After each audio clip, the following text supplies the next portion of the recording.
sitting in, it fits in that context. Maybe that context isn't right. Who knows? We don't know. So I'm saying we're too close to most things. And thinking when we think we know things, there are a lot of assumptions that go into it, and that any new discoveries are essentially built on top of these beliefs. They're beliefs. I remember. 这个奥迪不错，水果很新鲜。 Of course, I listened to the Beastie Boys growing up. Again, I was a child in the '90s, and they were in this, Sabotage, sort of an outgrowth of a skateboarding movie like Spike Jonze and like the girl movies, and those worlds that Beastie Boys and skateboarding were really closely interwoven for a while. Some people know this, some people don't. And Spike sort of formed the bridge, and then Spike went off and started making more bigger movies, and more people watched. But let's just use them as an example. I heard you say once before that you guys were kind of joking around, like Beastie Boys, like these guys doing hip hop. It was kind of like the hardcore scene in New York, punk rock scene, and it was sort of a joke. There were a lot of inside. 不知道，有点贵。你说你保险是1000磅一年 Was there the thought 1000多 that people might 1000多一年 might hate it, or you just weren't paying attention at all? 1000多，爸爸。 Never considered it. At that point in time, when we're making Licensed to Ill, 听不到。 hip hop music 我 was 打 a 开我直 tiny 播啊 underground thing, 我打开 OK， and there was no one making hip hop at that. 可以学，但是有点贵啊！我不想花1000磅一年，我根本都不会开始，不会经常出去。为什么原来是？ That's it. So do you think nowadays the fact that one can create something and quote unquote release it quickly, I can put something out onto Twitter or Instagram now, I can do it in 10 seconds from now, and I will get immediate feedback which is external feedback, of course, but then I can iterate on the basis of that feedback. Do you think that's problematic for the larger opportunity for creativity? In other words, if we were to go back 20 years or even 15 years, when the opportunity to create was certainly still there, but you really didn't know how it was going to land until you quote unquote released it. It seems to me there was more opportunity to stay in that magical rainforest that is the creativity itself. I don't think it's wrong or right. It's more information that you can use or not use, and use it in a useful way. And, you can make something and put it out, and people can not like it. 不饿，我刚才有吃中午茶。 Like I gotta go harder in that direction. Not, you know what I'm saying? It's like not to react away from information. It can be helpful. It can be helpful when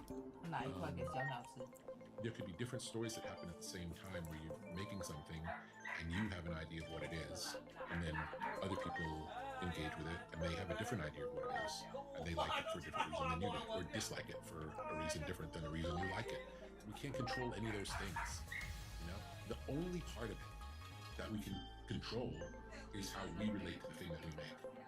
And any external information that undermines the clarity of that connection is probably bad for the art, is my guess.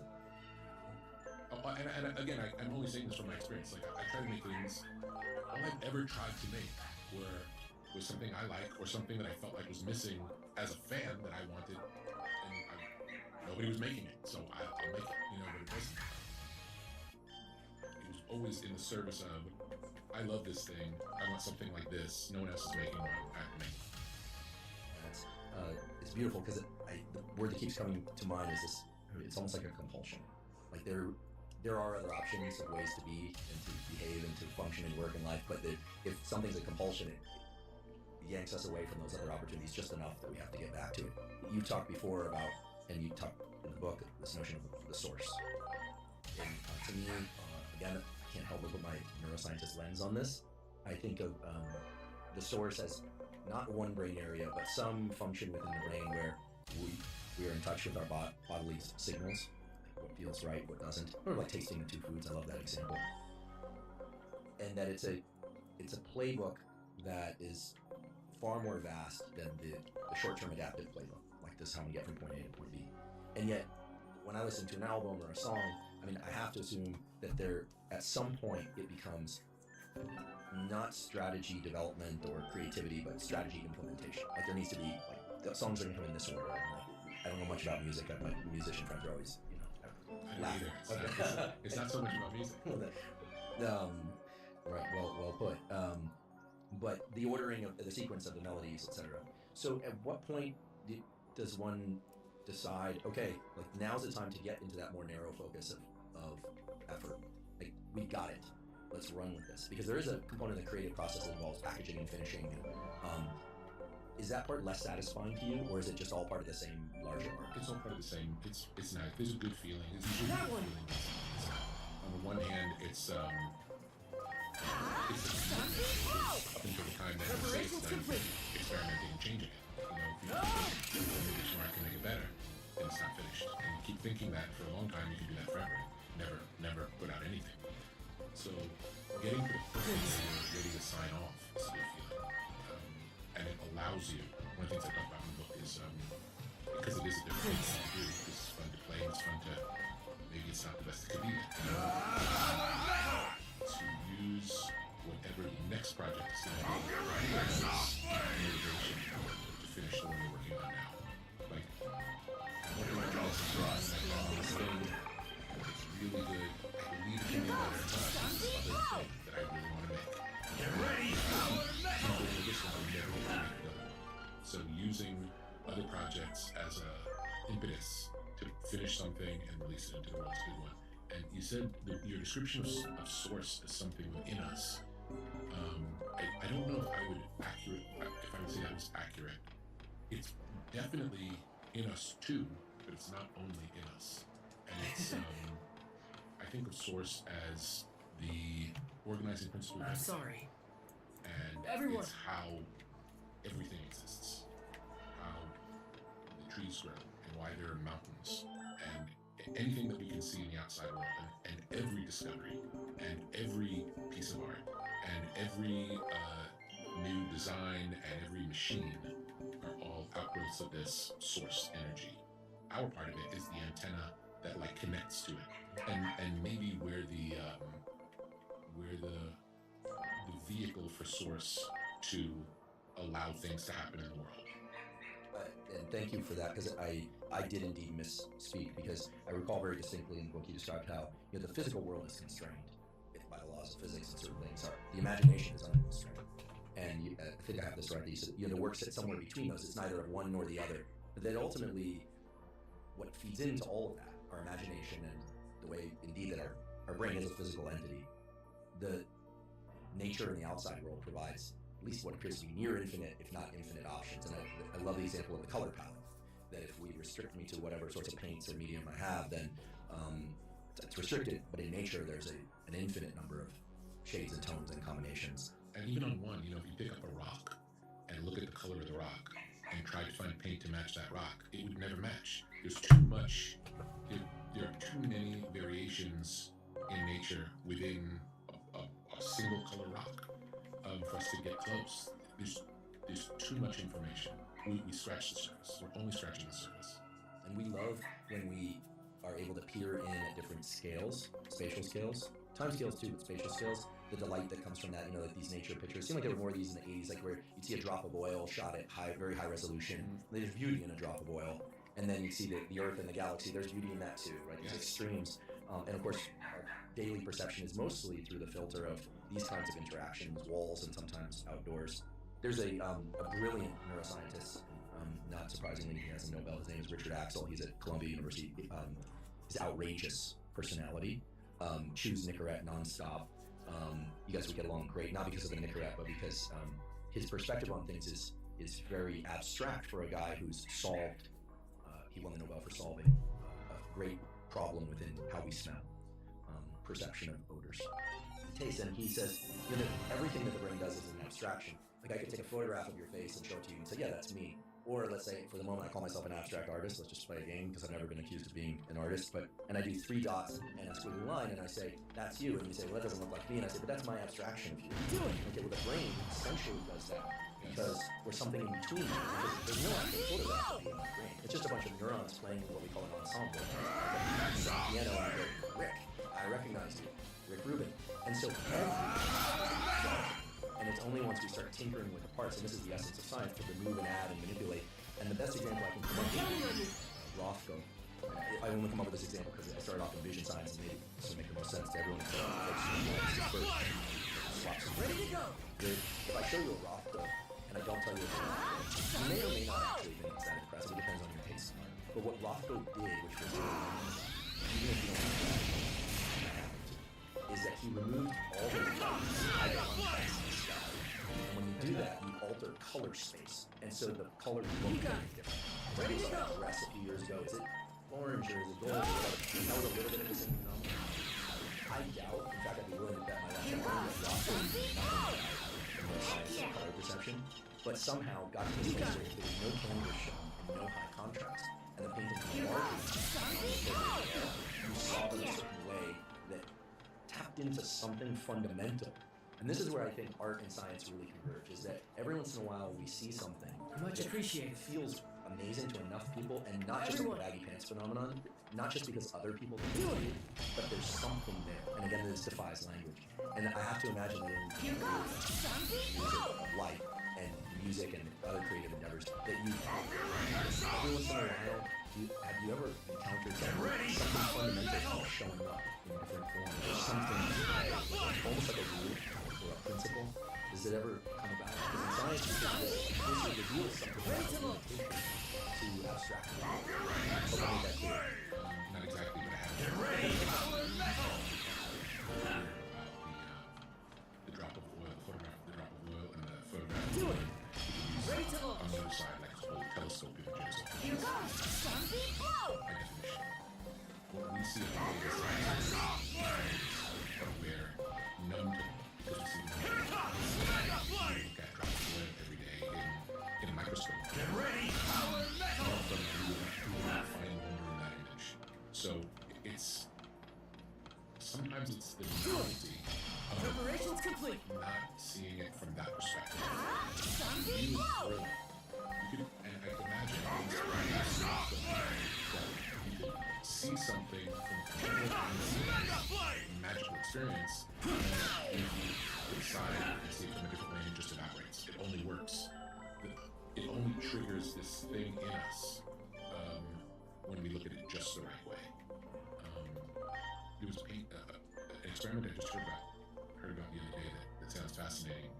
That painting teacher recommended, where instead of painting, having a model in the room and painting the model, that you have the model in the next room. And you go into the next room without your equipment, you don't have your equipment, and you can study the model for as long as you want, and then you go into a different room where you can't see the model, paint the model. Instead of, and it changes your relationship where we're not just painting the lines, we're painting what is interesting enough about what I saw. What are the data points that stuck in my mind? And when I string those together, what do I get? And how do I form it to get as close to whatever the experience of that person was, which Do it. the close Ready to go. of getting to the experience of that person Something blow.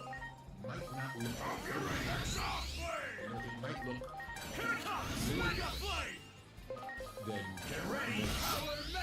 to really see Heck yeah. this if we think That about one. Picasso Ready paintings to that were launch. inspired by African art, which are Something with the blow. bubbles, they may give us more information. I'm thinking about when you were describing the sensation of when something takes your breath away, and we all have that when we see a dramatic sunset. Anyone you know, when there's a really dramatic sunset, or if there's a whale, and if anyone's on the beach and there's a whale, everybody's really interested that there's a Ready whale. to go. Do you know what I'm saying? We get to experience them depending on where we are. Imagine where a bird flies into your space. We're confronted with the mystery of the world when we change the perspective. Normally we don't think of birds in our backyard or birds in our house. Flying freely. Ready to launch. They do happen. These things do happen. And they break us out of trance when these things happen. Like, oh yeah, there are birds like this everywhere. This guy's coming in to tap me on the shoulder. Like, remember me? Here I am. I would say that the whale example and what you're describing is it's revealing to us how deficient art perceptual privilege is. Yes. It's a little bit like the rock is revealing how I've never thought about it this way until this moment. Is revealing to us how color normally looks is actually, first of all, not the only way. There's color things are one way, but all color this gets into the biology of color vision. All what something dictates what it looks like. And that's the origin of that dress. As still can't figure out exactly what it means. In the same way, when you see a whale, I think it's revealing to us the extent that big whales are the ocean is vast. There's a whole universe there, and we are blind to it all the time. And I think the misperception or the misconception, is that we're delighted because we see the whale. We might be just as delighted because we're getting hit with the contrast of how little we recognize all the time.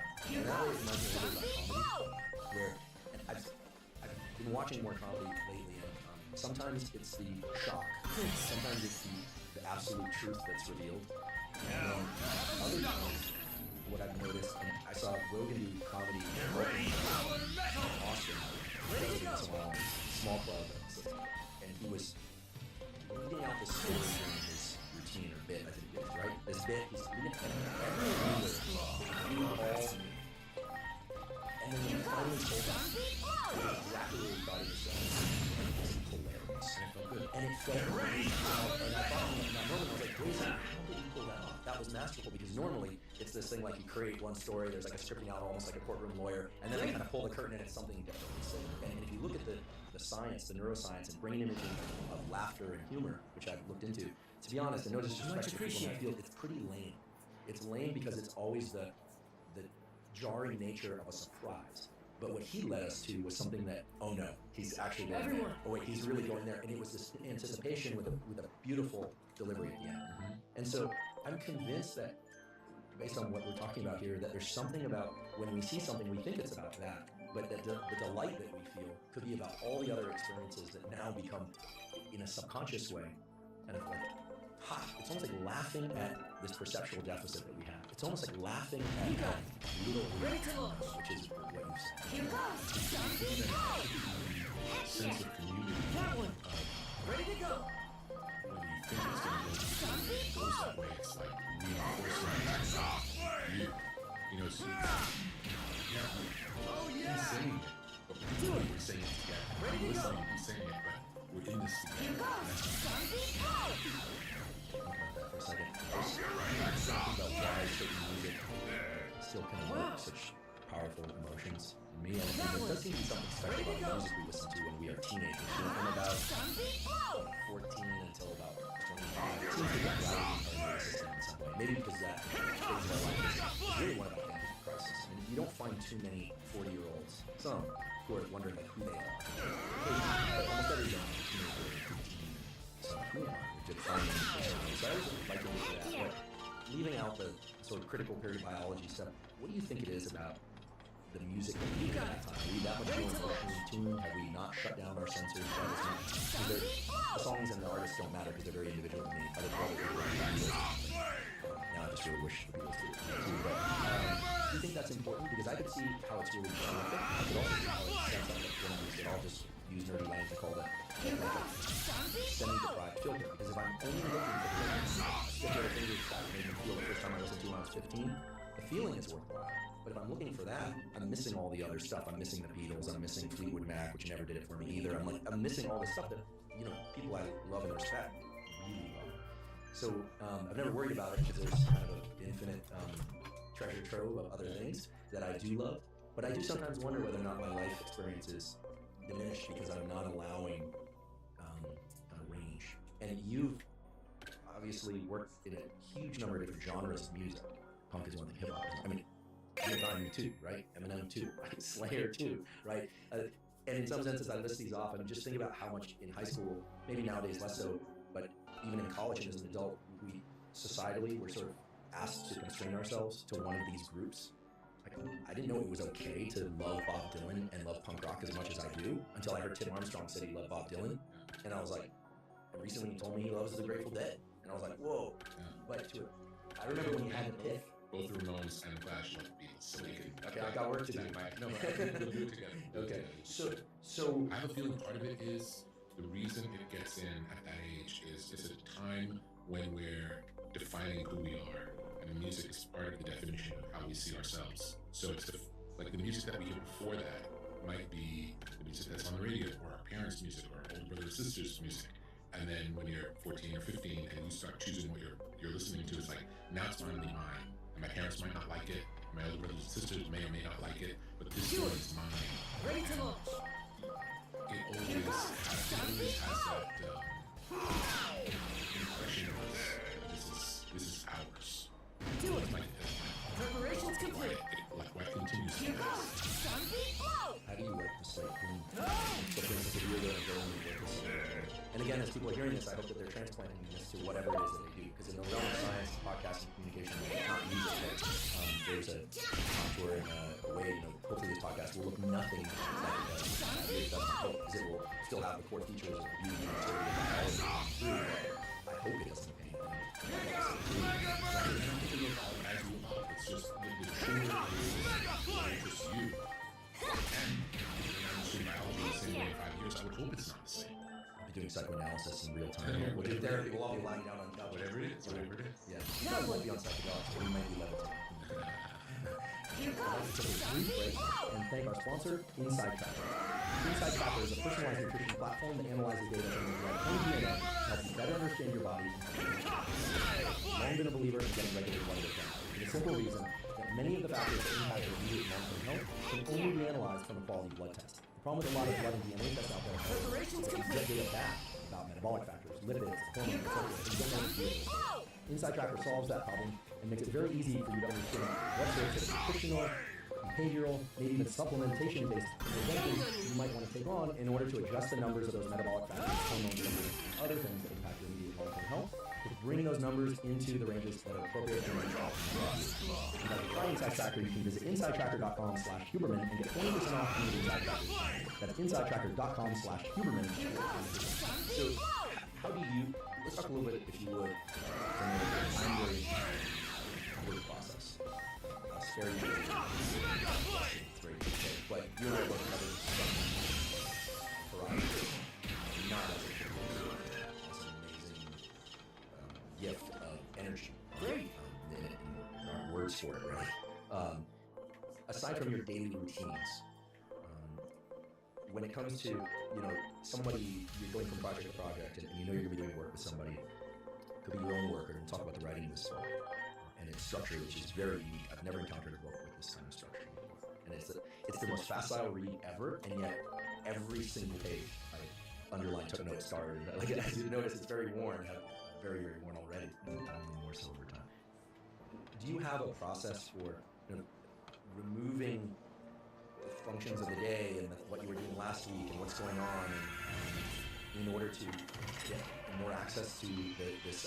I'm going to think of it now more as a receiver inside of you, right? Almost like tuning a radio, and then it comes in, like the beginning of like a strummer clash, right? You love the radio, right? But, and then it comes in and clear.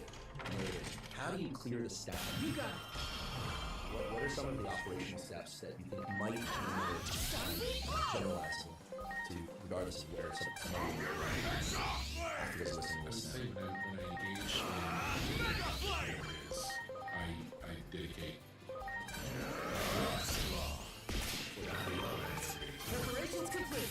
20 minutes or whether it be 5 hours, whatever it is. Launch it, go! Fully focus and Zombie no blow. distraction whatsoever. When I leave that process, I do my best. I don't need to day looking for ideas. I stay as far away from it when I'm not directly engaged in it as possible. And in the best situations, I have something else to engage myself in between. So working on project A for 5 hours and then leaving and doing nothing. Much I'm appreciated. hoping to engage in a project Everyone. B, C, and D with all of myself before going back to project A again, which might be the next day, let's say. This relates to an amazing chapter and series of writings in your book that I'm not going to start because I want you to find yourself about disengaging. One question I had as I read that chapter and as you even though you're disengaged, your subconscious is still coming through that.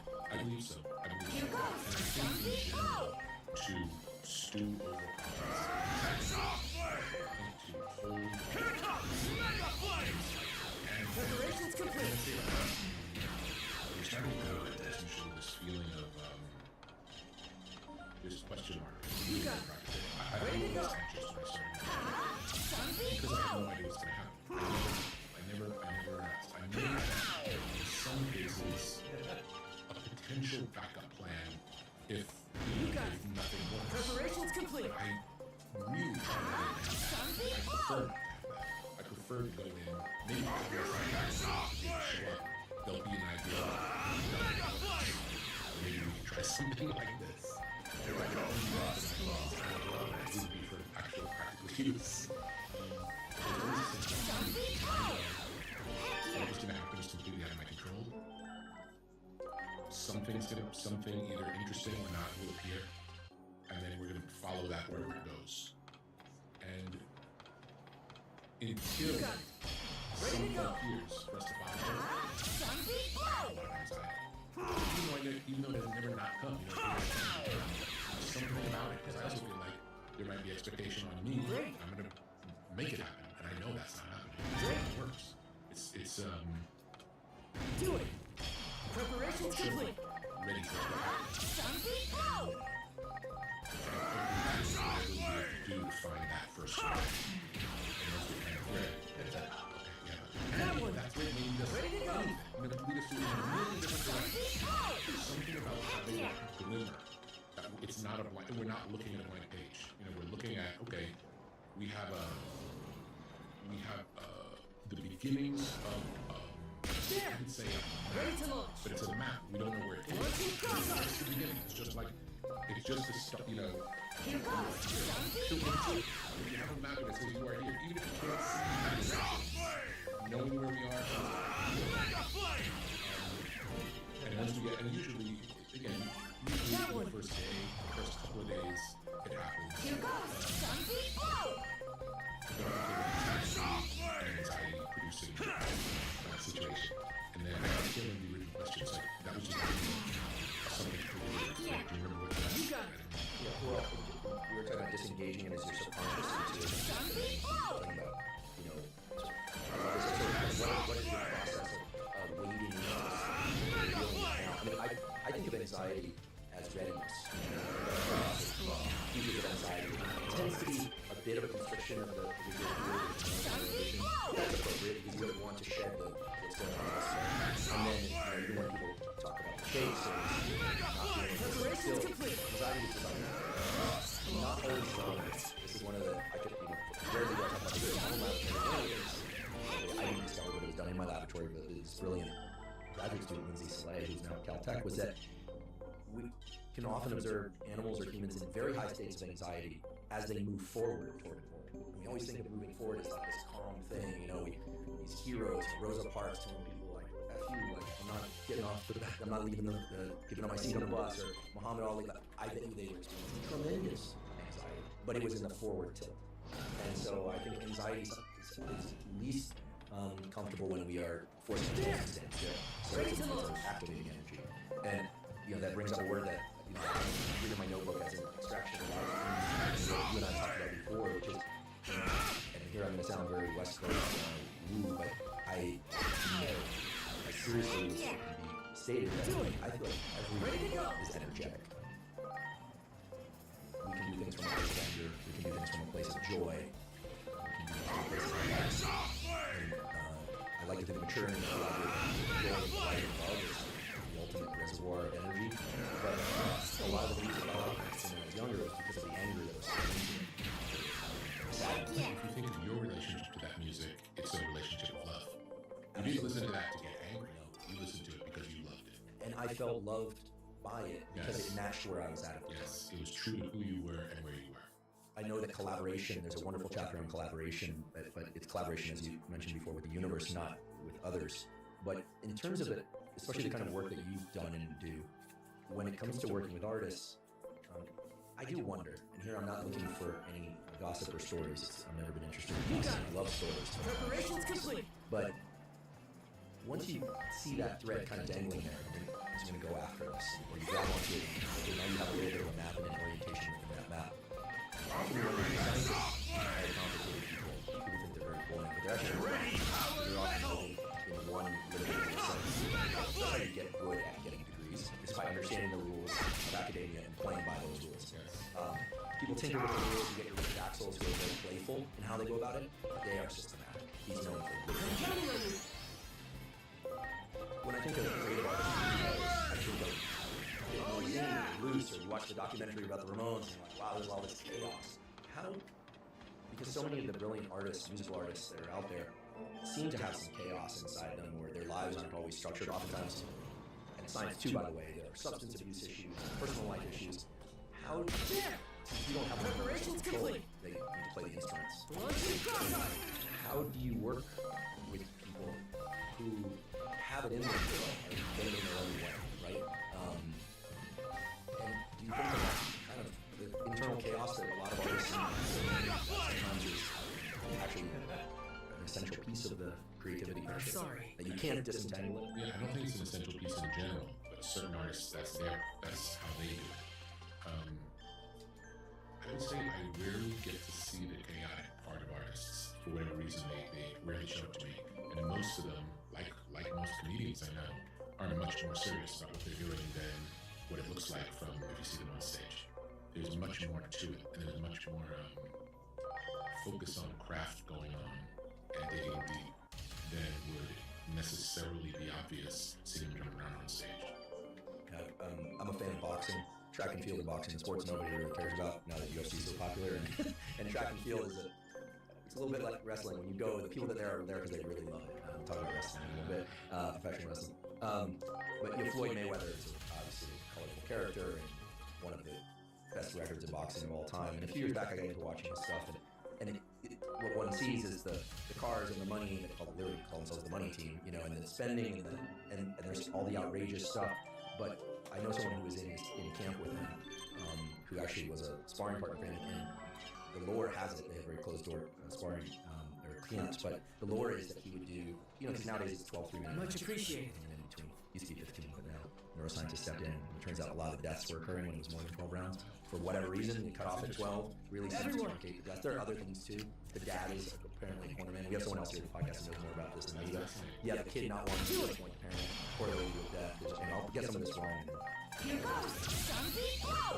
But in any case, this guy who was in the camp said that he would do 30 to 60 minutes of sparring, bringing in fresh sparring partners with no rest.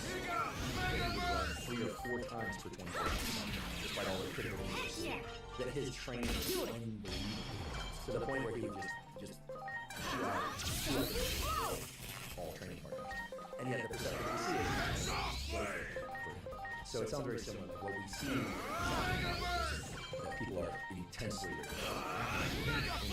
From a psychological perspective, if you knew you were fighting someone who was taken seriously, there's some confidence that would not be a good thing. If the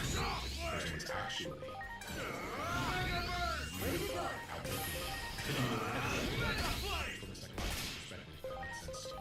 Here goes. So two things actually that imagine in my mind, 2 ends of the continuum. One that is about fairly narrow focus, training, strategy, implementation, cultivating craft, building craft. And then the other side is the cloud. It's very nebulous, right? And there's this word that I learned from a colleague of mine who's down in Salt. Ready to go. He studies this. There's this phenomenon. I don't want to mispronounce because then it sounds like something else. But the correct pronunciation is pareidolia. Pareidolia is our tendency to look at an amorphous shape like Preparations a complete. tree. I think that it looks like something else. A nice tree. A man in the moon. And that, again, reveals the extent to which the brain wants to put symbolic things. Preparations complete. And we need this, right? Because I see you walking the door, Rick, and I recognize you. In fact, we have a brain area that has people on face cameras. Literally just face recognition. And you could get any orientation, I could just see your eyes and know that it's you. There's a phenomenon called prophylaxis, where Preparations see complete. faces, they can describe everything in the face, but they don't know, for instance, that it's JFK or Madonna. Oh yeah. It's quite bliss. There you go, Lex. Run for office, Lex. Just kidding. It's hard enough to get you to respond to my text as it is. So we have these filters, and so we're taking this cloud and we're just deciding what things are. Yes. And what I want to go drill into your process a little bit more deeply, when you approach a project, so everyone meets each other, shakes hands, you're the engineers, we're going to sit down, everyone knows what they're doing, because you work with professionals, and you start going, are you trying to be with the cloud or in the implementation? Like, where are you in that continuum? And forgive me if I'm like trying to surgically go into your process in a way that would disrupt it in any way, but I trust you've been doing this for a while, and there's no threat. I'm not. I'm in the cloud, with the exception of I'm aware of what could go wrong on a technical side, and I might, like, if something good is happening, I might look over and make sure that we're rolling. So that's a leap over here momentarily, but then you're Yeah, back. maybe. Maybe if I feel like if I was in the moment, I would be in the cloud, and if something good starts happening, it would trigger something in me like, oh, I hope we're really doing this because I don't know if we can ever do this again. That would be a thought of when the first time the real world would come into the picture would be something good is happening. Let's not lose it. And when that happens, do you? I've never been in a studio besides a podcast studio. Do you say, "Hey guys, that sounded good. More of that," or do you wait and let them continue? Because obviously you don't want to break their flow. Would never want to break any flow once it's happening. Yeah, once something's happening, just kind of sit back and watch. And do you think there's resonance, like the team of engineers and other people know when it, quote unquote, is happening? If everyone's paying attention, yes. When everyone's paying attention, it's usually pretty obvious. Sometimes the thread will be something different than expected, and maybe not everybody will pick up on it. And that might be particular based on my taste or an artist's taste or someone involved might say let's listen back to that. I think that was better than we thought. That can happen. You said several things, and it was like you said enough for there to be several I conversations. tend to do that. Sorry, especially with you. I don't get to see you as nearly as often as I would like, and so when I do, I confess that I'm a little bit of a kid in a candy I shop. wrote down the brain tells us stories. So you talked about I walk in, certain data points, you recognize me, but it's a real like looking at a cloud shorthand. We go through our lives doing this all day with everything we see. And the shorthand, in the case of me, you know me, the shorthand turns out to be right. It checks out. If it's something we don't know, something we're not familiar with, something happens, we experience something on the street, something happens, and it doesn't make sense. Something out of the ordinary happens. First thing we do is, this doesn't make sense. Then what we do is unconsciously, I don't know if it's unconscious or subconscious, without thinking, we create a story that explains it. Hypothetical. That makes it okay. That's not just happen, and maybe he's running up because his dog ran away, he's chasing his dog. Maybe that's why he's running. And as soon as we have that thought of what it might be, we relax, because now it's not just a guy running, and this is weird, but it's a guy running, he's probably running after his dog. And now You got it. Preparations we complete. register that story made up without even knowing as what happened. And then later someone says, "Hey, you see that guy running out of the dog? Hey, he's chasing his dog." And you didn't even realize that it was the amazing hypothetical story that was the first possible explanation that allowed you to continue walking. Do you know what I'm saying? That's our whole lives. Our whole lives are reacting to things, making up a story of what we think may have happened without realizing that's what we're doing, and then living the rest of our lives as if that thing that we made up really happened, and we never know. I completely agree. We confabulate from birth until death. There's this Preparations well-observed complete. phenomenon. So there's the sad example of this, and then there's the everyday typical sad and not sad example. So for instance, if somebody has a slight illness, let's say someone has Alzheimer's dementia, they'll find themselves in the hallway, it's going to get a glass of water, they're walking away from the direction that would make sense. You got it. People who Preparations alcoholics complete. who drinking off develop something like Korsakoff syndrome, where a certain brain area gets messed up, and you'll ask them the question, how are you doing? And they're coming up with incredible stories, sometimes interesting stories that we know they're. You ask them who their name is, it's 100% certain. And this actually relates to a lot of the now better understood controversy around repressed Ready memories. to go. You could, especially for young people, you can pull memories from them that things that never happened. This is experienced over and over again. So courtrooms are very obvious now, but there's so many memories. Yeah, very, very complicated area of the law, as you can imagine. We tend to want to trust victims for understandable reasons, but in terms of accuracy and detail, two people have very different accounts of the same experiences in this mission over and over again. Even that you can do well. It's pretty interesting. So again, because of these selective filtering and storytelling, we are, I think it was Salman Rushdie who said we are the storytelling species. He probably I was going to say we're storytelling machines, but that's great. yeah, we are story. I would say the big five, if I had to pick up sort of brain function, we are very limited filters. We have to different 67 shades of red for everyone that we see. They have access to things we don't have access to. Great. They're not, as far as I know, releasing albums of the Red Hot Chili Peppers caliber, but who knows? Maybe down there they are. I did see something, by the way, as a relevant tangent recently, and I don't know if it's even if it's crazy, it's super cool. If you take a device that amplifies the electrical signals coming from Cactus, and you just translate that into a simple rule of conversion to 2 or 3 pitches of sound, the music that comes out of it is beautiful. Nothing short of beautiful. And when I saw that, the teenager in me thought, Everyone- when we hear whale song, we think it's so beautiful. Like, what if they're just like cursing at each other the whole time, right? And maybe they're in there like a Rogan episode when he invites all his comedian friends in there. Who knows? Maybe it's a psychoanalytic conversation about their childhood traumas. I don't know. Yes. But we decide whale song is beautiful. Yes. We decide cactus are So I just guess- plants. And it's beautiful to us. And we're right that it is beautiful to us. It doesn't mean we know anything about it. That's right. Yeah, so we have these filters, perceptual filters. We only can see and hear, smell and taste what we can. And then the brain likes to work in symbols. We tend to like to match that person whose shoes are messed up must be homeless. I've had a couple instances in life where I saw what I thought was a homeless vagrant inside a building in an academic institution. It turned out it was the most accomplished person in the field. That's always cool. Yes, that happened at Berkeley. Then the other thing that we do is we tend to put symbol so we say perception, symbol representations, and then our memories are entirely defective based on already deficient symbol and perceptual representations.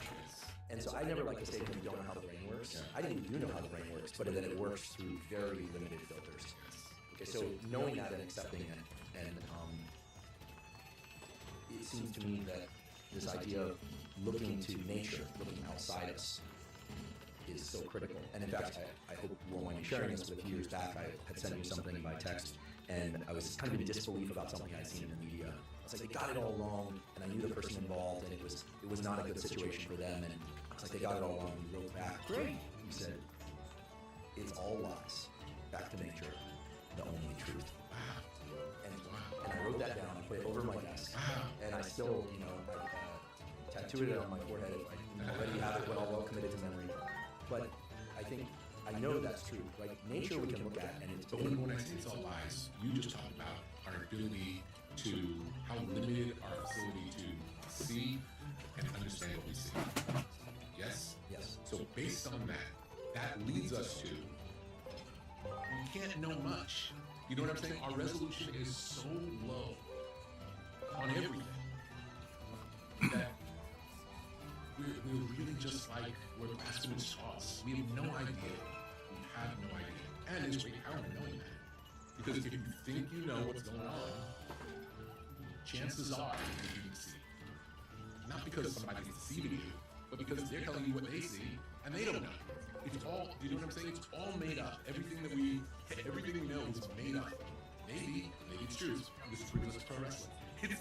It's the reason that pro wrestling is close to Whoa. reality than anything else we can watch or any other content. We know it's made up. We know that it's a performance. It's storytelling. And that's how everything is, except we think wrestling is fake and the world is real. Wrestling's real and the world's fake. you talk about in the book. We're definitely going in this direction. In the book, you talk about this notion of entertaining the idea of the opposite as it, and there are not only emerging but established fields of psychology that are making great ground, I think, into the human psyche. Byron Katie's work and others, where you take a statement and you start playing with that statement, or you poke at its authenticity. And when I first heard that, I thought, this is kind of hokey, right? It's just words. And then I realized how foolish I was being, because she's really onto something. And there are others too, of course, but in science, that's exactly what you do.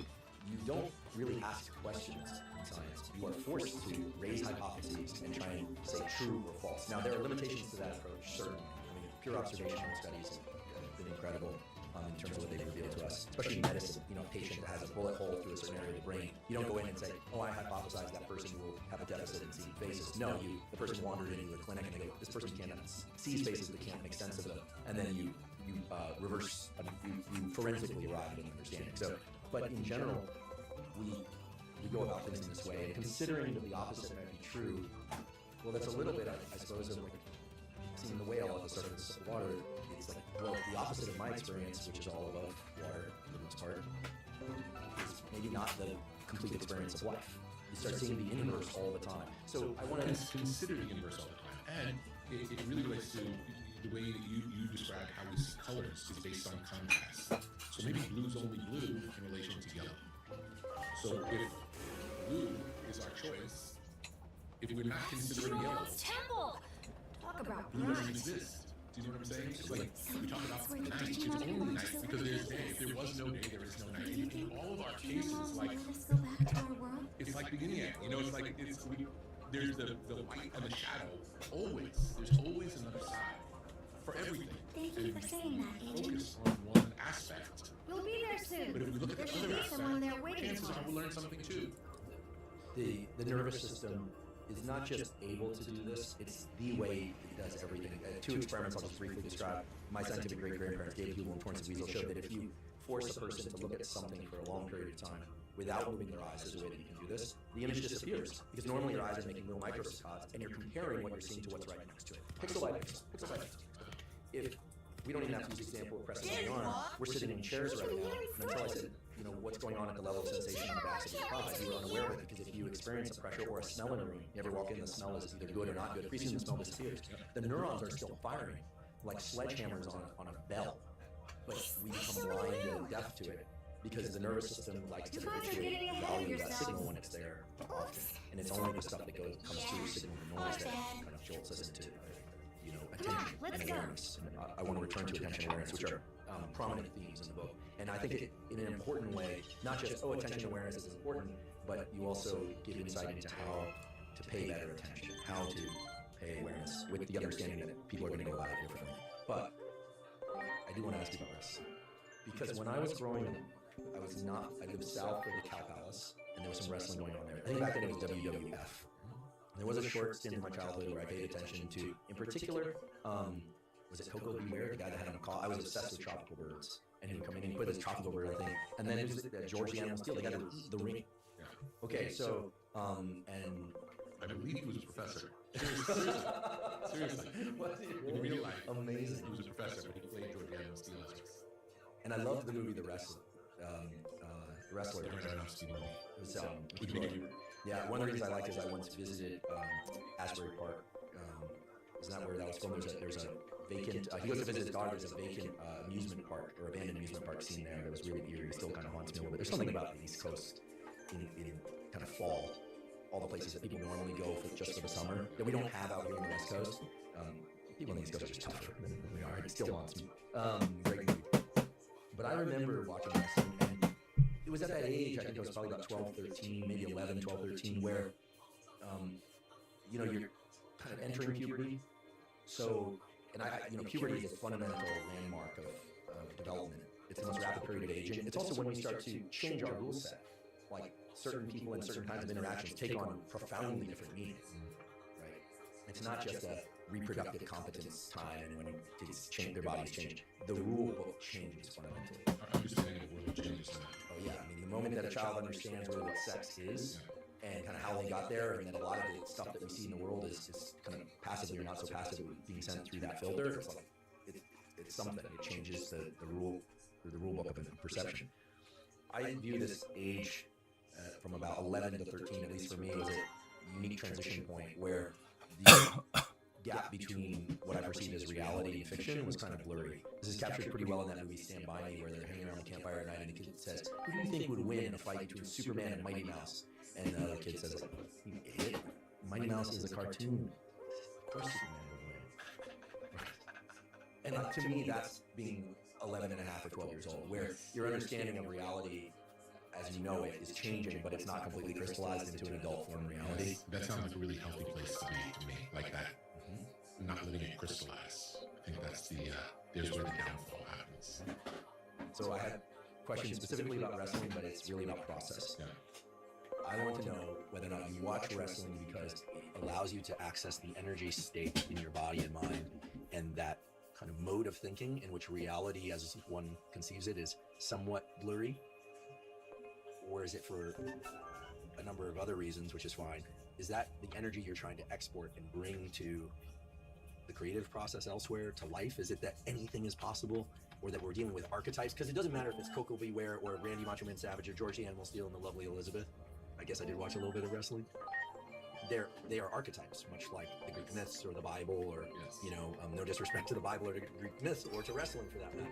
Archetypes are a powerful filter for humans, but we know that they're a very limited I'm filter sorry. too, because people aren't Everyone. built like square wave functions. We have curves and contours and complexity. So what is the deal with your relationship to wrestling?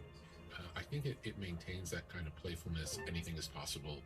We expect the unexpected all the time in wrestling, and it's a way to have a kind of a feeling of the energy of a sport with no competition. It's everyone is working together to put on the best show they can. So it's more like a ballet than it is like a sporting event, and there's great skill involved. It's one of the few things that I can watch and really feel relaxed. It relaxes me. I don't feel like I have to think about it. I can just relax and enjoy it. This brings up a topic that is very near and dear to my heart, which is this notion of dopamine schedules. I never want to reduce everything to dopamine, but dopamine is the universal currency of delight, pleasure, motivation, seeking. There are other chemicals involved too. There's a beautiful experiment and a couple of examples that I'll use as a foundation to more questions about wrestling and why it's powerful and why other people may want to use wrestling or some other endeavor as a way to access creative energy and source. Earlier we talked about, you can train an animal to press a lever 3 times and then get reward, and it will learn 3 is the magic number for reward, and then it can switch. It takes a little bit of training and then it can switch, but they can't do prime numbers. They can't do high abstraction schedules. Humans either. We're not very good at figuring out the rule set for optimal foraging. We do it well enough to persist as a species, at least for now, but it's very likely that we are not tapping into that system as well as we could. And how would we know if we don't know? It's one of those you don't know what you don't know. There's a beautiful experiment that explored when dopamine is released in the context of watching sport or watching comedy, believe it or not. And with the comedy stuff, it was every time there was a surprise. It was kind of that jarring, like, haha, and they measure people's dopamine output. They were also brain imaging. In the game of basketball, it's a beautiful opportunity experimentally because every time one team gets the ball or shooting free throws or something, they're going down court and it's either going to end up in the basket or it's not. It might end up on the free throw line, but it's end up not. So what they found is that the schedule of anticipation was every time there was a switch of which team got it. So you're waiting, and then it's, you're waiting, yes, waiting, 3-pointer, awesome. And if something happened where it looked like they were going to make the 3-pointer, but then somebody basically swatted the ball away and then went for a half-court shot. Like, you don't expect that very often. Bigger dopamine release. Okay, so that's kind of how the dopamine thing works. When you describe wrestling, I wonder, because you don't know the script, it's not one team gets it, then the other team gets it. You don't know who's going to win. Anything could happen is what you said. Yes. The availability of that dopamine surge or drip, which is a powerful thing, is completely out of your reach in terms of anticipation. You don't know when it's going to come, but it must arrive often enough that you return to it 11 hours a week of watching. In many ways, the way I'm starting to conceptualize the creative process is a little bit the same. You don't know where those nuggets of gold and those loose threads are, but you have enough experience, and in this case I am referring to you specifically, to know that they are in there. The people walking in this room have a certain level of ability and talent to create that. The map will form itself as we are going through the voyage, and those nuggets of, I'm calling them dopamine, but they are out there, and that knowledge is enough to get you to come back again and again, to trust the process. So I actually think the way you describe wrestling as, it's the energy of the sport. It's not the whether or not it's this move or that move or who wins or who loses. It's the energy, and I'm guessing it's the energy that it creates in you as an observer. Yes, it's the energy it creates in me, and the reality that it's honest in what it is, in a world where seemingly nothing is honest at what it is. And again, not because people are lying all the time. We have a little data, we make up a story to explain it, and then we say that's what happened. And we have trusted sources who do exactly what I just described, and who pass this down as gospel of what we teach, and maybe it's true and maybe it's not.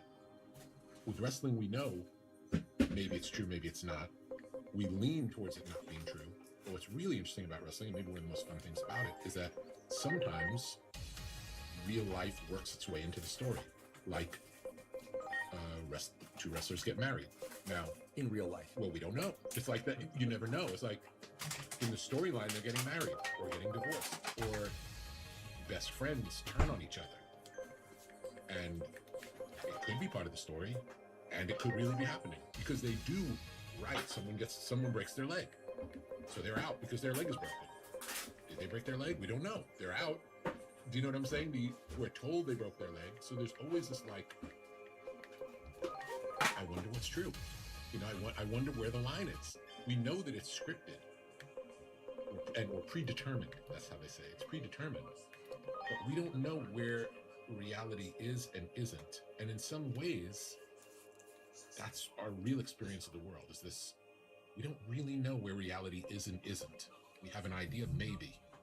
I think in some ways wrestling's more honest or legitimate because we start with the idea that it's fixed. When we go to a boxing match, we don't go to a boxing match thinking it's fixed, yet it might be. And historically, it's happened. You know, or there was just something in baseball where was it baseball? I don't follow baseball. I should know. There was just a big sports. Right. One of the teams that Plays basically. Yes. Is it the call signals of the Yes. of the catcher? Yes. Yeah. So- They were. You're not supposed to deprogram or deconstruct the call signals of the other team, and I guess maybe a team got caught doing it. Yes, and the team that won whatever the World Series was. So it's like with wrestling, that wouldn't be a scandal.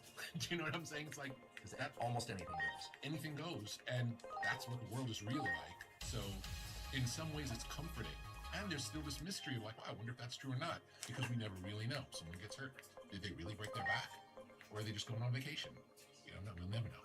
It's fascinating.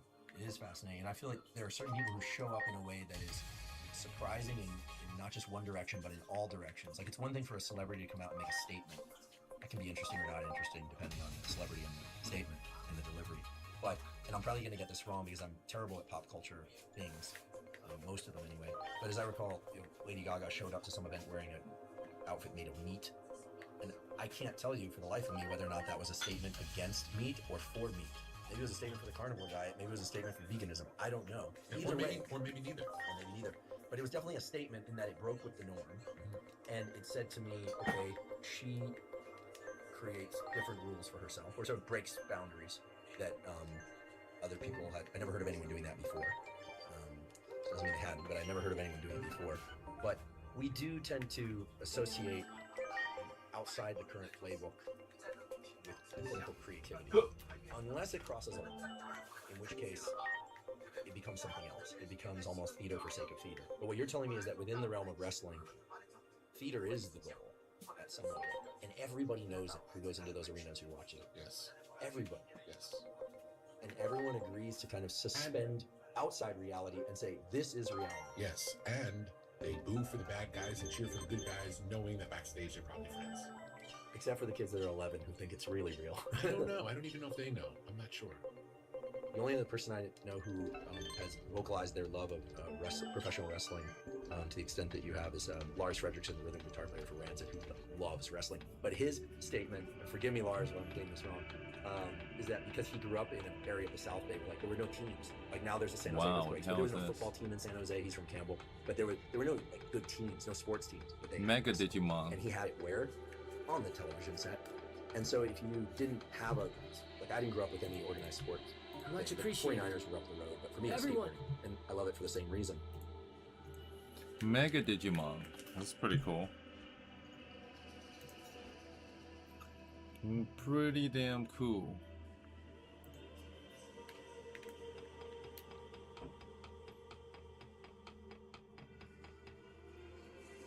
Oh, what the hell?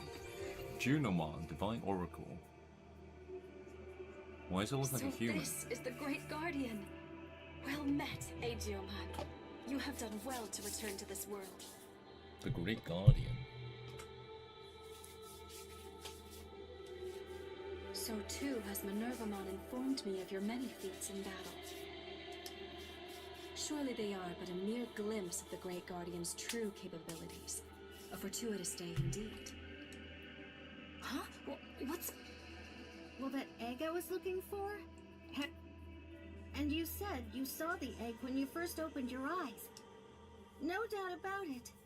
You're the Great Guardian born from the egg. Damn. Here and now. Now then, Great Guardian Digimon. Listen well, for I shall regale you. I exist, all in the hopes of properly guiding.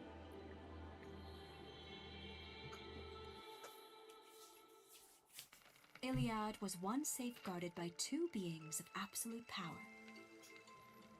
The wise warden Homeros, overseer of law and order, and the great guardian Chronomon, protector of Iliad's inhabitants.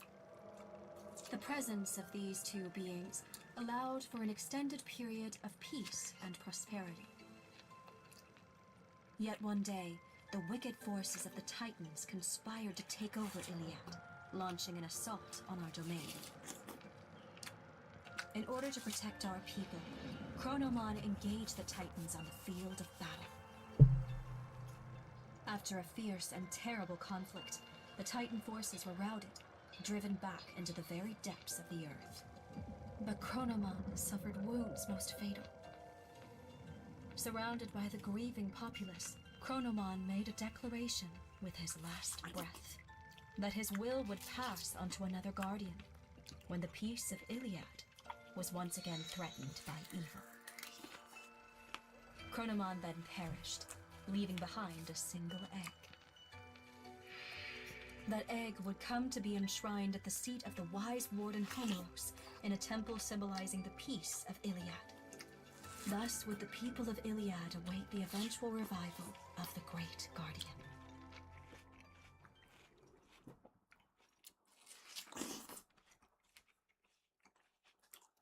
Our care of the legendary egg was unerring, undeviating. The Titans have of late begun making incursions into every corner. We must protect the world from them. For you. All this Chronomon. I see. In that case, allow me to turn the... Yes. I am loath to inform you that if the gate is opened with the digital world... In the past, the conflict of Digimon has... Events of 3 years past. 3 years. If you wish to open the gate, you must aid in the efforts of the great... Once peace has been restored to this digital world and the people of... I'd be sticking with him no matter what. Besides, there's... Inori. Now then, oh great... We have confirmed Titan forces have invaded the... I want you to go and see for yourselves. Would you indulge me? Yeah. My friends can't get back home. I leave it to you, great god. You may ride Locomon to the Abyss area.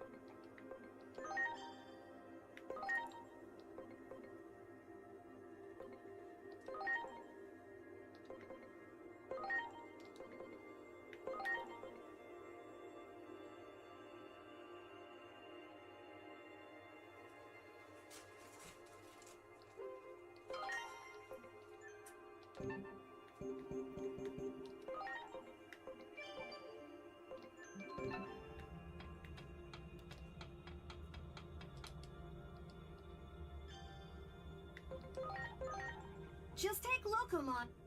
I have to go report to Maruk. I'm not worried though. Yep.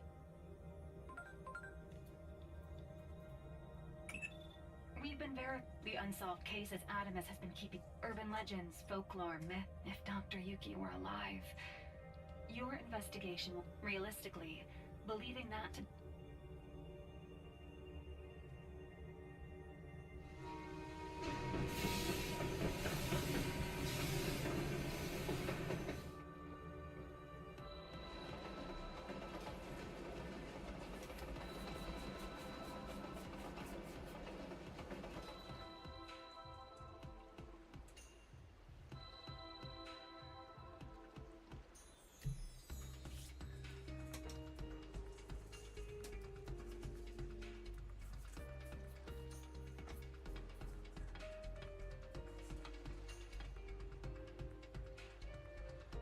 So...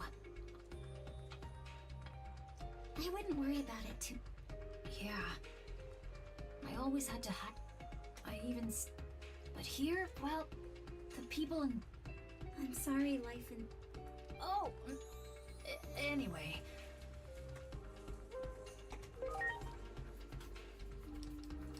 Yeah. Digimon. And... no. Come on, time to...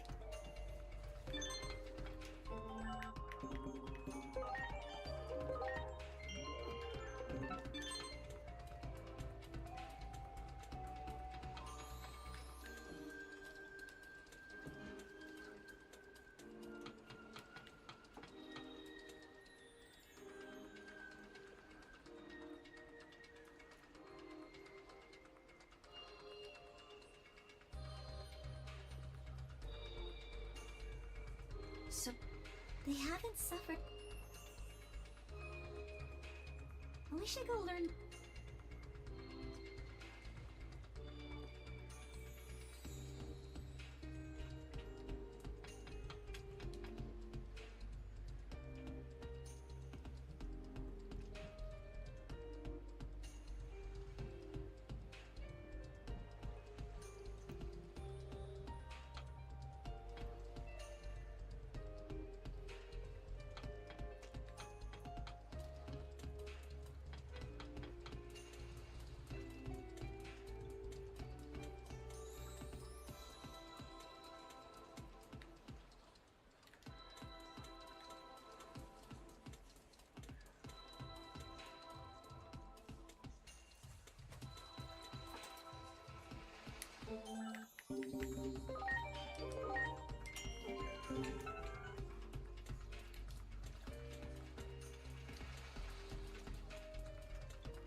Wow.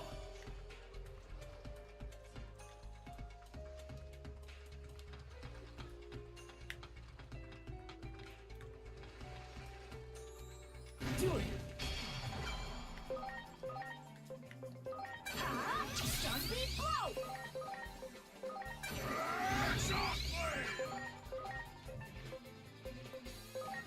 Here it comes! Mega Blade! Ready to go! Here goes! Mega Burst! Heck yeah!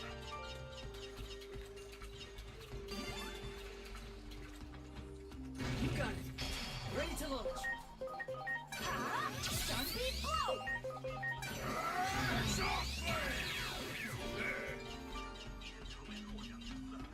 Do it! Preparations complete! Here goes! Starbeam blow!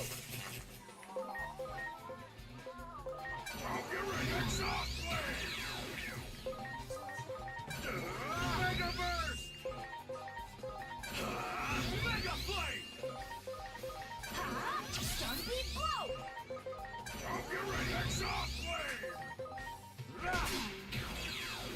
Oh yeah!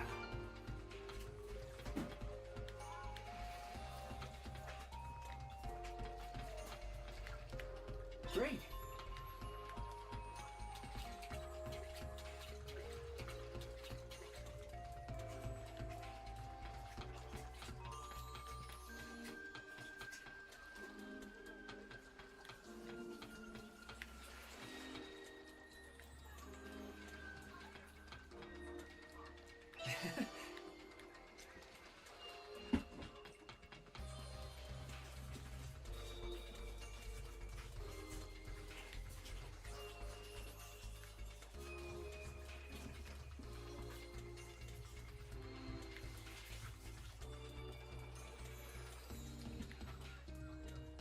You got it!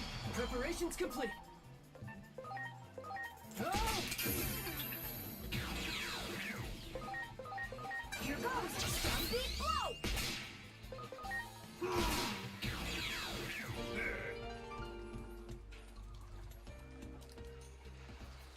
Hello? Anybody? Is it locked?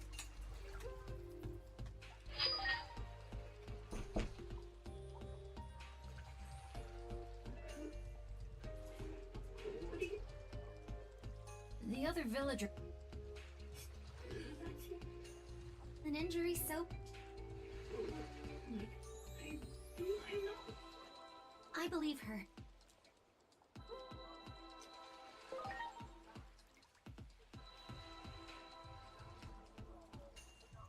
If it's medicine you need. Thank you. If I had some cold weed, please.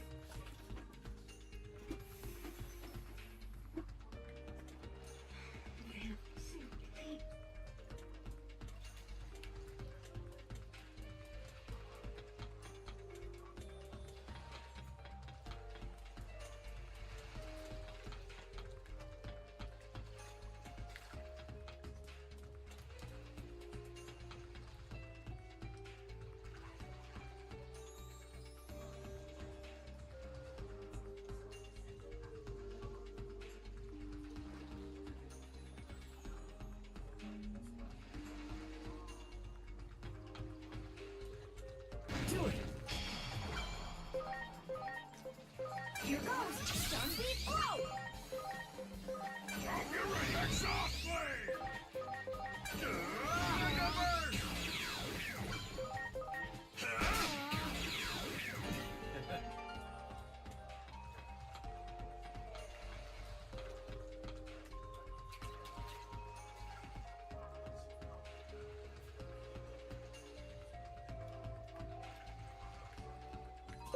Here we go. Here goes! Sunbeam blow! Exhaust blade! Mega burst! Mega flame! Ready to go! Heck yeah!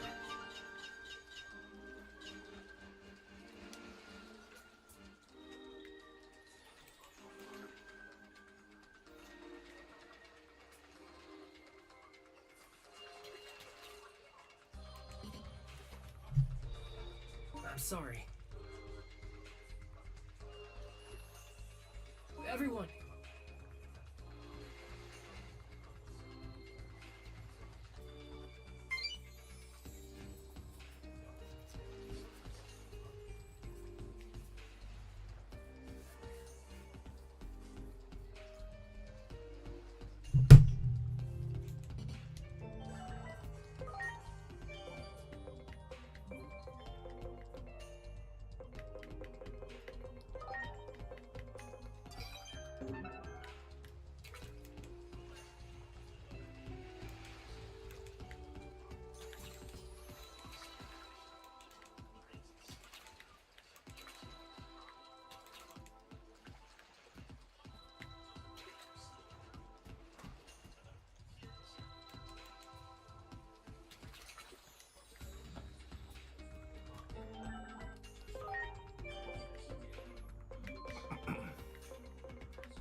Here we go! Preparations complete! Here goes! Sunbeam blow!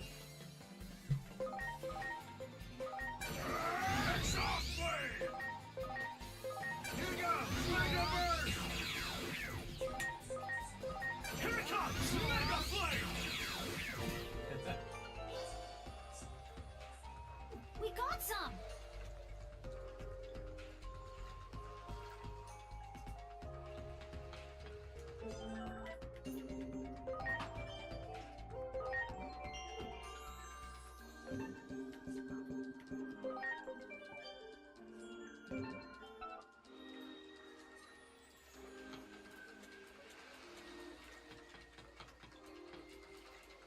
Do it!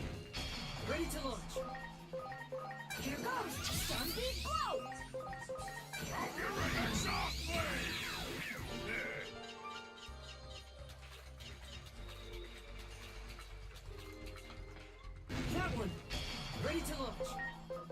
Here goes Sunbeam Blow!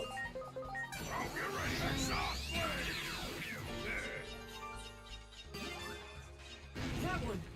Ready to launch! Here goes Sunbeam Blow!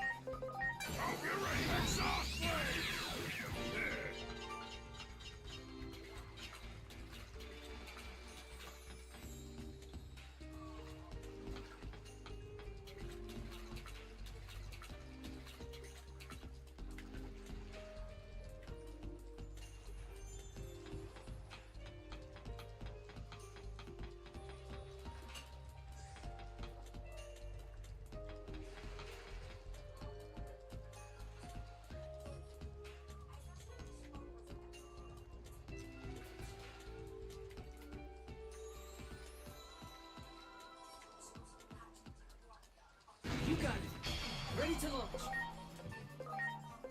Launching crossfire! Here goes Sunbeam Blow!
There!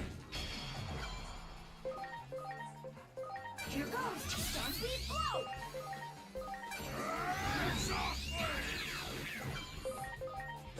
Here it comes! Mega Flame! I'm counting on you! Here I go! Cross Claw! Ha! Sunbeam Blow!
奇怪，这个也不会倒，你还在做那个东西，他在做什么？看卤鸡腿。哦。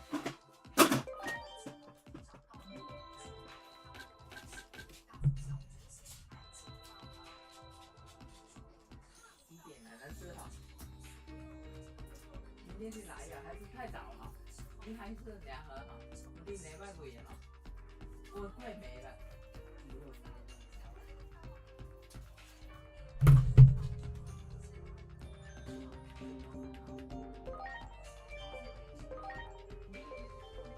拜地咁嗰個，你呢個錢嘅拜地嗰個，我未去。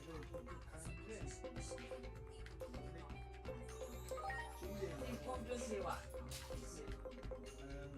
不就拉的，我那個冰我吃啊，你公尊節話。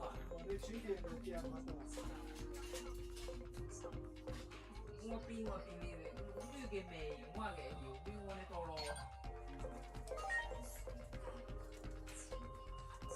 我缺點見過這樣子，給他差一點缺點，有點過。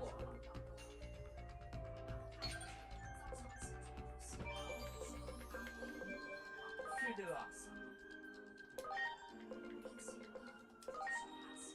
對啊，我哋嗰個連都有個，你來嗰種泥巴泥土，我講貴啲，啊？係咯，奶綠。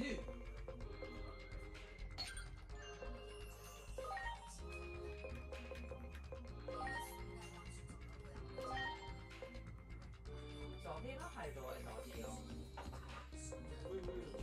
昨天到嗰陣冷下撞啦。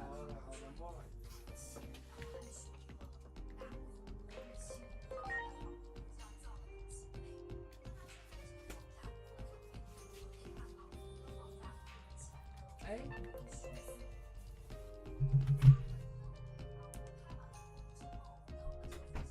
对不对啊？对不对啊？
冰激凌的那一个要不要？不要，不想吃。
Brave。non uso con aereo di origine qui.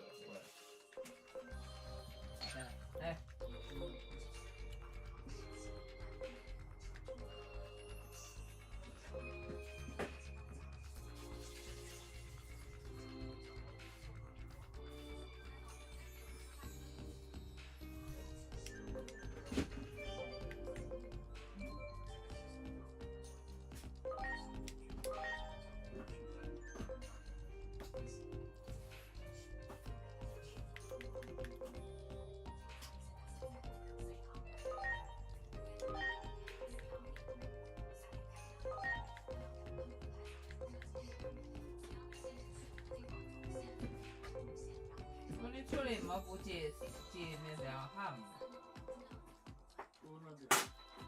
吃饭吗？出来没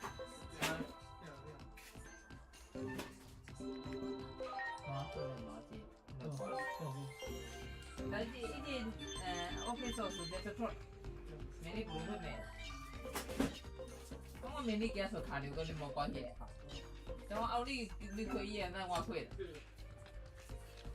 咁我底下都未點呢，還沒呢。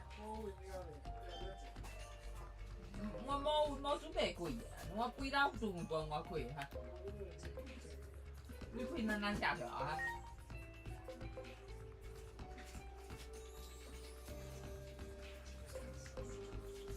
點解可以冇進步？你真係想 A 問題嚇，咁我可以幾乎 A 啦，那未搞啊，你那係咪搞完啊？嗰啲那冇搞完，開車如果都算，如果開車 A 都算變咗啦。但開冇算高嘅，我估計我都長年嚇。我都長年同人家開嚇。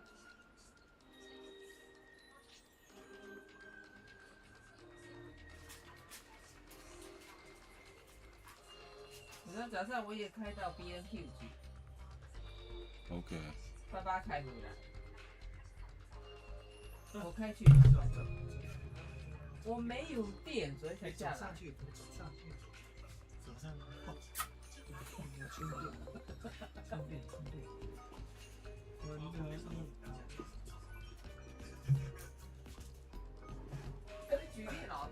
我这路没找啊，这料他我没有。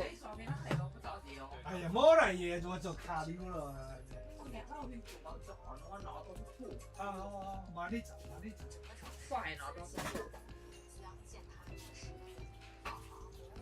那个药都是破。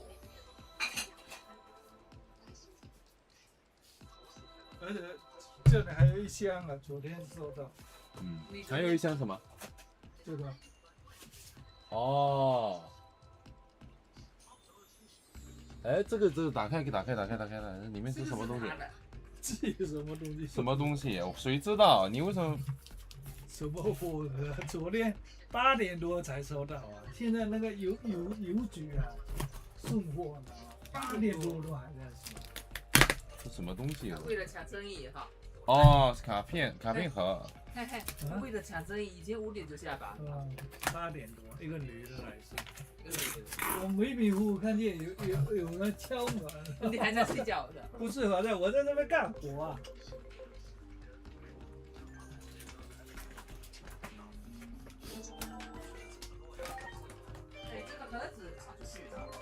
经验嘛，多多说了的。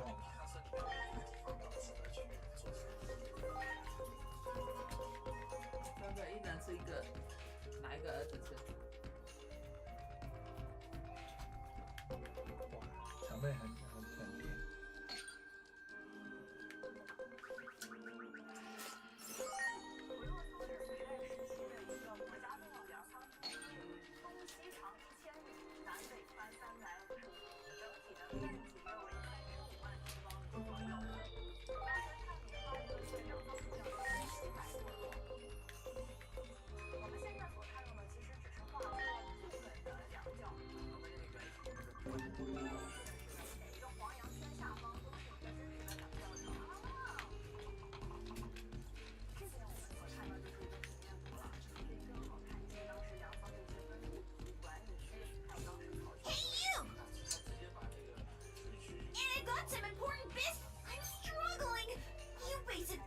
Wait, what? You'd abandon?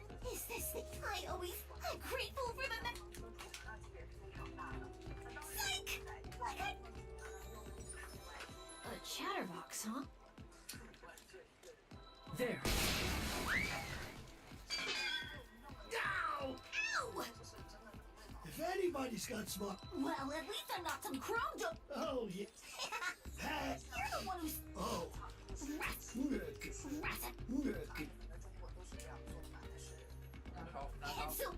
为叠的地板干净的，我刚才在包肉包的时候，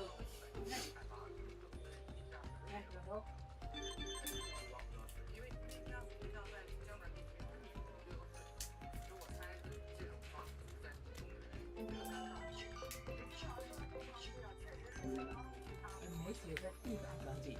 哎呀，很谢谢啊，这个漂亮的老婆啊，越来越漂亮啊。你觉得很好笑？哎，好漂亮的计划，如果开烟我不呢哦，不呢哦啊，不是的，那个橘，那个周那个橘下子到处都是。That one. Zombie blow!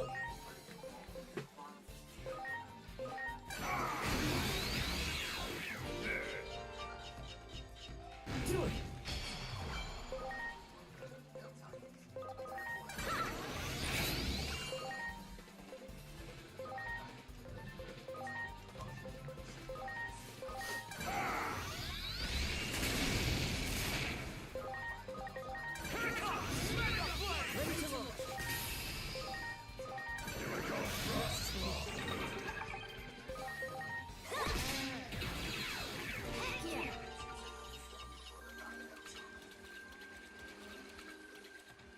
Great.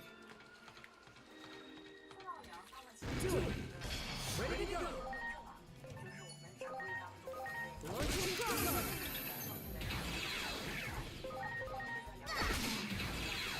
Heck yeah!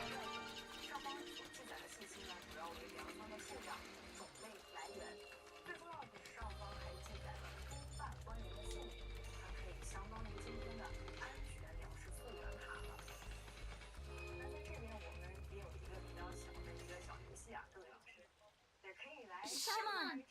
We'll leave it at the door. What do we need? I mean, you.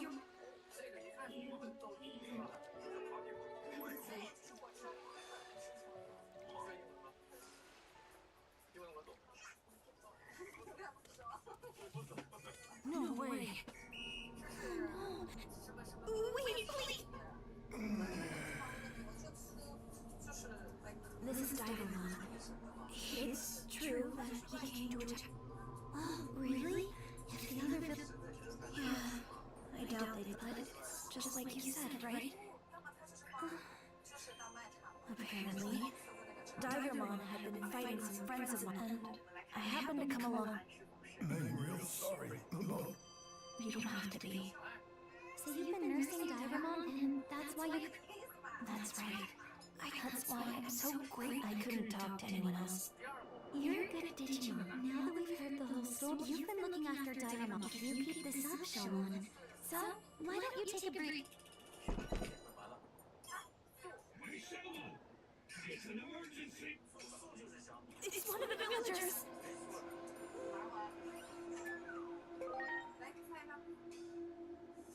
Leave this.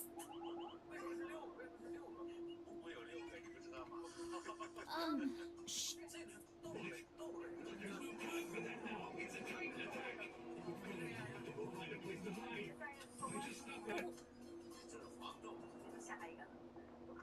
We better go back to the.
Hey, wait! The pain's gone thanks to the medicine. You've already done so much for me.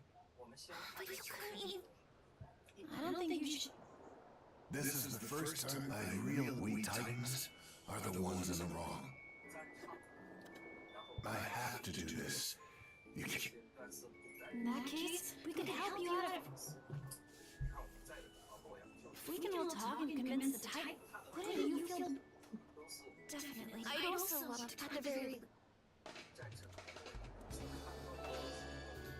The Titan submachine, if you blow his conch in the shore, blow the conch of his... Do take care. Thank you. And I promise to. Okay.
怎么走呢？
Preparations complete.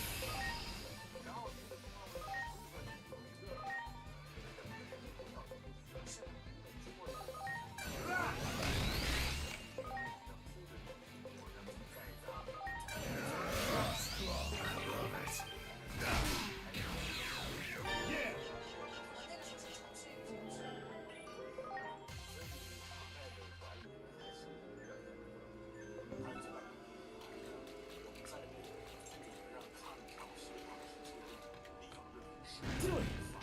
Ready to go. Launching crossfire. Here goes! Zombie go! Heck yeah!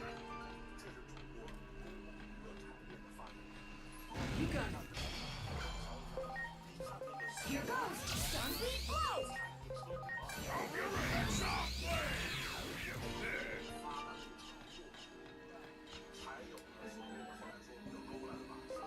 Hả? Kìa.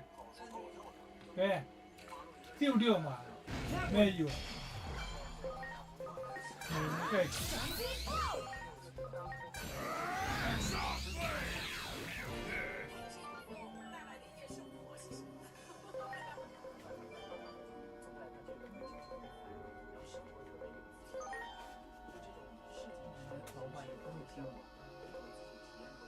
那么滑地的， Thì cũng là em một tự 扛起到了。跟这个箱放在底下不是。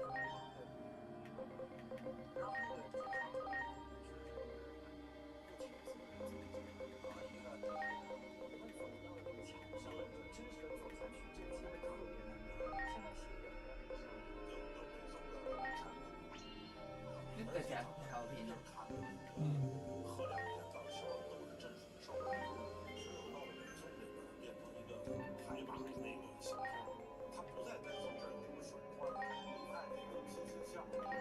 鬼啊的，哪个？跟谁鬼啊？làm pin 蘑菇里。 mô của khảo nhà cái gì tên đây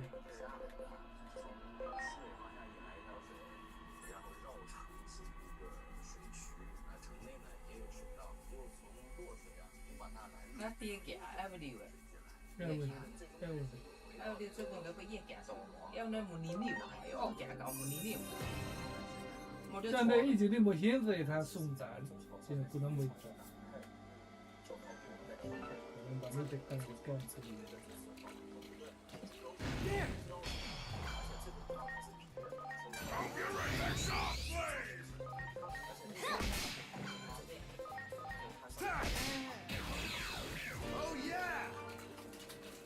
Oh yeah， 不要，我不喜欢吃。什么东西？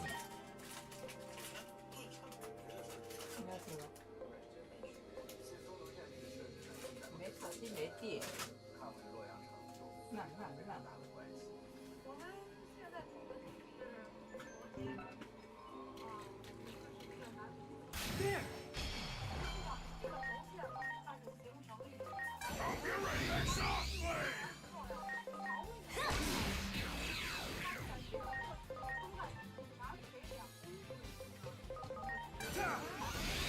为什么？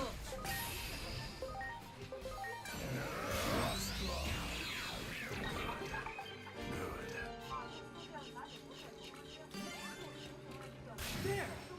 Preparations complete. Shot flame!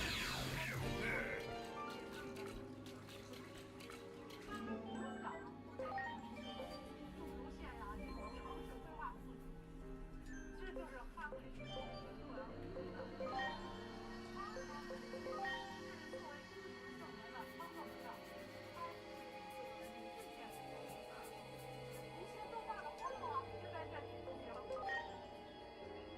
作为张老师，我们就是我们大家，我们就知道他们是什么意思了。因为在这个昌门，在苏州的昌门，这个西门这一块石碑，上面就写着“气尊昌河”，告诉我们这是天宫。哎呀，不过我站在这儿看见这旁边的这些麦条啊，其实是该想起的是洛阳县，因为这个整个洛阳城辉煌，它有银字塔，建筑是他们心意，但是这个塔只存在了10年。 Wow!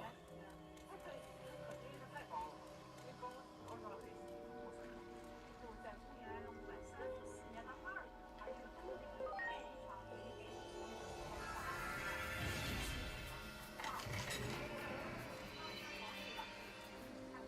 1000个御林军来这里攻破，也无法挽救。后来迁到邺城这边去了，然后这个在北魏朝廷做小官的一个杨玄之，他就出差来到这儿，看见这里城市一片荒芜，所以就写了个《洛阳前来记》，把这个洛阳北魏洛阳城的那个壮观景象记录下来。所以想起这个，我就想到一首歌，那个烟花易冷。唱来。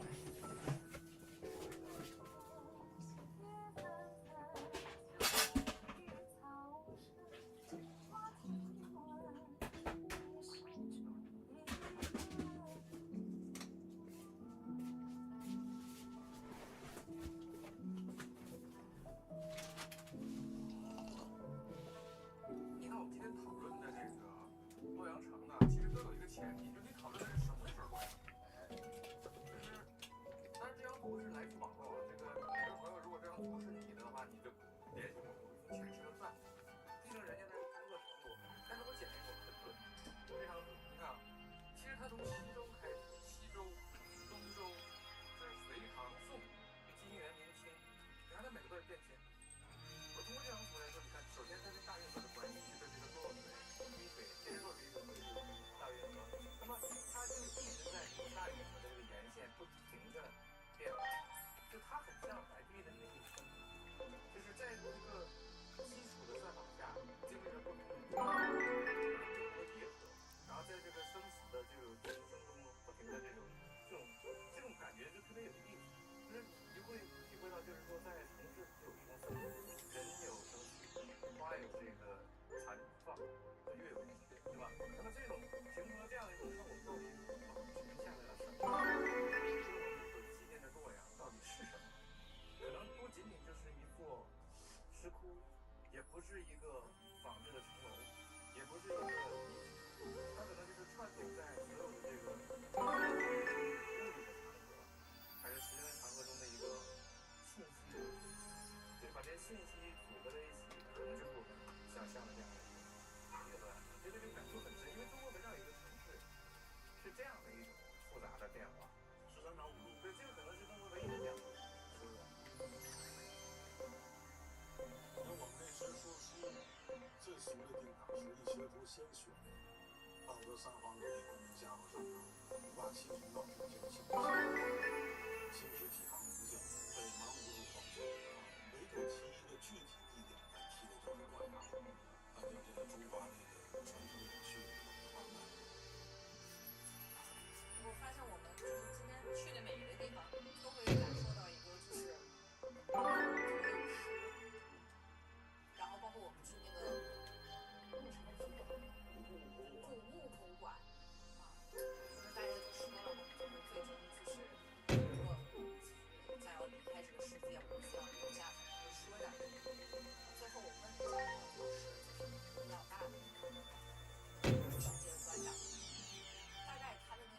形容，就是我们是在路上，这个不是一个结束，就是从头到尾，它是在告诉我们这个圈儿是怎么走的，我们要去接受它。那个大家都说遗憾，这个遗憾就是一直不做考虑过，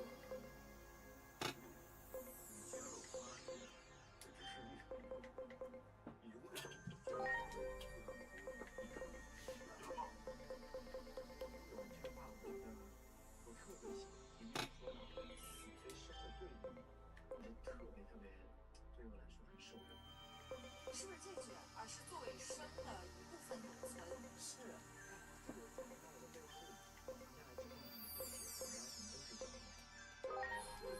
这个想法真的很好哎。还有就是我们今天讨论死亡，其实是为了更好的生活，更好的活着，活在当下很重要，不要想就是哎我能活多久啊？我这一生我必须要完成什么我才算是成功的？我觉得我们每一天真心好看，在做我们自己想要在当下觉得有意义的事情，想要去做的事情，我觉得这个就是属于一个成功的人生。看看我们组员的水准怎么样。从城市到这个内核，对，它实际上生和死都是一些不同的阶段，就是我们可以看它兴它亡啊，它继续又兴又亡。那对于我们人来说的话，我讲我自己的感慨啊，我之前我的心态是觉得人生太有限了，我们几个朋友都会在想，我们还有好多重要的事情，我感觉我们做不来。但是我最近为什么突然对教学这么感兴趣，对培养年轻人这么感兴趣，甚至你让我去办这种展，我希望能够在更多的孩子心里能够点亮一个可持续，大家觉得还可以通过科技好点亮我们未来之路。就是做这些事情，其实在我的心里就是一种，我不希望他们去复制我，但是我希望能够点亮一些，给他们一些参考，觉得我老师当年做的这些事情。我觉得可能古代人在某种程度上，为什么他们要写很多东西留给后人？他并不是希望所有的人复制他，而是希望给他们提供参考。对，在某种意义上，如果他的建议可能有一点用，或者说能感染一批人，我觉得他就是。其实我们老说生死生死，其实我更喜欢说死生。这个《兰亭集序》王羲之就写死生一大矣，他把死放在前面，然后把生放在后面。庄子里面说方生方死，方死方生，在洛阳我们看到的就是这种方生方死，方死方生。我们去看唐文梁山这个时候的孟惠王死了，隋唐文梁人又生了，隋唐文梁人死了，宋元明清的在后面是。生了各种各样的形式。所以今天这个旅程呢，我觉得好像是沟通了人的生命的生死，对不对？那在这个整个的这个也沟通了这个城市的生死，就让我想到其实我们走运盘这一条线，我们也在沟通运河的生死，运河也是方生方死。就在这个生死死生的转换当中产生的。也许生命的意义呢，既不是一首歌，也不是一个轰轰烈烈的死亡，而是生和死的转变，不断的转变的过程当中，不断的就往下来有新的东西产生。也许有一个帮助我们沟通这个世界的，带有根本性质的。生与死，方生方死，方死方生，看似已经死去的历史，也会以另外一种方式重生。走运团以全新的扮相，突然出现在唐代洛阳的街市。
接少了很多。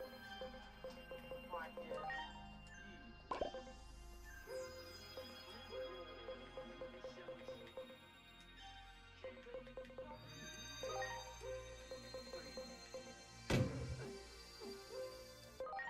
月季不解饮，饮无随我身。月将尽。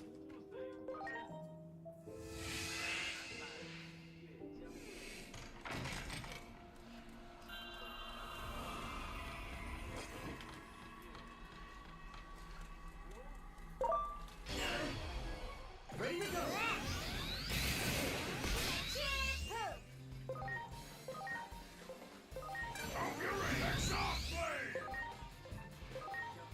Launching crossfire. Here goes! Zombie blow!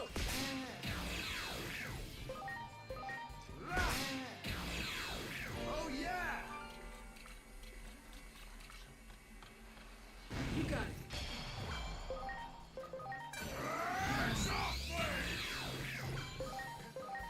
Here goes!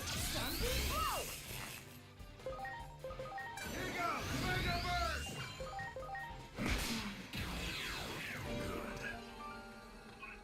That one.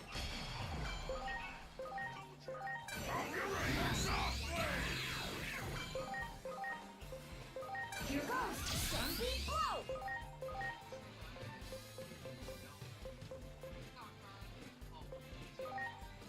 Here you go! Mega burst! Here I go! Thrust blow!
Preparations complete. Launching crossfire. Here we go! Thrust blow! I love it! Strike fishing! Gotta finish that strike fishing! Hope you're ready to soft play!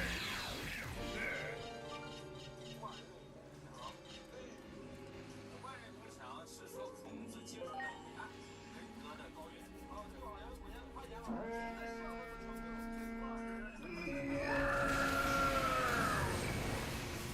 他的坚持大，相当壮观。Well, 这样的对话是知道我是什么。 well, well. The Chinese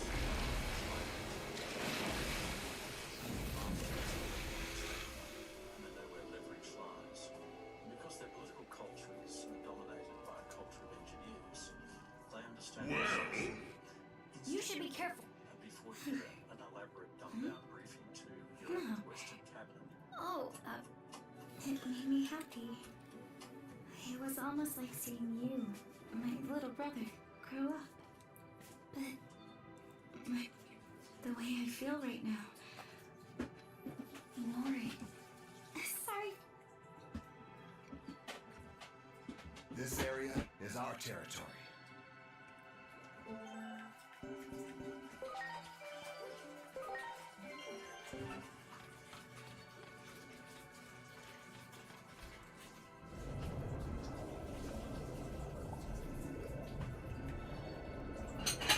Here we go.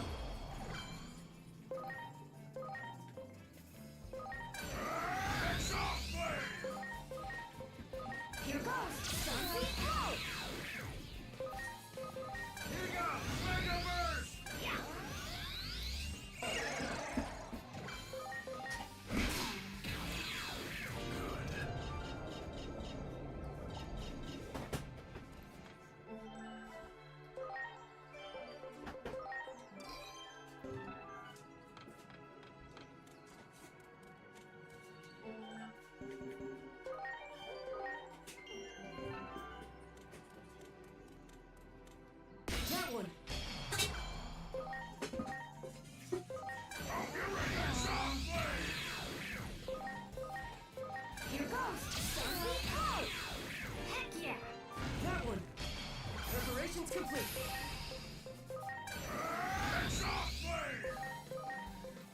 Here goes. Sunbeam blow.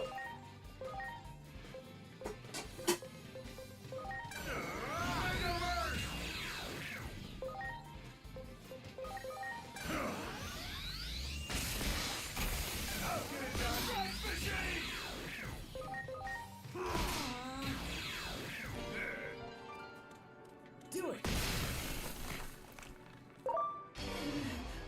Ready to go.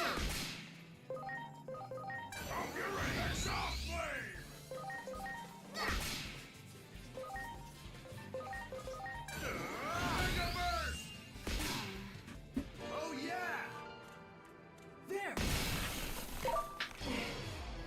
Preparations complete.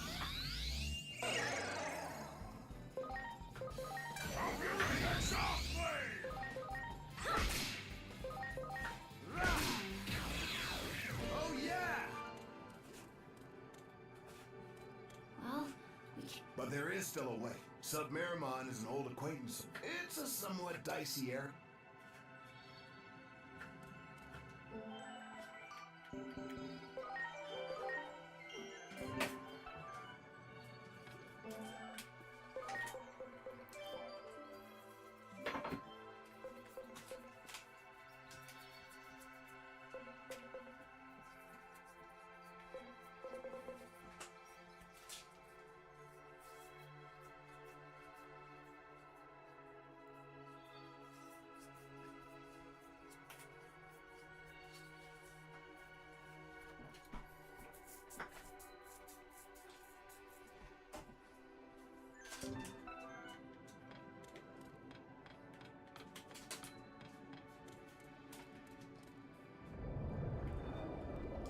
Here we go. Preparations complete.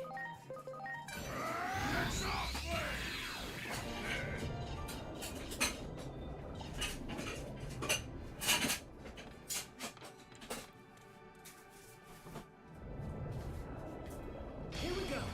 Ready to go.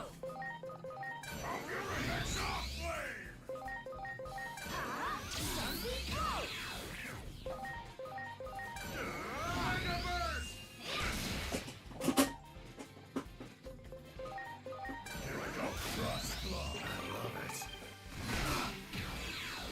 Yeah!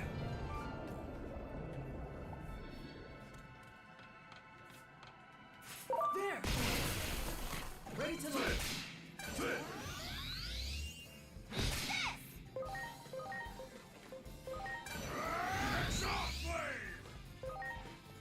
Go.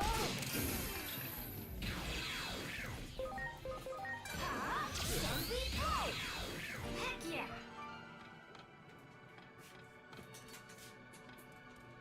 That one.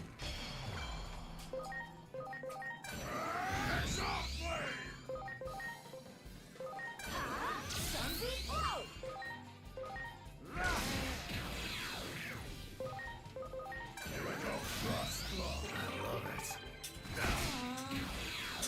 Yeah! Wow. Over there. Do it.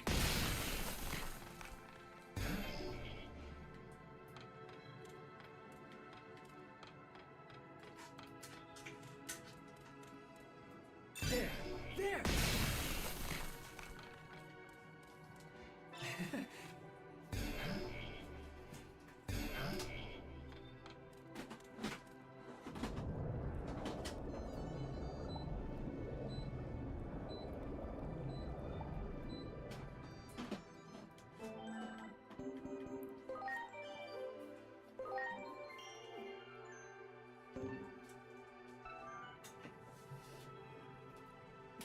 Much appreciated.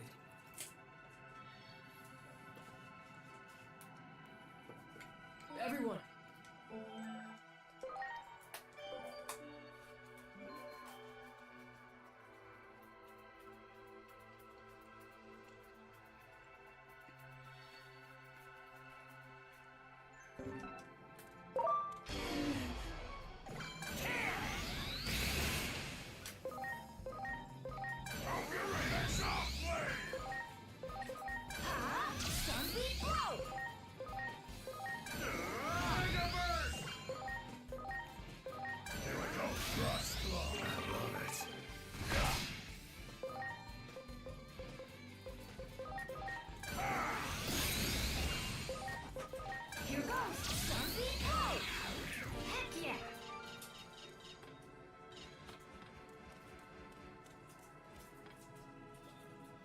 This is the plate. Wait.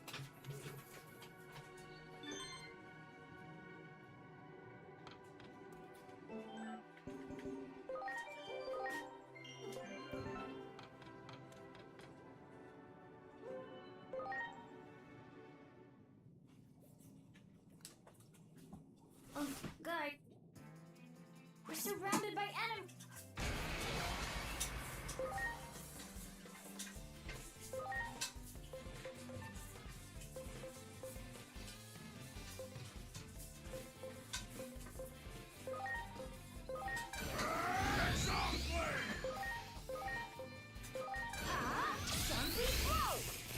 Ready to go. Launching crossfire.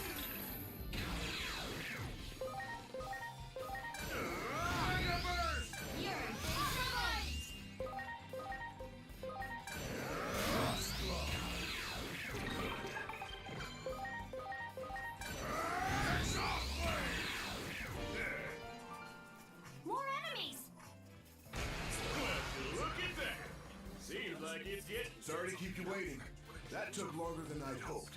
As promised, I brought Submariner. Oh, I smell a. Oh, oxygen Homan! Strike machines! Jump this series of levels such it is known that is copying character. Oh, get ready! Exhaust blades! Hymns, others cannot. Here goes. Zombie blow. Build some of the underlying infrastructure. Here goes! Mega burst! But its ability to produce electric vehicles. Here we go! Thrust blow! Because its manufacturing new resistance is now actually beyond. Exhaust blade! And so, it was wrong. Here goes. Zombie blow. Finger surprise! Found one of its problems. It has developed, perhaps not economic prosperity, but economic power. Mega burst! In some ways, all this story seems true. Thrust blow! Ready to launch. Oh, get ready! Exhaust blades! I'm Submarimon. Submarimon is a bit odd, but now let's go. Of American perceptions, and American perceptions are not entirely detached from the underpinning of Chinese economic reality. Sometimes I worry that in this country, I've lived among you now for the better part of 10 years. Sometimes hope becomes a substitute for analysis and strategy in this country. That Americans, or at least those in administrations of one hue or another, look at Chinese demography, they look at authority growth, and they say, yeah, we told you so, problem fixed, and we move on. It ain't fixed. China is formidable. Even a leader like Xi Jinping Wow. is formidable. And given his surveillance, Good. it's trebly formidable. I think in terms of the periods you're talking about, yes, post-COVID, growth slowed. But underpinning it all is always this continued red thread of Xi Jinping's core organizing principle, which is I'm building an industrial state, and I'm not going to let any bunch of private entrepreneurs or consumers Well done. I'm just going to do it. He's made in China 2025, the 10 technology Do it. sectors. Ready to launch. If you look at the double Oh, get ready! Exhaust blade! now it's technology, semiconductors, yeah, aeronautics. Mega burst! If you look at the list of where they were in 2020, Alrighty! last year, frankly, as an exercise in industrial policy alone, whatever the economic inefficiency may have been in getting there, Xi Jinping regards that as a bit of a loose change compared with obtaining the commanding heights of these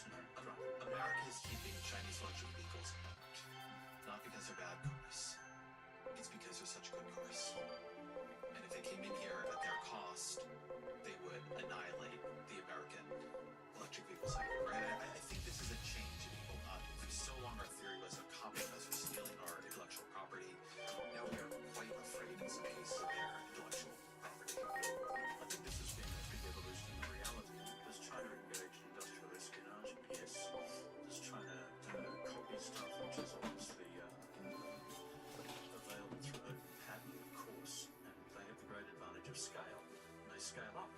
They scale up rapidly, given the automatic leverage of their domestic market. But given their domestic market is still flat because of problems with disposable income, then deploying this surplus capacity, this surplus production in global markets is their next best step. And since America has erected the tariff wall, all roads lead to Europe, which is why you see such huge reaction from European political leaders. That's what's unfolding, and it's all of those things everywhere at once. And at a pace of knots, like this thing is happening at speed now. Is it sustainable for China itself? Ultimately, there is a problem of finance. We need to think this through. How does China finance this level of industrial subsidy? For them in their calculus, this is a temporary exercise. That is, we will, through our level of industrial subsidy, ultimately destroy the world's competition and opposition. Those will fold. Then we can restore prices at a level which makes sense for us in terms of the cost of production domestically. But by then, the alternative sources of production have gone. This is a very elaborately thought-through strategy on the part of the Chinese, and so far, to give them credit, it has worked remarkably well. But they cannot sustain it indefinitely. They're currently borrowing from Chinese consumers in their personal savings in banks to keep this whole thing afloat.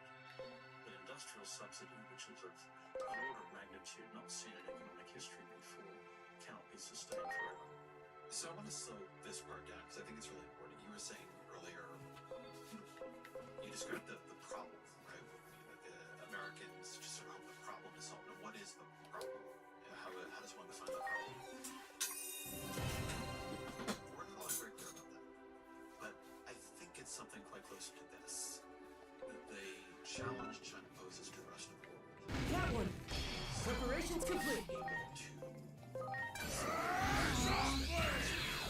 to take money from its own.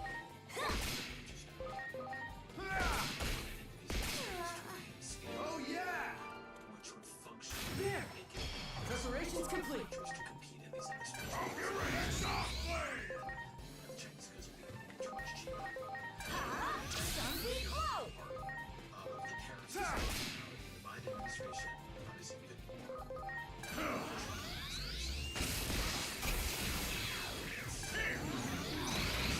Alrighty! we are going to make them Do it! Preparations complete! Softly! Here goes! Something close! Heck yeah! challenge which China There! Jesus sort of places. There!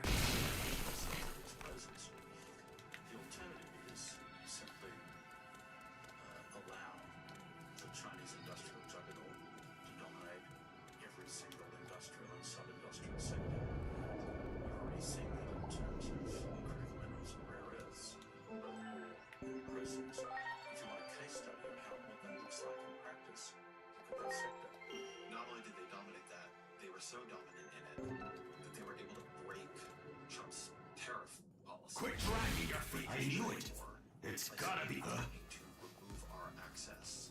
Boss, Their rare earths and magnets I thought you all... and so on. They had Your advantage timing over us. isn't...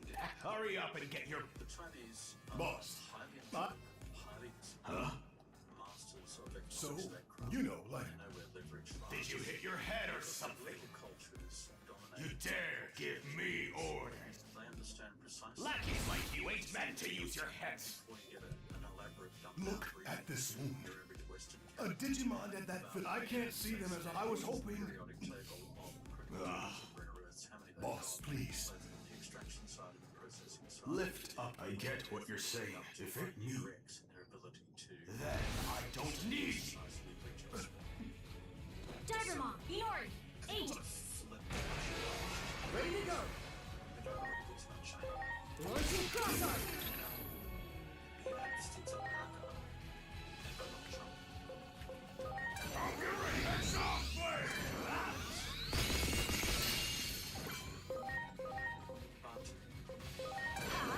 Something close! Two of America is the only country in the world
you okay? The best.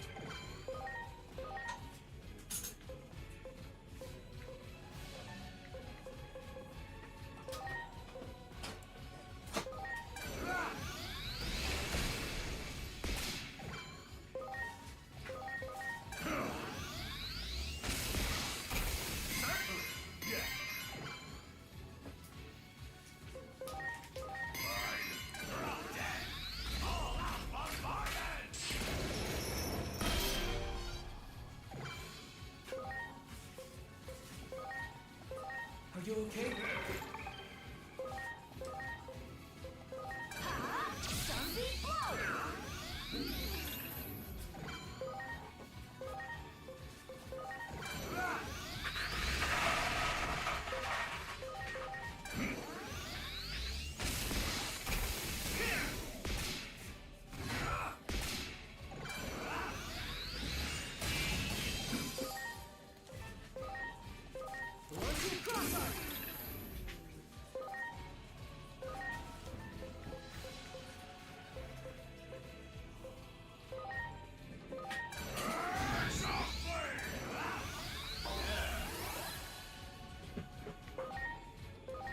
Here goes! Sunbeam blow!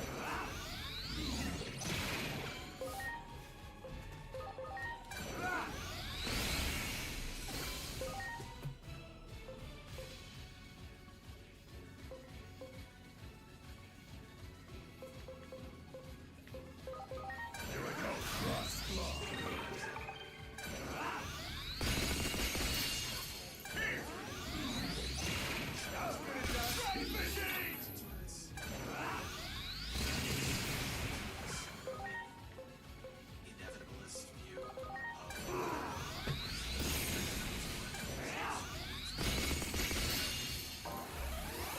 of structural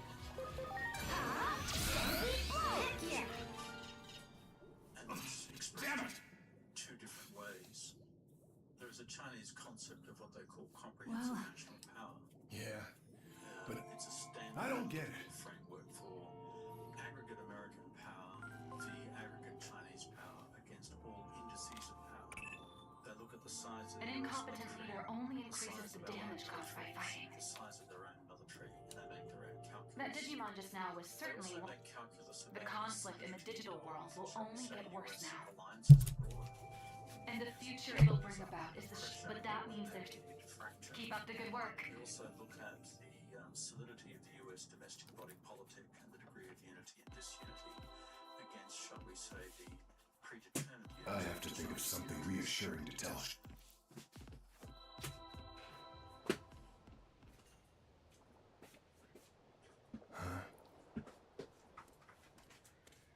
Look at this! The villagers talked, and we.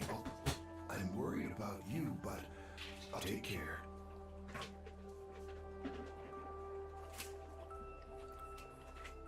The village. Let's go and... Hello.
Well done.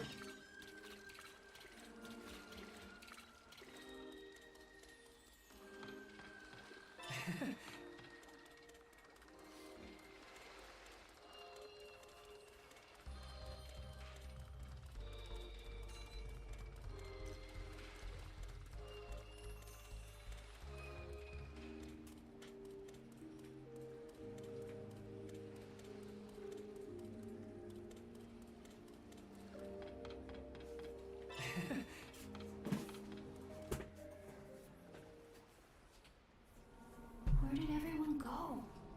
I don't know. No, don't say that. Yes. Predetermined unity Wait, with the Chinese damn Unionist it. state. Why did... Interestingly, they stopped publishing this stuff for the rest of the world to see with their conclusions That's right. about Yeah. 12 years ago.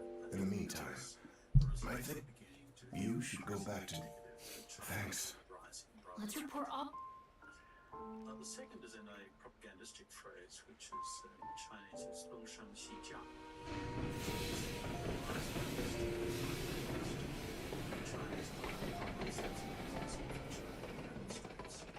If there's a third phrase, it's probably Xi Jinping's oft-used phrase, including during the summit with President Trump most recently. The world is now experiencing changes not seen in 100 years. He first began using that phrase in 2017 on the 100th anniversary of the Bolshevik Revolution.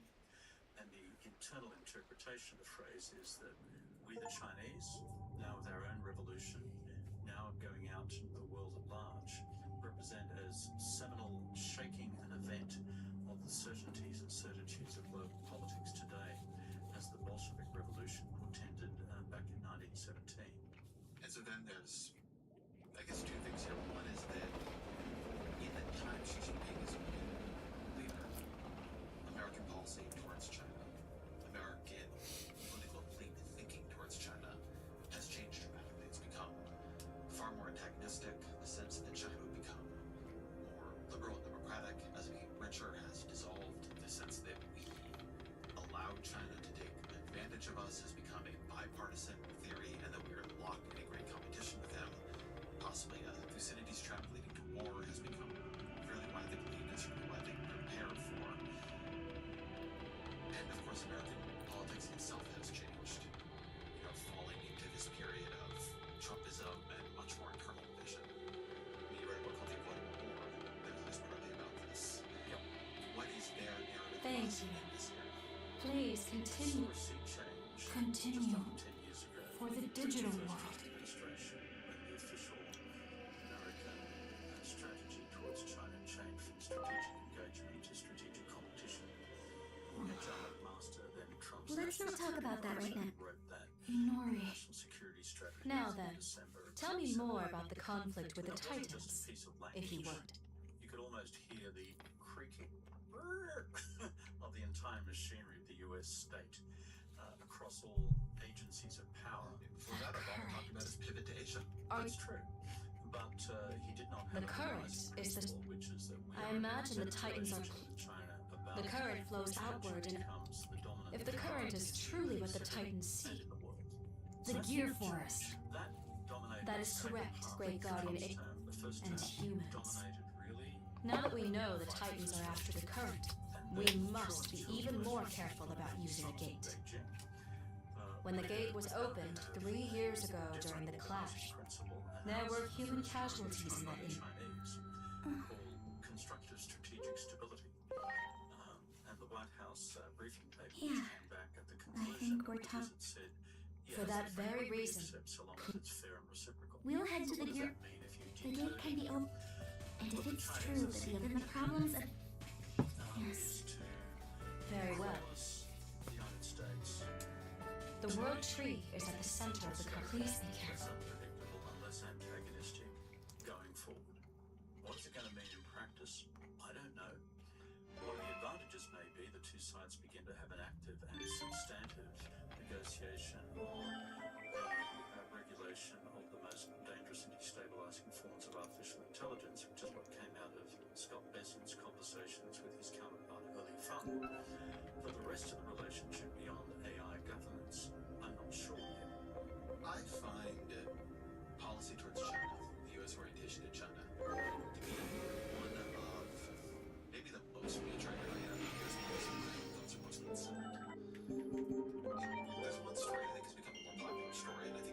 extracted out of at least part of our conversation, which is to say, Xi Jinping and the CCP under him are highly illogical organizations and individuals bent on eventually attaining Chinese supremacy, particularly economically and industrially.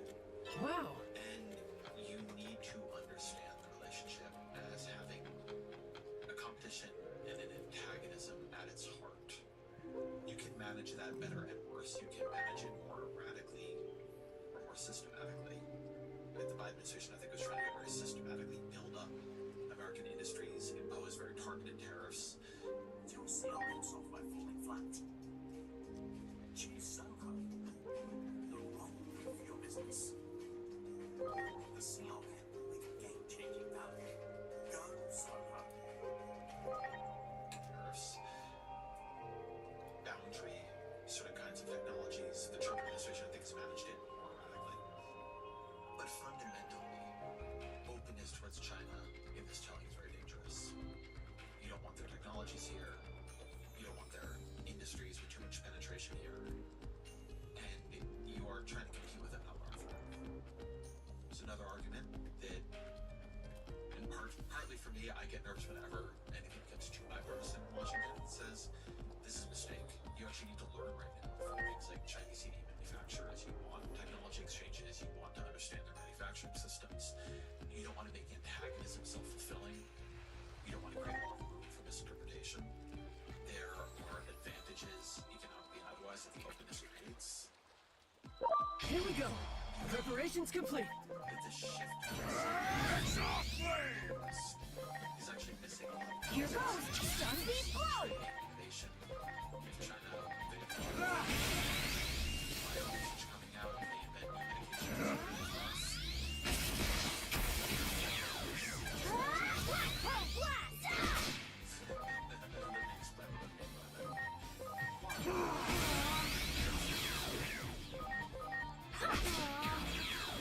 Heck yeah. Just that Xi Jinping and the party he leads has learned. They have a very clear-eyed view of where they wish to be, at home and abroad. And at home and abroad, it's time for China to become a fully Here we go. Ready to launch. for China to be the most powerful state. Here goes. Sun be blow. Let's just be clear about that. It's an unemotional, clear-headed,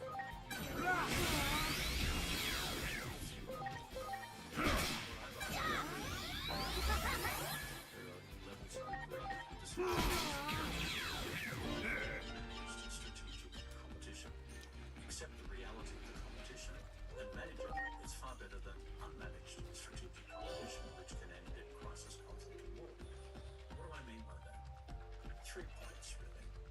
A, accept the fact that there are fundamental strategic red lines which they can't cross and we can't cross, and that managing those red lines, particularly over the question of Taiwan, the South China Sea, and the East China Sea, is the meat and potatoes of sustaining deterrence, and that actually creates the strategic stability for the rest of the management of the relationship to ensue.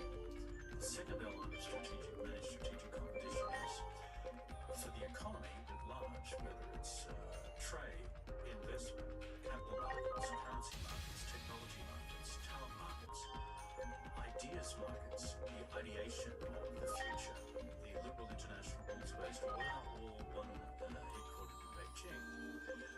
Make this a full and open competition and make the best system win. The third component of managed strategic competition is those areas which we define as in our mutual interest to cooperate on.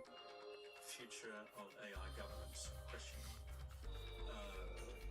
Preventing the next global pandemic. How much we all screwed up on the last one, particularly the Chinese. The future of other forms of global public health like cancer research and biotech. And these are quite rich areas for collaboration. And my view is we can walk and chew gum at the same time in these 3 different domains while recognizing that we're not ultimately engaged with those organizing a Sunday school picnic.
my life heard sound like this in a movie theater. It is just so far ahead of anything I've seen here.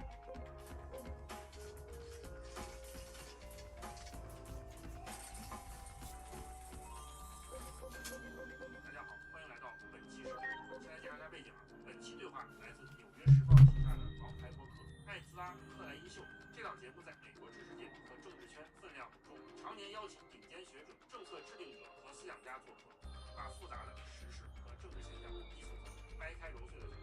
主持人是艾兹拉·克莱因，他是《纽约时报》的专栏作家和资深政治分析师，也是美国自由派知识分子中最有影响力的声音之一。他以擅长用深度访谈拆解复杂议题著称，他的政治光谱偏中左，对美国国内的保守主义和川普的政策有很多批评，但对中国议题的立场并不僵硬，他更多的是以一个试图理解复杂事件的追问者身份出现，既不轻易接受华盛顿的公开形式，也不盲目给中国辩护。不过说实话，他对中国的观察虽然比大多数美国人更客观一些，但仍然有不少偏差和偏见，比如他依然习惯性的用威权主义这种方式来理解中国，还是习惯用霸权扩张来理解中国的一切全球行为等等，这本身就限制了他对中国的理解深度。嘉宾则是重量级的托马斯·弗里德曼，他是《纽约时报》的旗帜性专栏作家，3届普利策奖得主，他是过去40年里美国最具影响力的国际事务评论家之一。他以这个说话和中文深刻洞察而闻名，他的著作和观点深深塑造影响了美国精英阶层的世界观。他的政治立场属于自由派建筑中的长期相信全球化、自由贸易、国际平等。Preparations complete.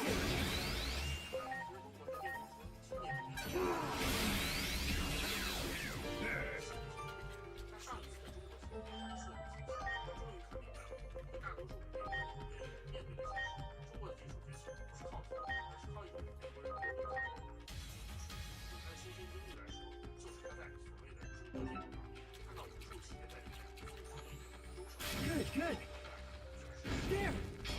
Ready to launch. 不过美国还不正视这个现实。 Launching crossart.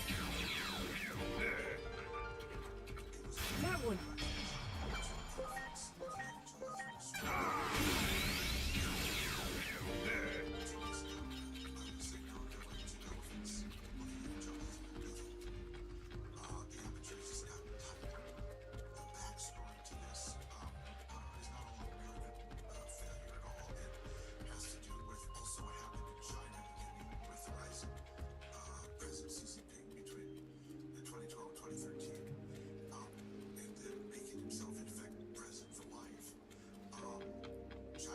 Wow. It made a U-turn. The China that we thought was, more or less Wow. 2 steps forward, 1 step back, but on a trajectory for more openness at home and more integration with the world. That really stopped under Xi Jinping, and it was combined with a program she launched, which was to basically show the China all over the 21.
Great.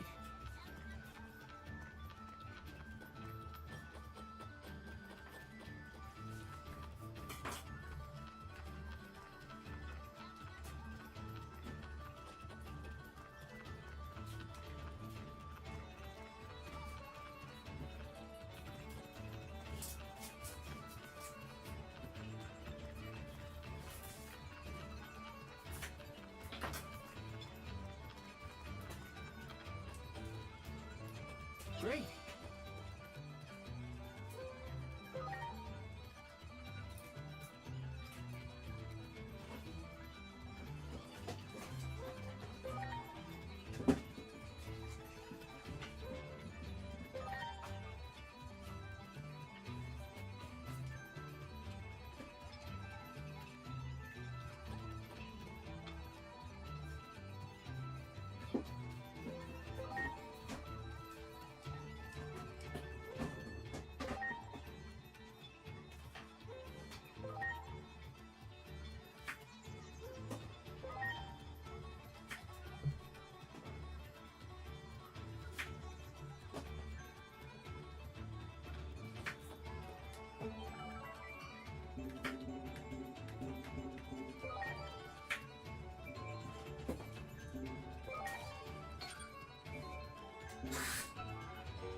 Great.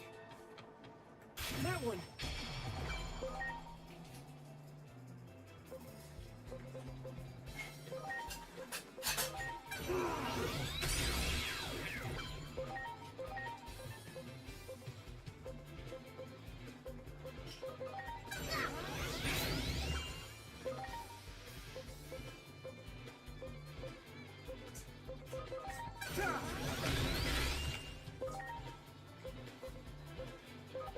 Here I go. Frost Claw. Good. That one.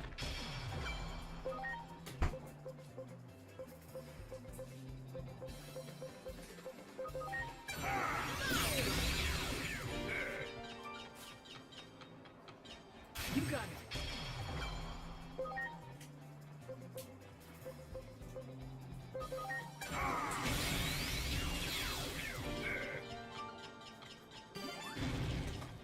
Well done. There! Ready to launch. Here goes. Zombie go. Oh yeah!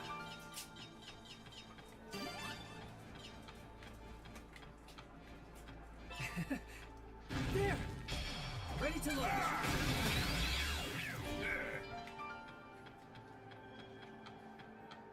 Do it! Preparations complete.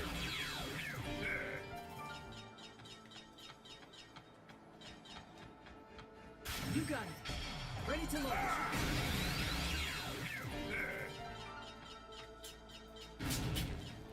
Great. There! Ready to go. Here goes. Zombie blow. Oh yeah!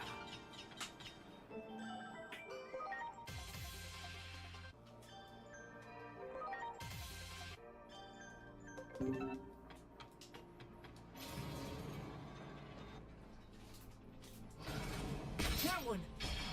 Preparations complete. Zombie blow.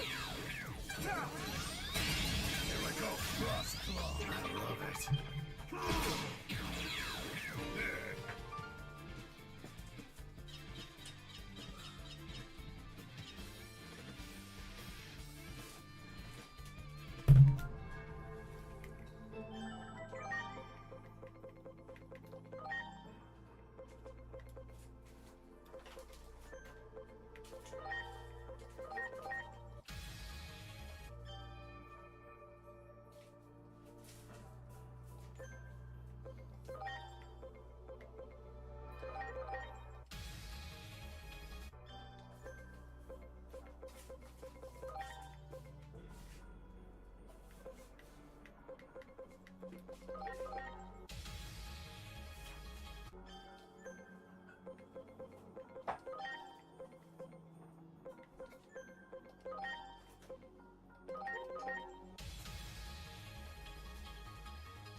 There!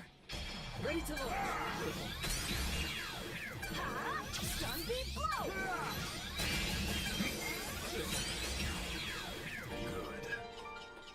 Great! You got it! Preparations complete! Here goes! Stun beat blow!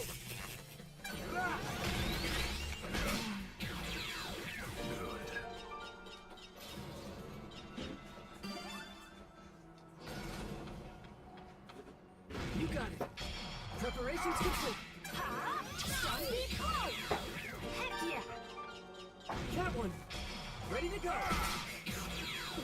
Here goes! Stun beat blow! Oh yeah! Cat one! Preparations complete! Do it!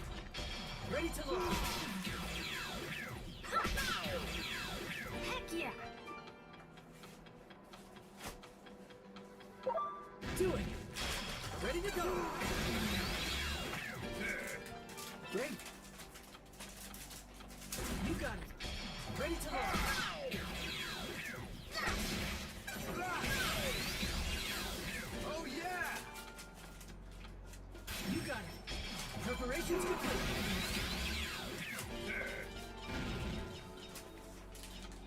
Well done! There! Ready to go!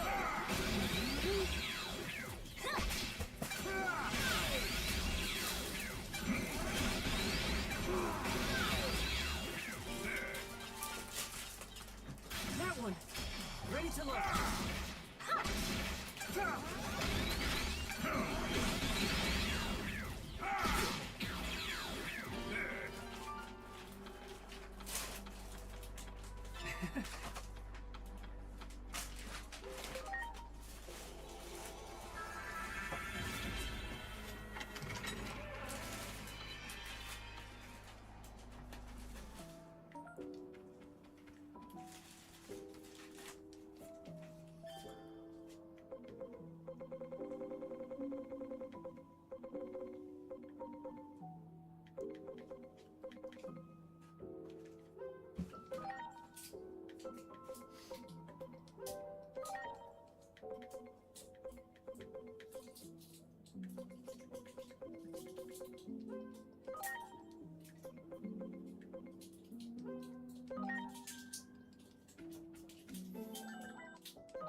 Preparations complete. Ha! Sunbeam blow!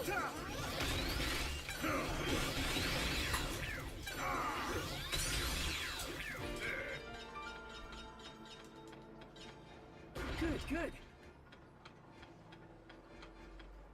You got it. Ready to launch. Here goes! Sunbeam blow! Heck yeah! Well done. Good, good.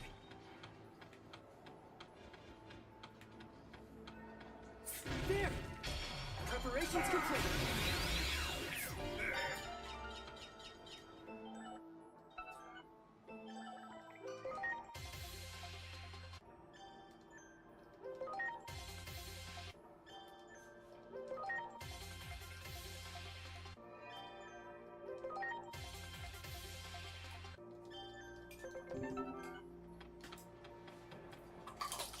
Do it! Preparations complete. Here goes! Sunbeam blow! Oh yeah! Do it! Ready to launch. Do it! Ready to launch. Do it! Ready to go! Ha! Sunbeam blow! Heck yeah! Wow!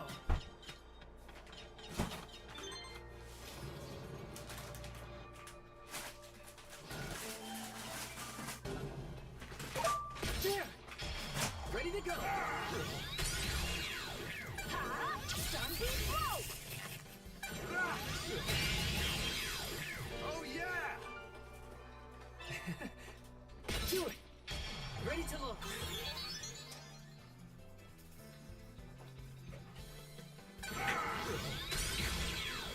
Here goes!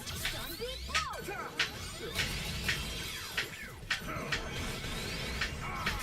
Ha! Sunbeam blow!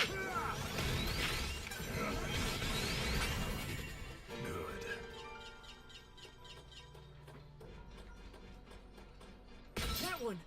Preparations complete. Oh yeah!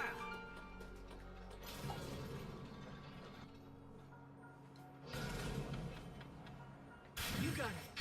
Ready to go. There. Ready to launch. Ha! Sunbeam blow! Heck yeah! That one. Ready to go. Here goes! Sunbeam blow! Heck yeah! Great.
这个蛋该吃掉了。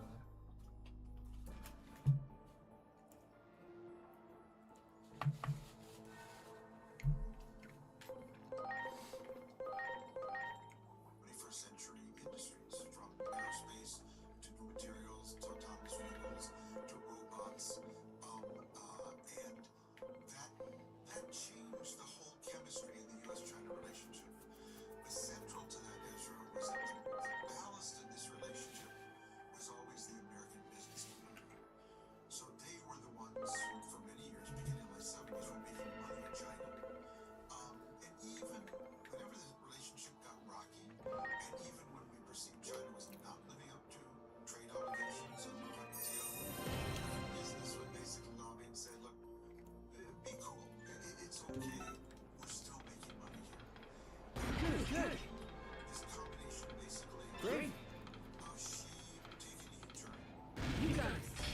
Ready to launch.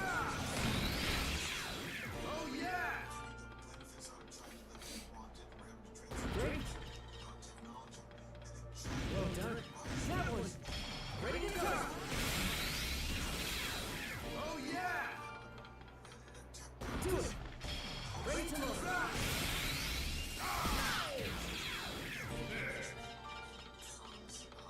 There. Ready to launch.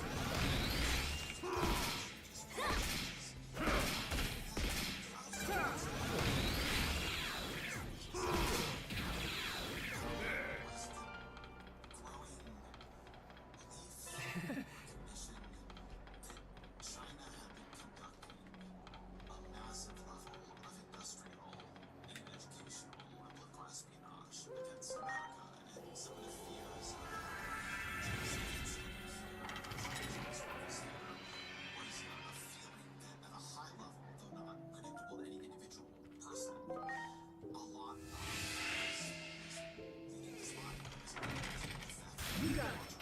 Preparations complete. Sunbeam blow!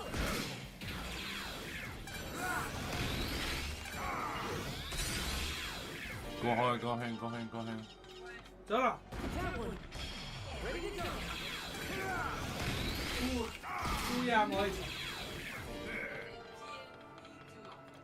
Do it. Ready to launch. Oh yeah! 毛又要抢。 There. Ready to go.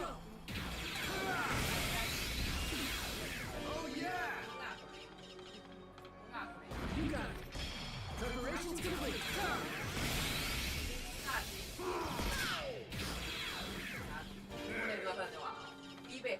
我真的假了你啊喂！ Do it. Ready to launch. Oh yeah! 哦哟， Great. 就不觉进去。 Preparations complete. 哎耶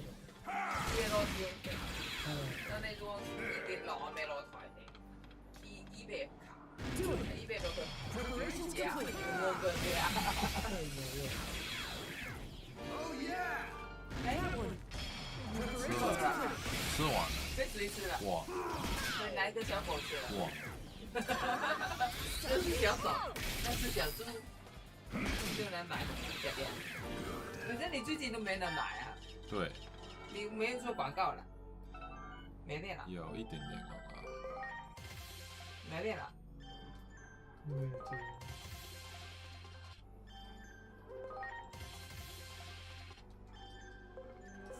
进。这個佢副知有啲，冇啲偏出嘅你卡多少那个？乌鸦啊，你卡比我不能抓苦啊！我说你看他的脚比我脚还要大，我是74公斤，你是多少啊？87的，啊！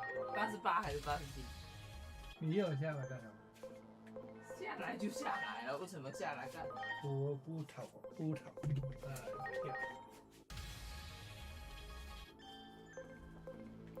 对啊，下来就吃东西。对呀，我怎么这个没煮我都那什么东西红红的？没那样子的没干。有没有什么好吃的东西？吃那个栗子可以吗？买的，反正我去中餐老去干过去了。你们家是啃啊，吃狗？对。我说能吃吗？什么吃什么？他煮哎，那是什么东西？小狗吃的。没听啊，只有嘴拍硬老的吧？对啊，怎么揣的呀？我说你桃没吃了。不吃，大我说家这个吃了，这个就拿起来放在这边滴死了，那这个帮他洗一下。这个。啊，好了，我你拿吧，放在这里。下来吃什么东西？冰淇淋吃一个可以吧？我已经吃2、3个了，再吃一个。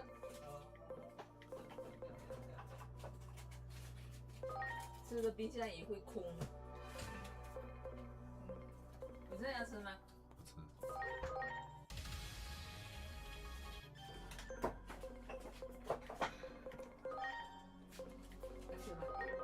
这样子，你拿一个维生素，你拿一个出来维生素，你自己拿去拿。我帮你剥了吃，吃一口。不要，不吃，我不想吃，为什么拿出来？他不喜欢吃这个垃圾。不喜欢你为什么给他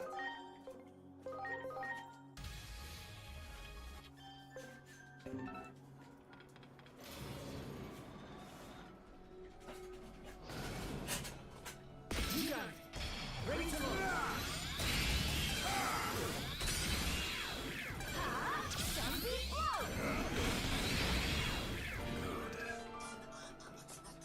That one.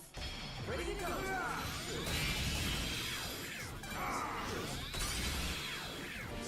Wow. That one. Ready to go. Oh yes. China can't really innovate, they can just steal from us. So, I'm curious how you think that played into it. Yeah, I can't speak to the espionage, I just don't know.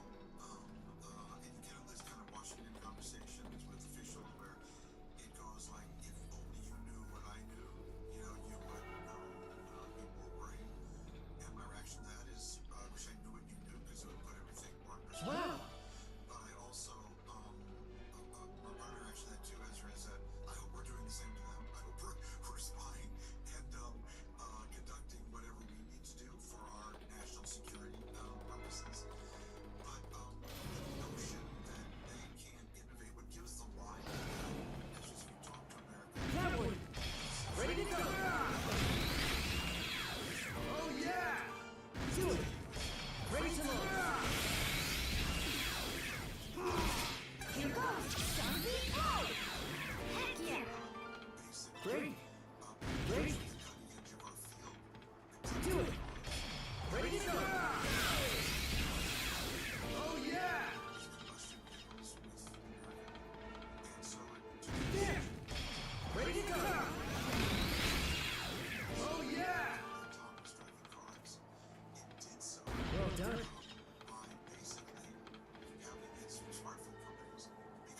Do it.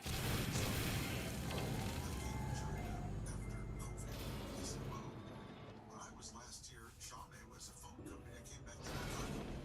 When I was here last, Huawei was a phone company. I came back, they were a car company. And so basically, they put their cell phones on wheels. And the reason this is important is that when you get into a DD's their Uber, it is a seamless digital experience from the rest of your life. Sync something with your cell phone. I rode in a Huawei car when I was just there, and I was riding with someone from Huawei. He took out his laptop, pulled down a screen that came out of the ceiling, and his laptop immediately synced with that screen, and it was working in the car. He said, "What would you like to see? Do you want to see anything?" I said, "Yeah." Get me Paul Simon's concert in London's Hyde Park. I'd like to watch that on the way back. It was up to, I'd say, about 30 seconds. The sound is really, you buy cars and everything 2 years ago. It's got Dolby surround, yada yada. I have never in my life heard sound like this in a movie. It is just so far ahead of anything, it's Technology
Digimon we saw. Third time. Yeah, let's go. I just hope the fighting hasn't started yet.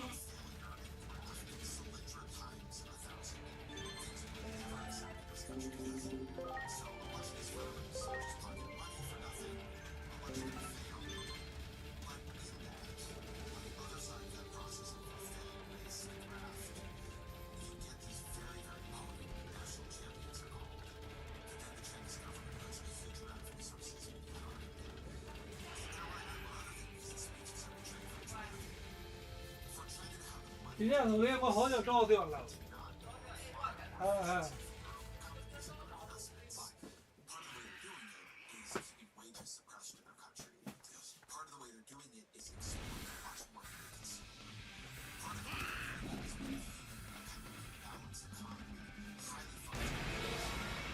Ready to go, turn!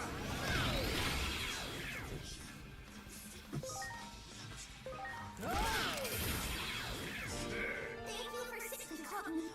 I'm glad you're... Yes. So the Titan... Yes. We'll come with you. It's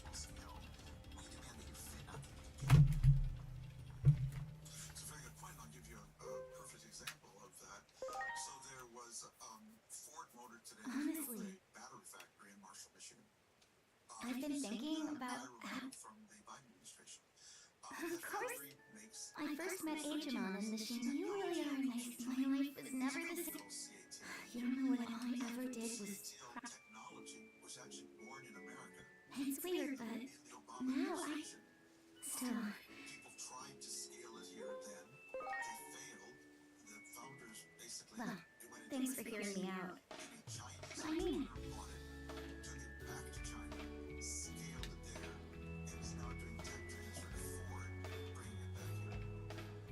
It's a perfect example of exactly what you're talking about. So I'll like patience. Moving back into your question, Ezra, by just giving you my worldview. So how I think of this whole China issue.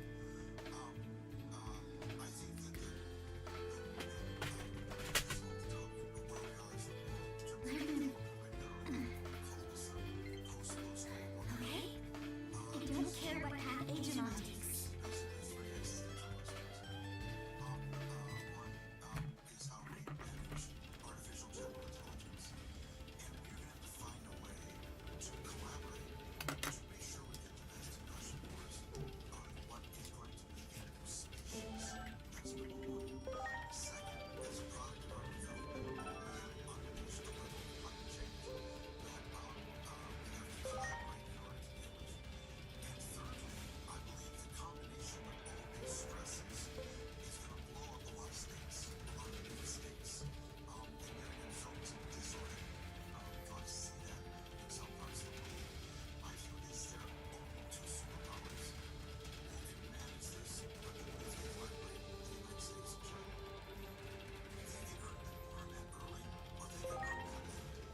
extended history like China and military dictatorships like in Burma, or family-run dictatorships like in North Korea, or absolute monarchies like in Saudi Arabia. They're all inherently the same authoritarian path. And that really misses out on what's distinctive about China. And what's distinctive about China is that it has this very long history, more than 2 millennia, of selective democratic processes. And the most famous mechanism is by means of the examination system.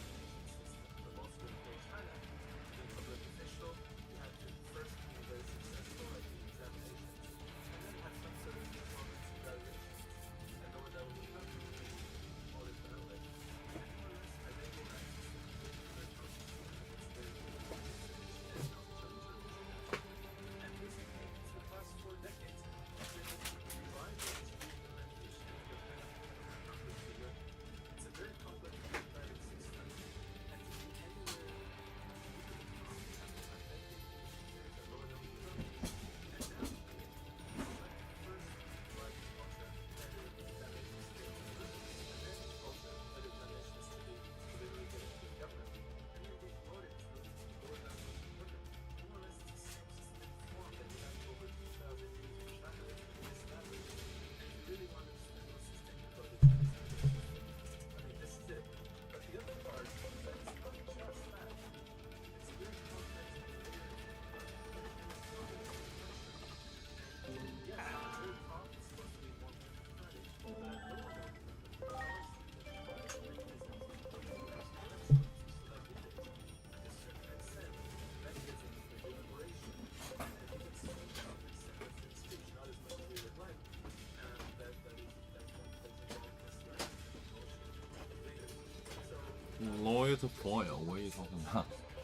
Loyal to foil。Central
got it.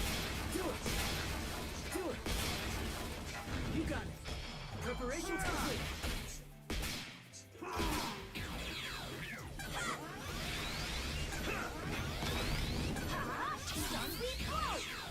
Heck yeah! There. Do it. You got it. Ready to launch.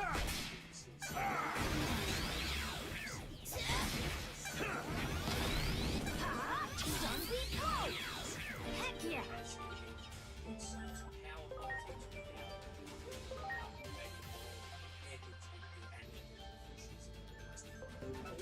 There.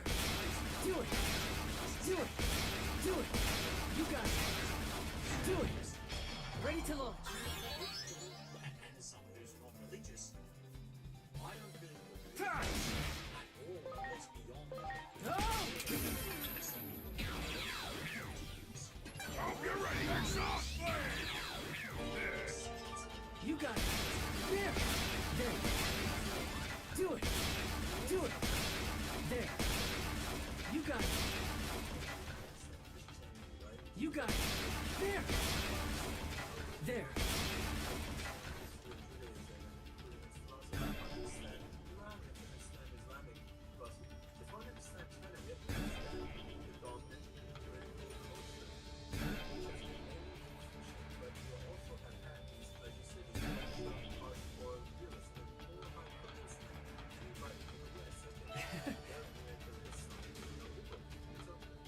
And the first practice at birth successfully unified China as the one state spirit for period for but in that dance only lasted 15 years. And since then, Do it. Great. but it comes back to chaos. Because how do you deal with that chaos? It's very hard to favor, but there's somehow to persuade and unify people who are You got it. Do it. There. There. Do it. There.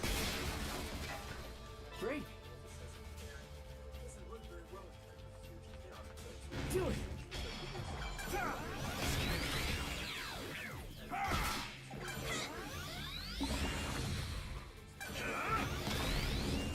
Here goes! Stampede Pro! Heck yeah!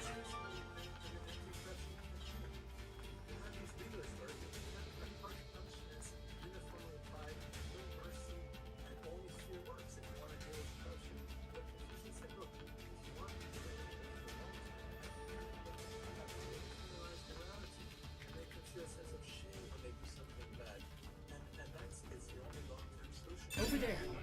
You got it.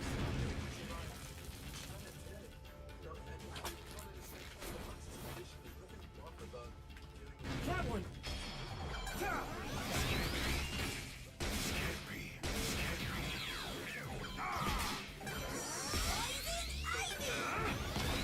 Here goes! Stampede Pro! Heck yeah! There. Ready to launch.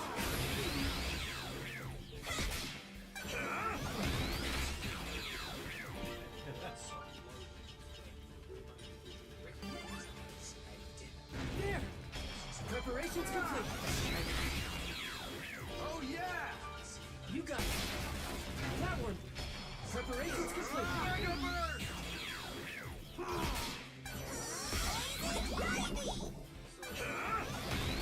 Here goes! Stampede Pro! Heck yeah!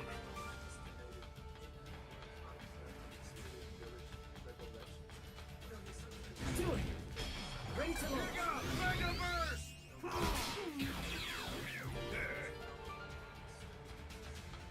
You got it. That one. Preparations complete. Mega Burst!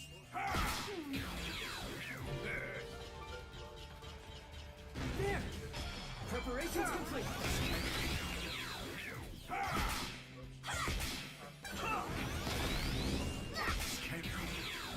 Heck yeah!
in other words.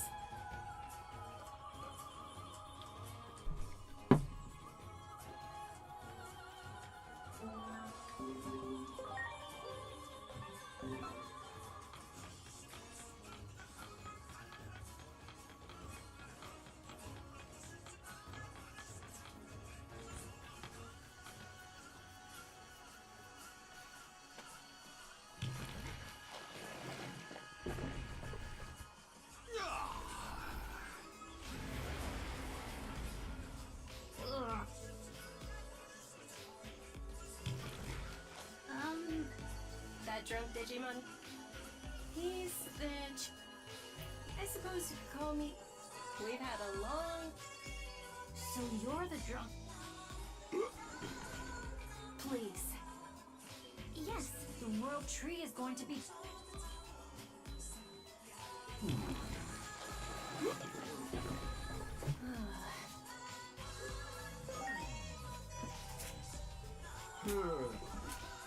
I'll respond. It is Bacchusmon's responsibility to... Is Bacchusmon? But we obviously can't rely... Is that alright with... If you're Junomon's envoy, I'd like some help if... Of course. I'm. Alright.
The way we came in.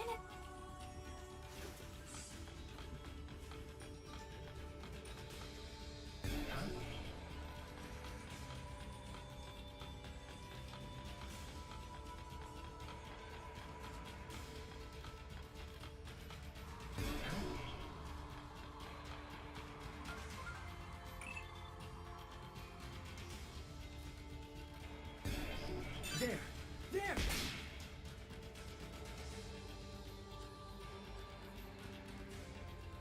I've been seen.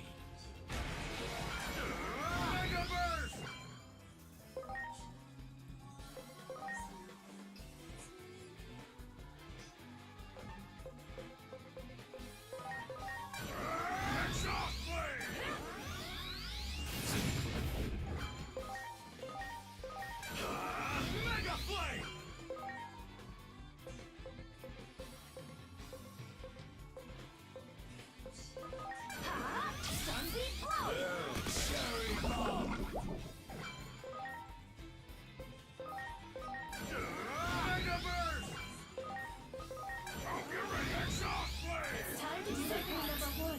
Polyphony! Halt! Calm down. Siren Man?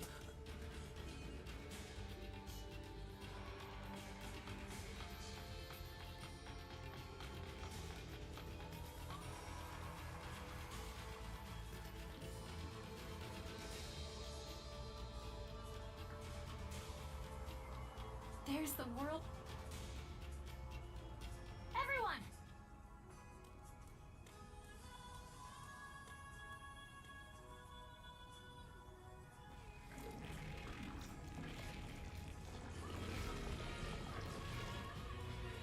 Those damn... Are they? What kind of monster would target the... Get back, Inori!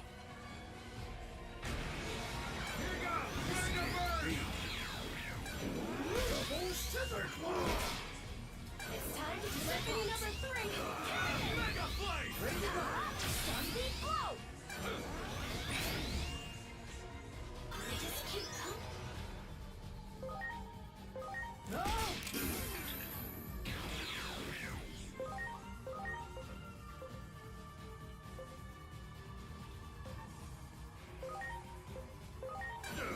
Mega Burst!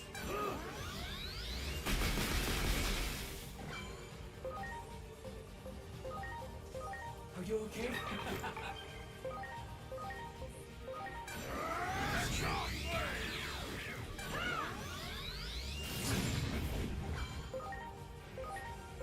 Here it comes! Mega Flame! Sunbeam blow! Come on already! Here goes! Mega Burst!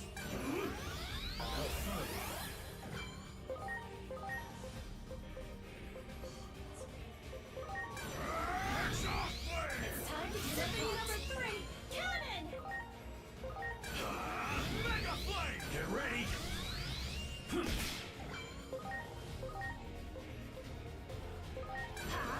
Sunbeam blow! Launching Crossart! Here goes! Mega Burst!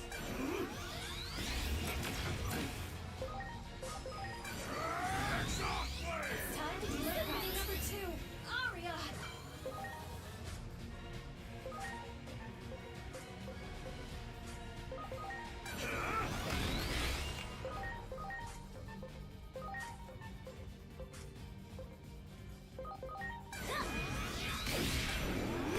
Scissor Claw! This is an endurance contest now. Maybe we can break through if we...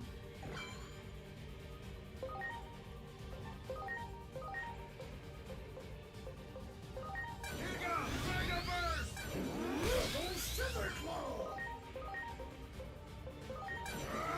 Shock Blade!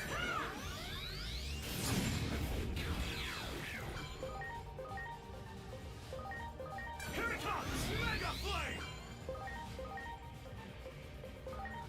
Here goes! Sunbeam blow!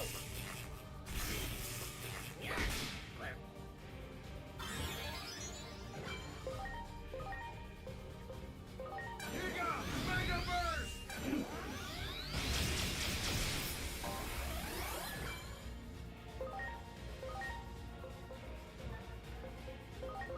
Now! Give me that Shock Blade! Time to Symphony number 1! Polyphony! Launching Crossart!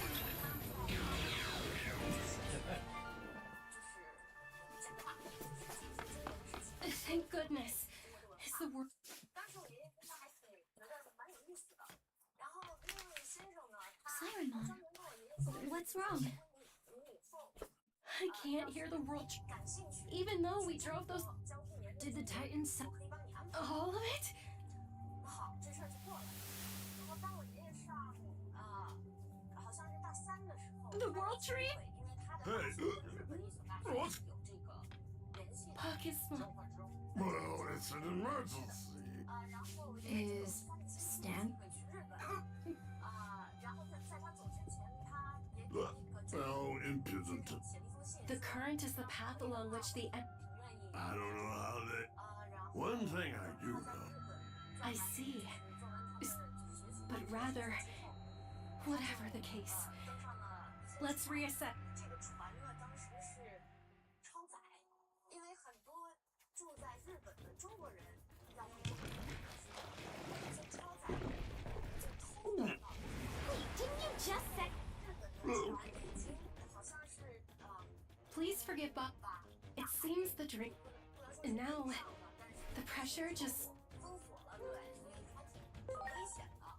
结果呢，他们就 I wouldn't want to imagine a world with them. 福建， Hey, 他下了 gather all the able-bodied. Are you... I'm. You folk. The world. That's a shit. War? Got it. What are you watching? I'm playing a game.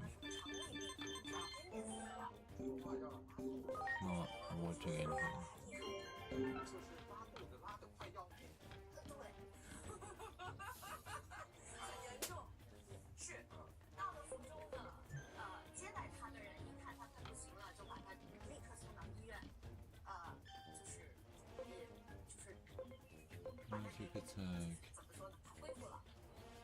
后来他就开始他的工作，但是那 This man looks sus. 之后已经开始往福建，就是基 Game. 本上算是就是已经开始行动要过来，所以我爷爷和他的这一帮学生们就开始往山里头逃。这一年他在当地教书，教书教在所以这一年的经历对他来说印象非常。 What? 中国对爱发言语 Lizard man looks sus. Some of them do look suspicious. 日本在福建地区进行大规模的轰炸，让仅仅在中国待了1年的他被围困。1941年12月，珍珠港事件让美国卷入到了第2次世界大战。 Went up in weights. What weight are you at? 因为他有在中国生活的背景，所以被派到了福建战区协助中国的抗日。 You got it. 这让外人很兴奋，他有了再一次。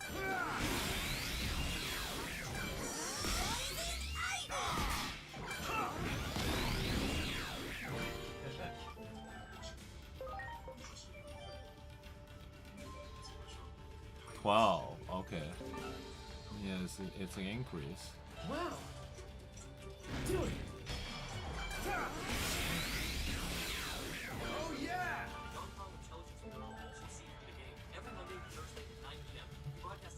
Much 12. appreciated. Segmented clips and highlight versions are available on YouTube's Smart News channel. Please like, subscribe, share, and hit the bell icon below. Everyone. Don't forget to leave us a comment. Today we invited 2 senior commentators, including Shen Feng Sing. Your muscles are getting bigger. Okay. Hello everyone. Do you want bigger muscles?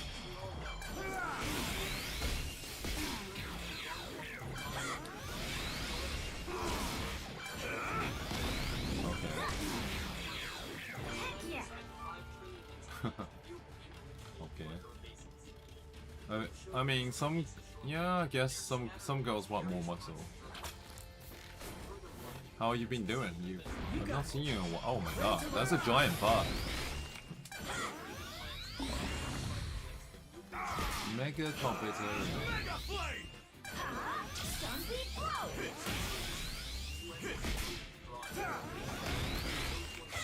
That's super big bug.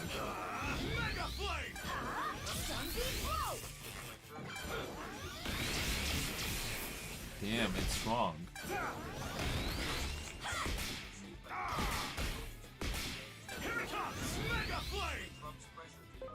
It's quite strong, this thing.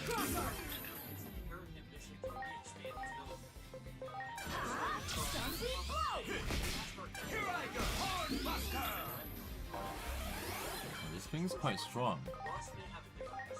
Now. You're the best.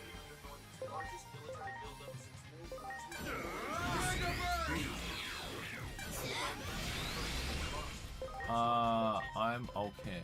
Oh my god. Why is this thing so strong? Okay. Now I can go auto.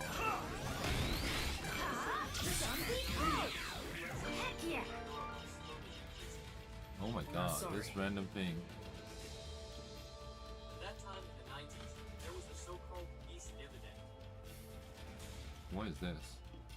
Later, in the 90s, the US fought Iraq, and after 9/11, A dungeon. long involved in wars in the Middle East, the so-called War of Terror, and so on. What the hell is this?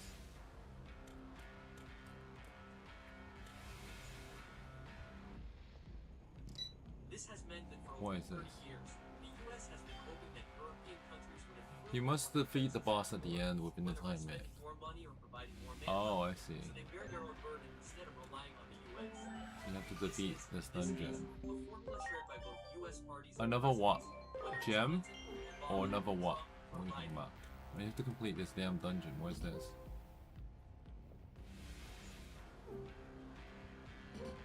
This one. Unlock condition. Use Digimon has been a long-standing demand of the United States. Heat wave.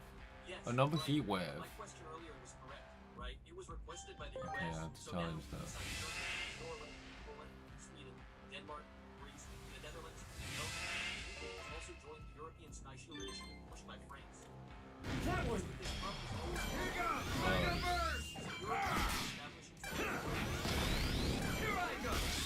Oh, this thing is strong.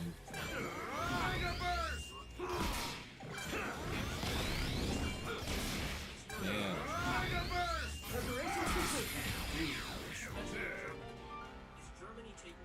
Took out my. You got it. Preparations complete. This thing is strong.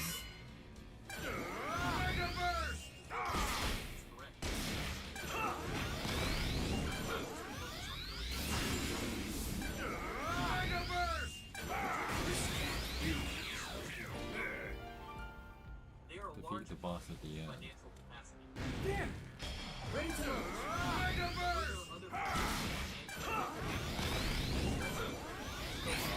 Oh damn!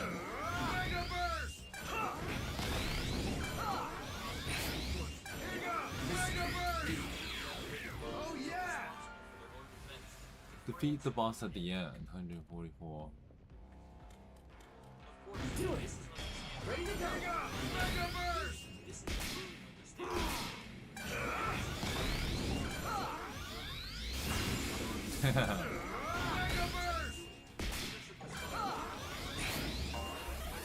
Irresistant.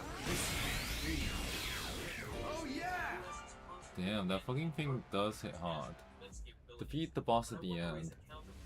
It's a lot of mega burst, you can hear it too. Oh my god, you have to defeat it within a time period too. I think my team is shit. Oh my god. That one! Preparations complete!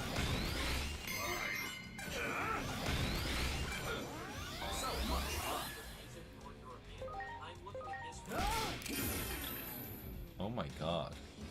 Can't use items either. What the fuck? It's AI. It's AI playing it for me because I can't be out playing it. Damn. We lost. Game over. Return to lobby. Holy shit, man. You'd have to be quite strong to complete this. Much appreciated.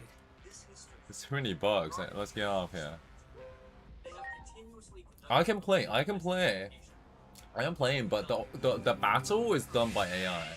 It's just slower if I do it. It's slower if I do it, but it's they're pretty damn strong. I'll get off here. Go do something else. Mega burst. Let me see.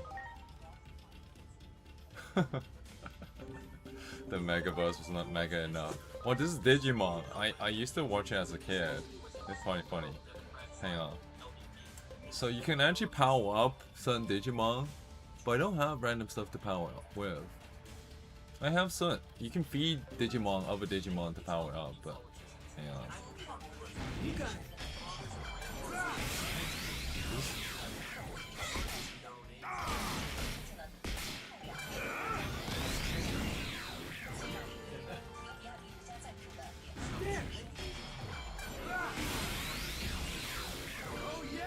Greg sausage roll.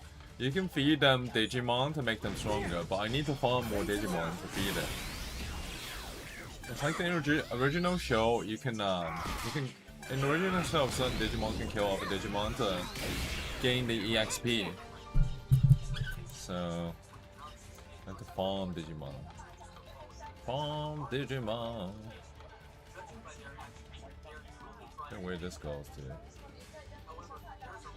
There! Ready to go! Yeah, Grex is not gonna work. Oh yeah! Grex is not gonna work, darling. Show Nonimon. I mean, this would do. I don't need it. Show Nonimon.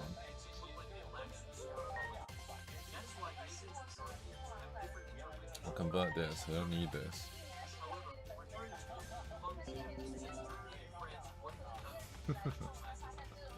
There! Get out of here. It's quite repetitive, this game, but at least with AI and auto attack, it's one of those grinding games where you have to level up. If AI does it for me, I can't remember where the mission is. Check the mission. Mission. Report to Junimon. Oh, I have to report to Junimon. No, it's like Pokemon, yeah. You have to level up.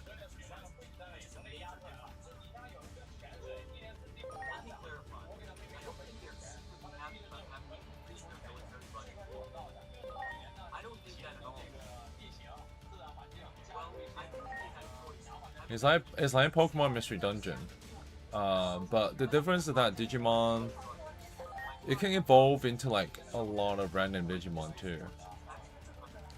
No, so if you go on this bird, you can fly to a random place. And we go to local mall. I don't even know where to go to. I have to report to some Digimon, but I don't know where it is. Sunomon, whatever the fucking thing. I don't think get out of here.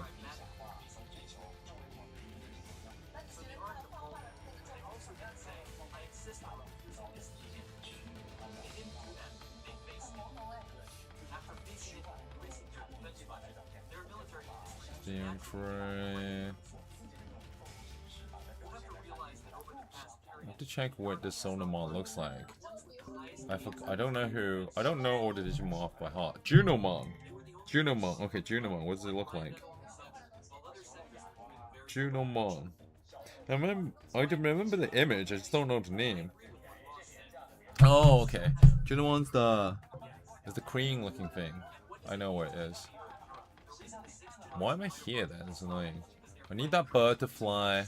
Yeah, the blue marker. Yeah, that is how you're supposed to play this game, but I need that bird to fly me to Junimon then, because she's not here. It's like a Digimon that looks like a woman. They flew me to the wrong place.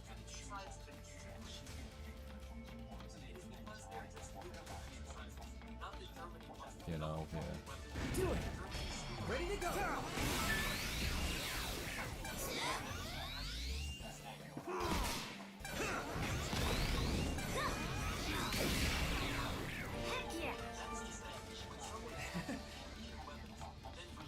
Augmented gems. Do it. Preparations complete. Looks like Groot. Yeah.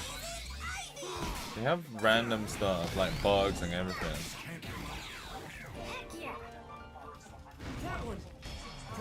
Running sunflower. Running sunflower is quite funny. There. Ready to load. Mega Bust. Oh my god.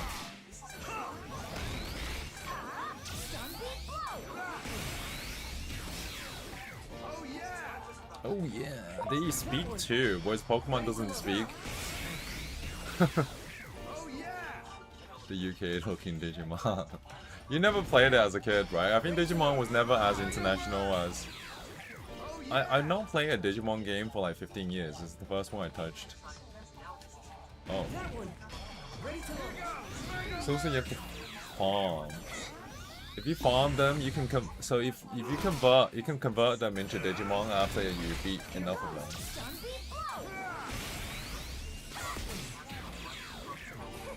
You never watched Pokemon either?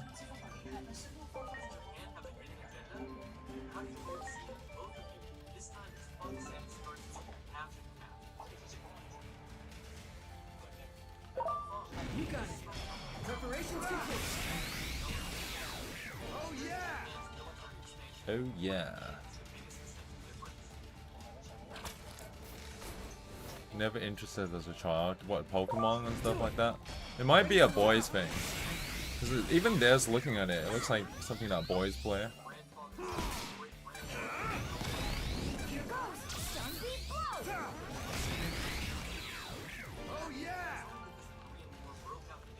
It might just be a primarily male thing.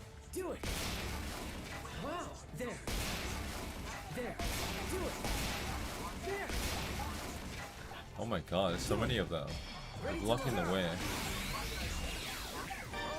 There. Do it. They can convert none now, so you can get one of these tree things. You can get one of them after beating enough of them. Getting in the way. Ready to launch. Fruitsky. It's not like a tree. It looks like something from Kirby as well. Woodmon. There. Ready to launch. Oh yeah. You got it. There. You got it. Preparations complete.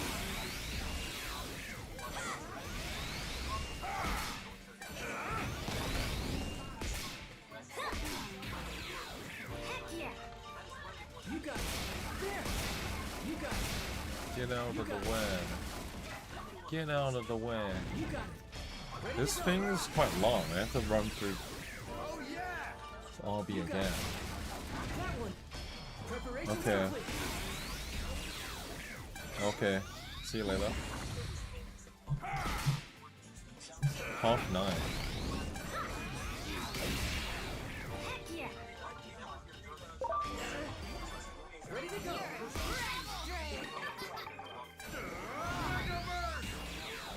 Oh yeah. There. Do it. There. Do it.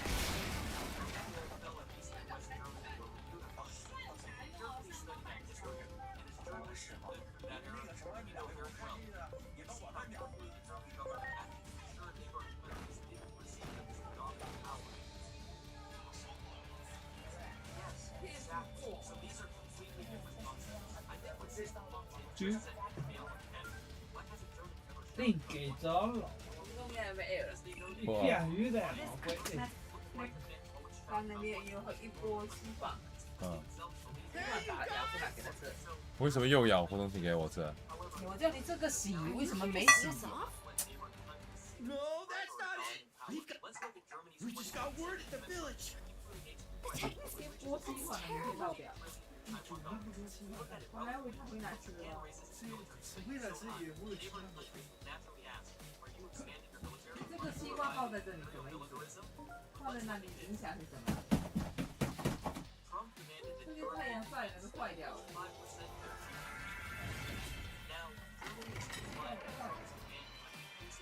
在那边煮，放在这里。 I came across a statement made by Poland a while ago regarding this.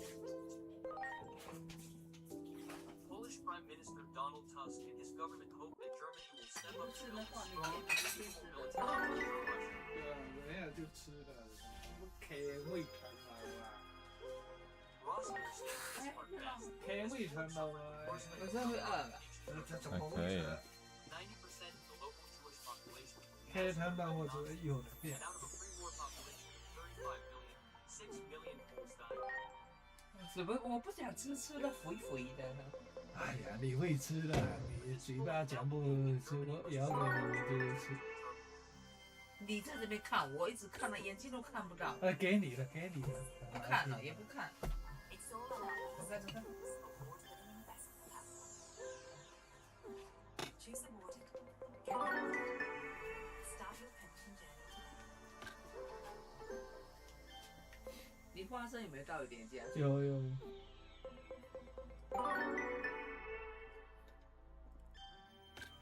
要几点？ 9点半。我现在开始去睡觉了。我西方冇要就完了，唔係啦，我呢幾個嘅。有西方當你配女仔呢？配女我係乜要啦，我係要啦。一個點話就出講。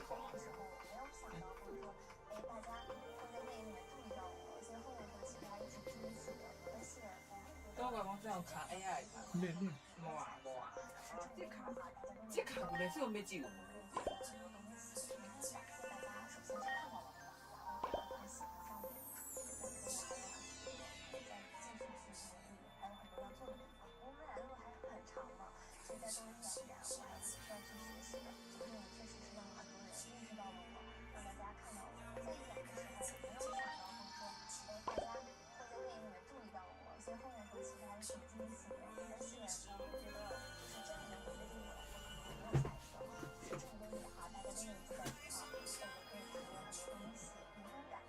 首先是看到了你，然后可能喜欢上你。我觉得我还有很多在进行学习的地方，还有很多要做的地方。因为未来的路还很长嘛，所以在这个短的，我还有很多需要去学习的。这个电影确实是让很多人认识到了我，让大家看到了我。在演的时候，我没有想到就是说，大家会那么懂我，模仿。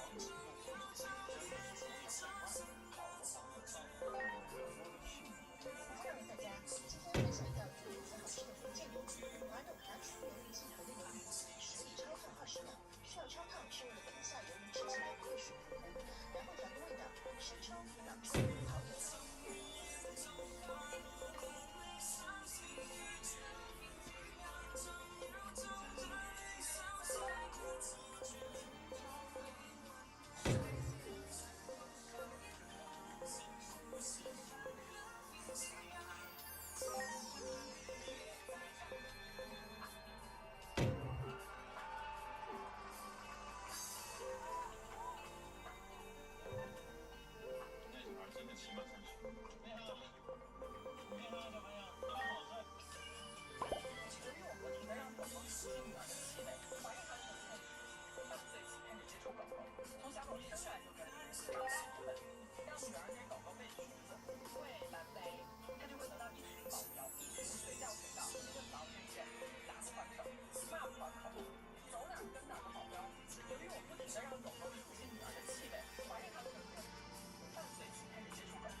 Zamfi dear. Sup Zamfi? Zamfi. Oh my god. To fight a boss. Getting ready to fight a boss. Guardian Palace.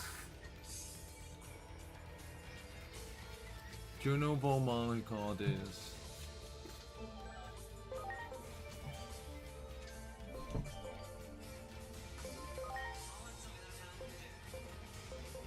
Evolve this to this.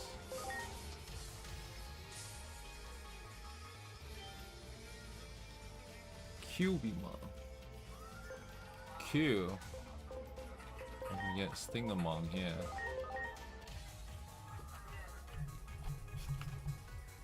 We can get Stingamon. Oh, this is so dark. Didn't even notice it. So dark. Here, Stingamon. Oh, cool. We get the Stinger. Stingmon. Shoutmon. Shoutmon here. Need to farm some more probably. We farm some more.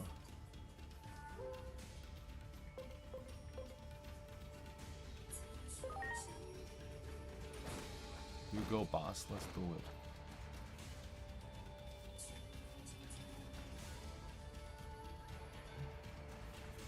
Not this one. I don't want to be here.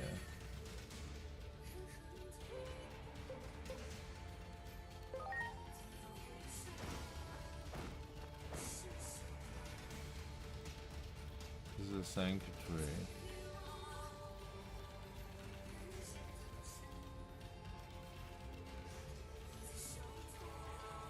It's not the right one.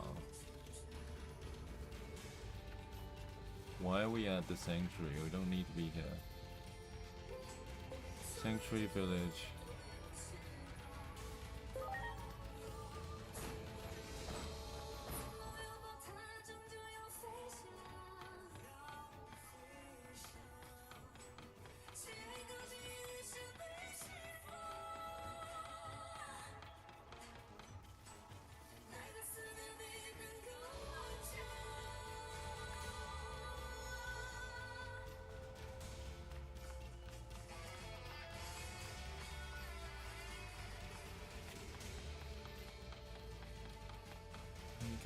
That one! Ready to launch!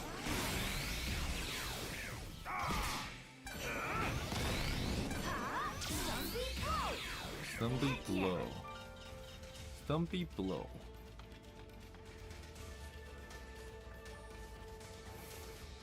Do it! Ready to go! Oh yeah! There! Ready to launch! Mega burst!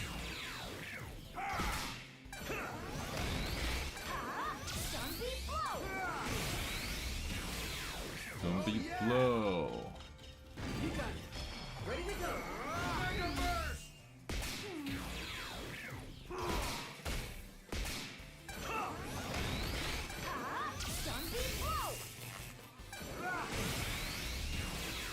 Oh yeah! Oh yeah.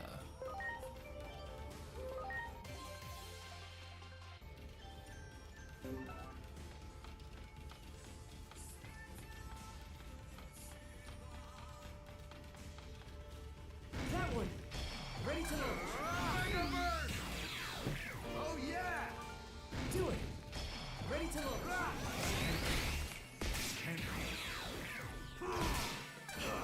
Mega blade!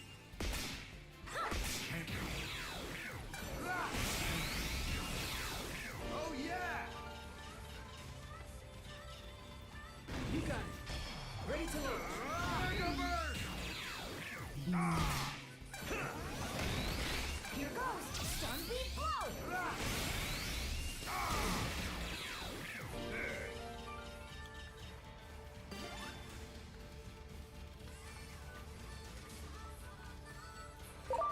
There! Ready to launch! Oh yeah! Ooh yeah.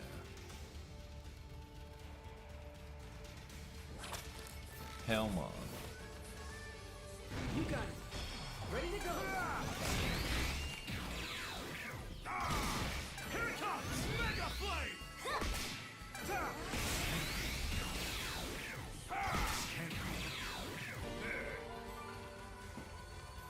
The Junamon's temple. Bum bum bum bum bum bum. You got it! You got it! There! Do it! Ready to launch! Oh yeah! There! The hell's creepy girl in the way. You got it! That one! Ready to launch! Oh yeah! There! There! That one! Preparations complete! Oh yeah! Do it! Preparations complete!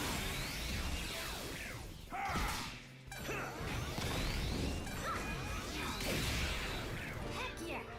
There! There! Do it! You valuable wife. You got it! Ready to go!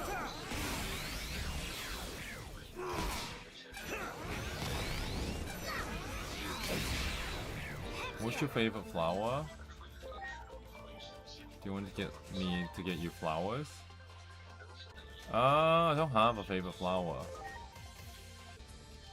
You know, I guess anything that looks nice. I haven't looked at all. Anything that looks nice. It doesn't have to be like a rose or anything. Oh my god. Do it. Oh my god. Much I was appreciated. thinking of something blue. Ready to go. Roses are very classic, right? I don't really dislike roses. I think it's like anything that looks good. I don't really care if it's like a rose. That one. If you have a favorite flower, what's your favorite flower? You know, I thought the one from Demon Slayer, the one that Muzong has to eat to become immortal. But I think in real life there's something similar, but it's red or something. Yeah, thinking of something blue. Yeah, I was thinking of that. I think there is. It's based on the real life flower, but it's where's the bug? It's up there.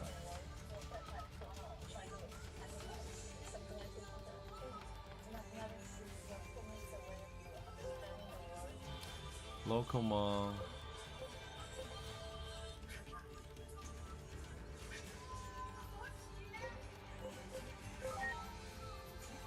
Lavender. I think lavender smell in terms of perfume is fine.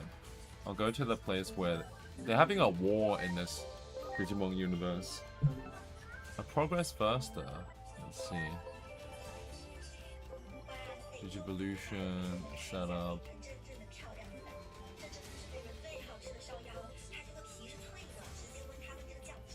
Old lady scent. Huh. Huh.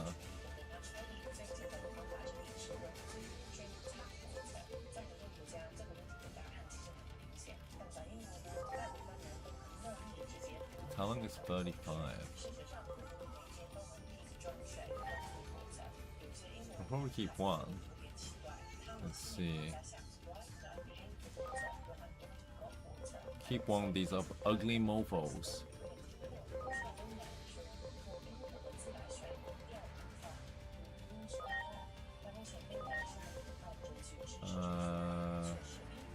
Let's keep this one. Cubimon.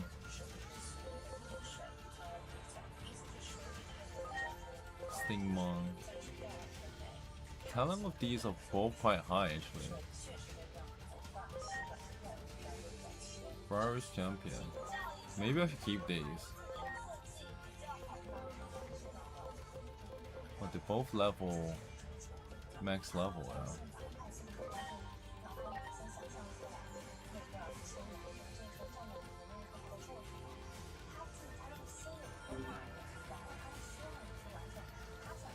Do I want to ride Locomon to the Guardian Palace?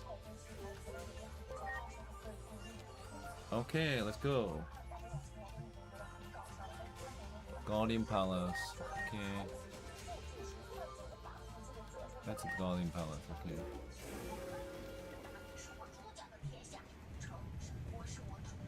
What in the world?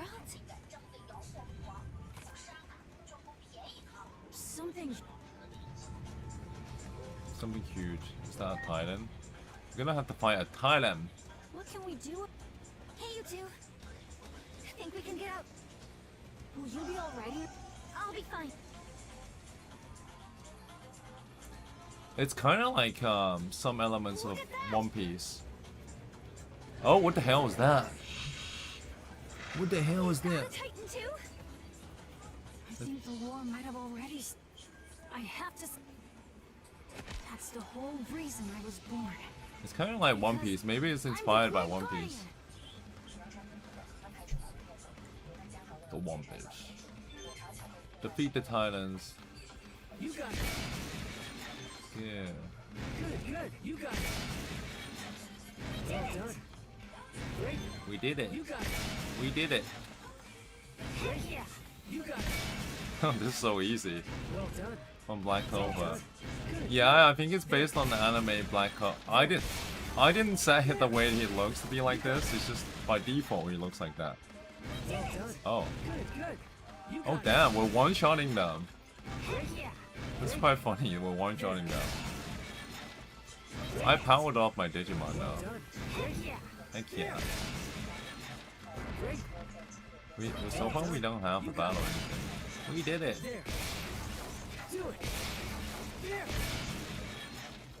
Enormous Digimon. We did it. Wow, this. Oh. We did it. So many bugs. So many bugs. Just have to move, get these out of the way. Oh my god, it's taking a while. Oh, there we go. But that's the boss. Damn. Oh, damn, we struck him. That's a giant bug. Please get out of the way.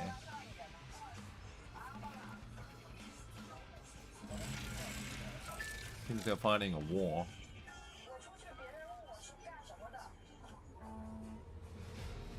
Now to fight this thing. It kind of looks like. Okay. Okay. Fight. All enemy stats have been reduced. What's the best move? Damn. It's quite hard. So that's 150.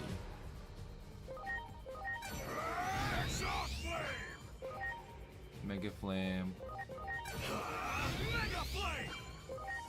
And we have this. Oh, it paralyzed it. Oh, damn! Wow! Who did that? I can do things here. Someone did that. One shot it, man. Okay, we have to auto save. Go pee. I should tell someone.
Oh, you're gonna watch the show. Okay, gonna watch Black Clover. Oh. Save. Okay, I'm gonna record this. Sorry. I'm sorry. Everyone.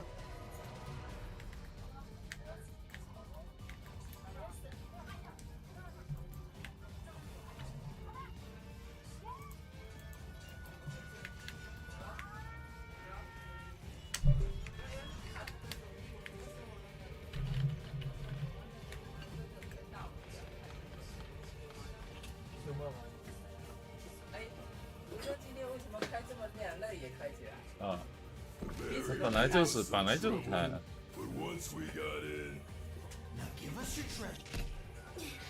你为什么话那么多？你如果的，你怎么这么矮了？ You're that strange Digimon. That's our line. Ain't it obvious? We're here to save our. 开不起来，别开那个火管。你不要那边按来按去，我好不容易按，它没气，它以前按 In 来 order 按 to 去 protect the precious. Got it. 那边不要去拧。 Let's go.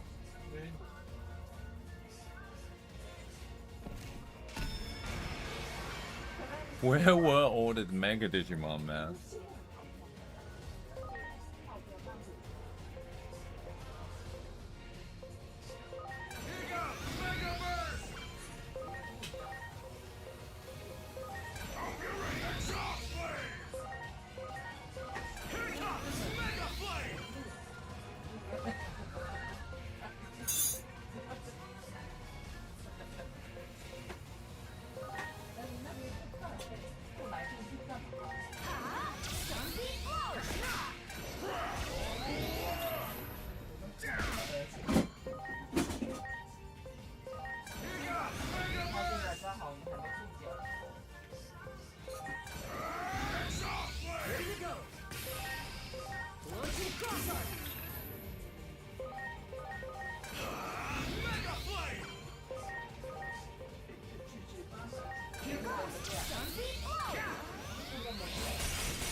He fights pretty good.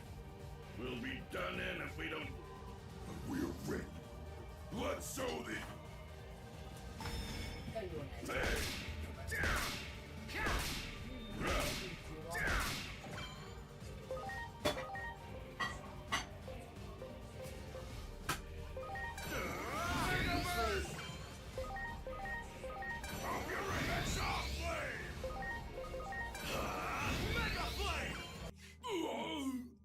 Now. Now.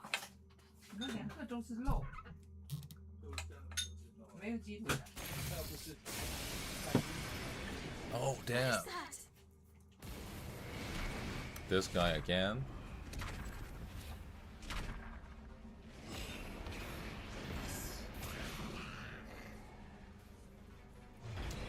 This guy again? Digimon. 女生就爱吃这种重口味。 This guy again? You again?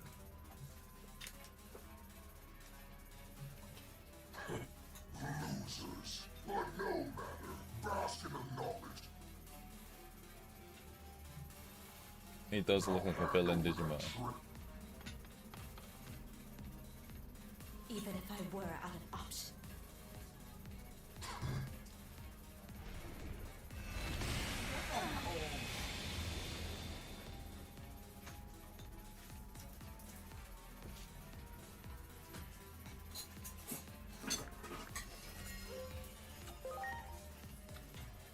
Then disappear from my sight. Someone get Any and all who stand in my way.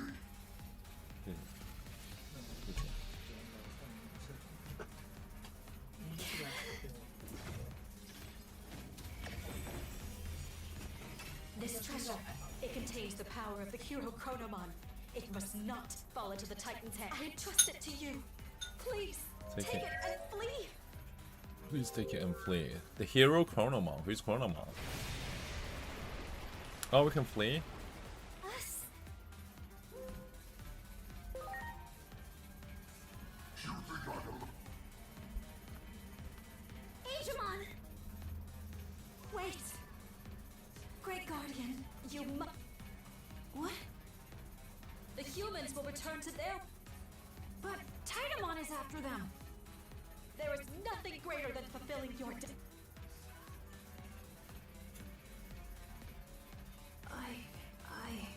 That night, I decided to protect. What? What are you saying? How could you choose to protect that human?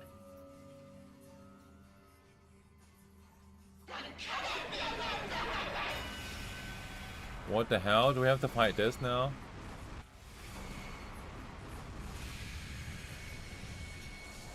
Inori!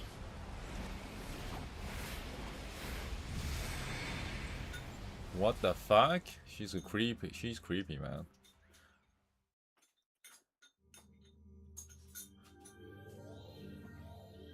She does not allow that to happen. It just warps everyone into like a random hole.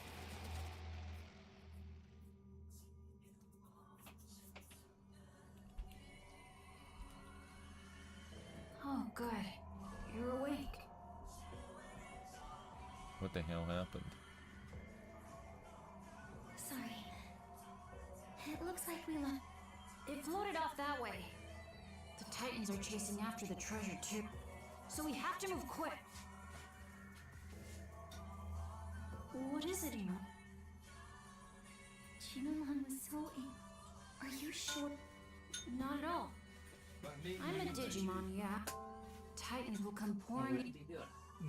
And besides, I haven't even returned the favor. I'm sure I could, but I'll always stay by your side. My place isn't the digital world. It's by your side, Mori. Wow, that's his decision.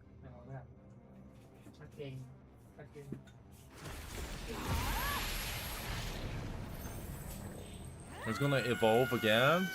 Damn! That's so cool actually. Digivolution again? Second time. Oh wow. It's kind of creepy looking.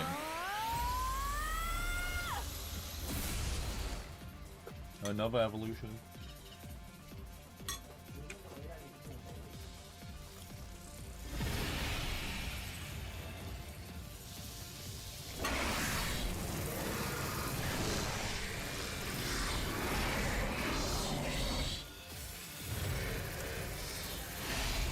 Damn, so many bugs.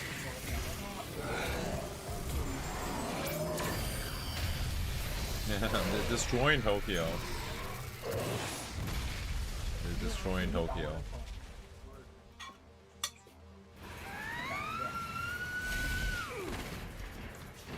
Pegasusmon?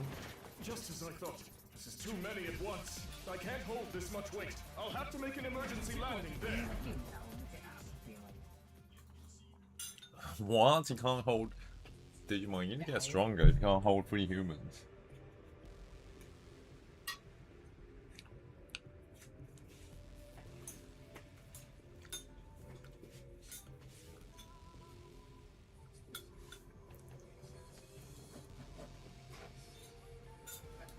Wow, he became like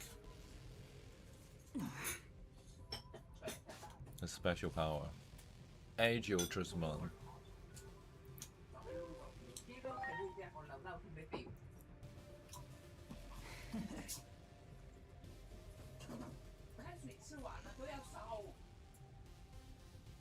You can see Asian-man like before.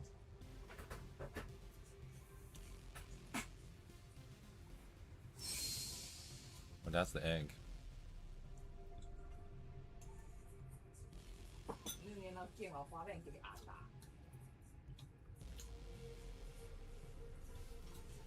He does look more majestic now than before.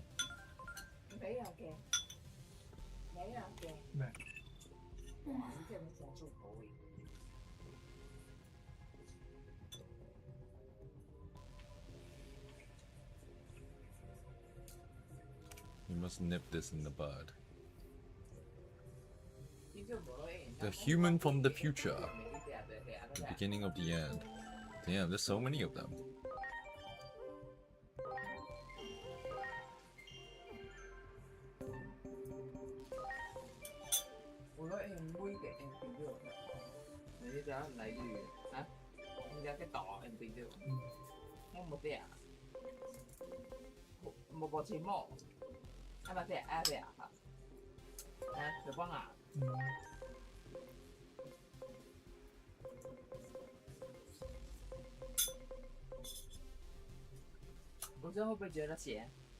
还可以。我觉得很咸，他说没，他说不咸。我觉得不会很咸。看最甜点了，我有没有病？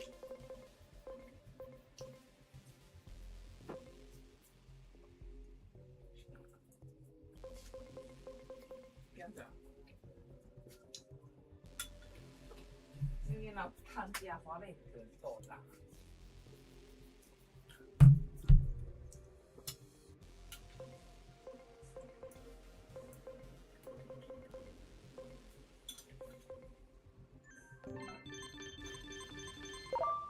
You got it.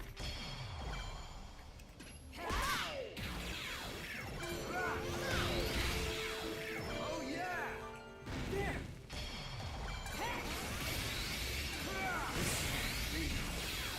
Ready to go!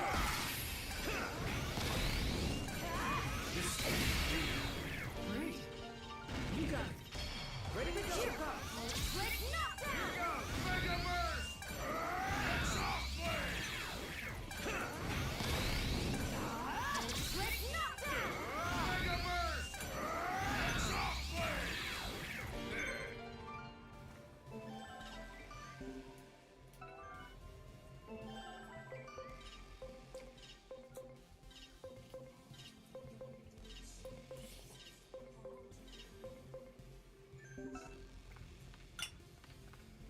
You got it! Preparations complete! Loads of Digimon to farm.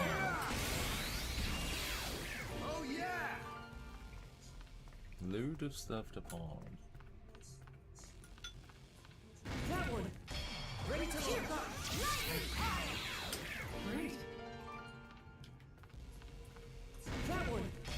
Ready to launch! Great!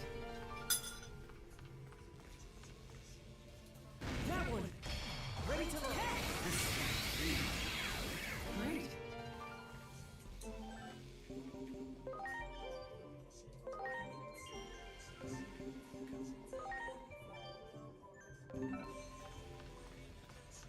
Do it!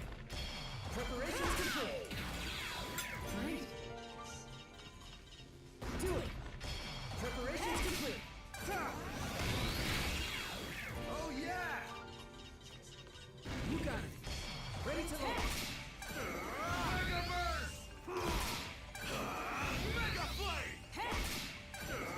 Mega Burst! Mega Flame! Like missing!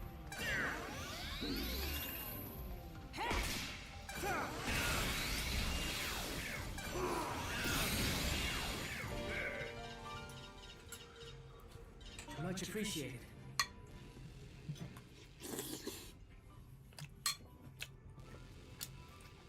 Everyone!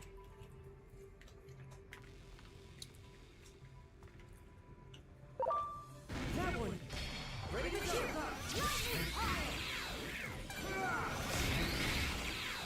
Oh yeah!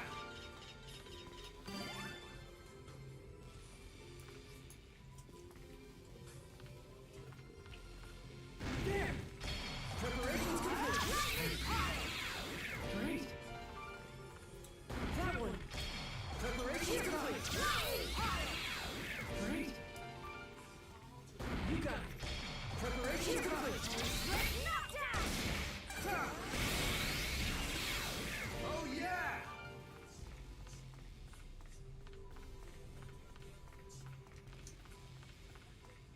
That one! Ready to launch! Mega Burst!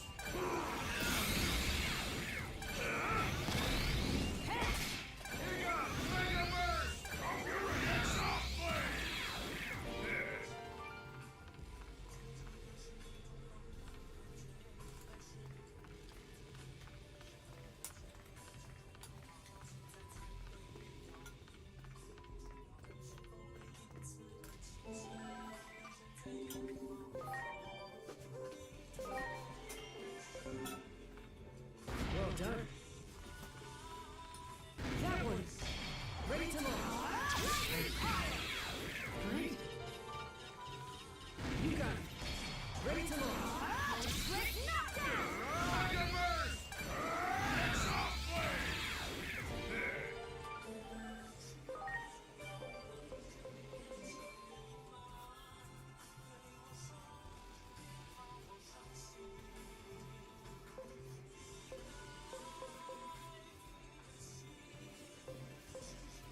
sorry.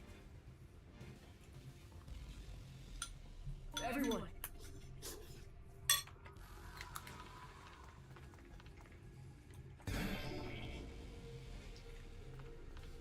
That one.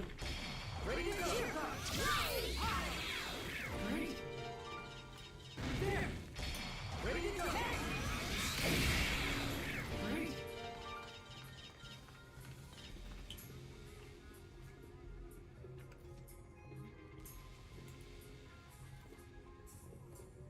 Give me the latest. They're approaching our location. No whining. Get into position.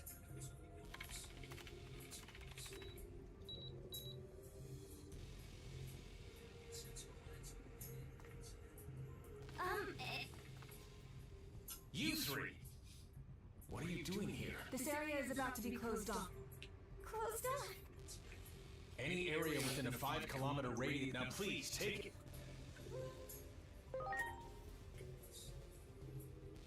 What do you... I'm sorry. Let's go.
Oh, running through people is so funny.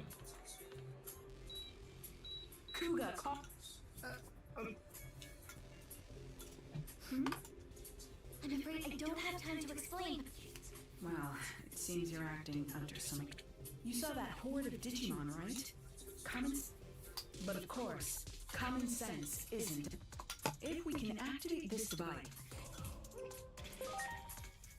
Curious, are you? This device will create a... We'll seal off shoot... Right. We're having issues because... Since I can't leave... The cause of...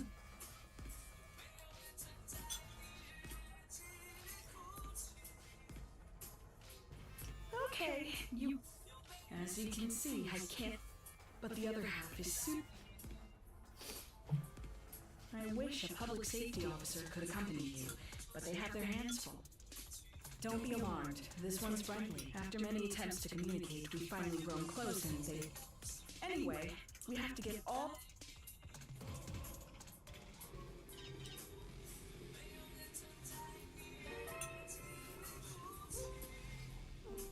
Galamon joined the party.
家吧。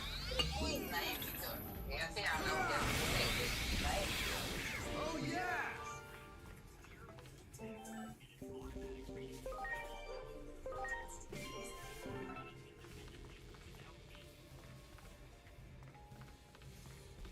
Holy shit. There! Ready to go!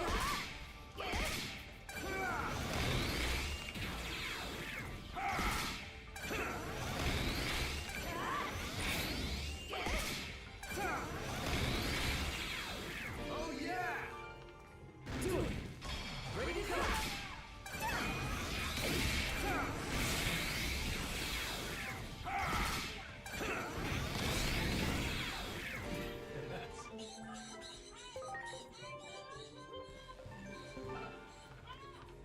You got it.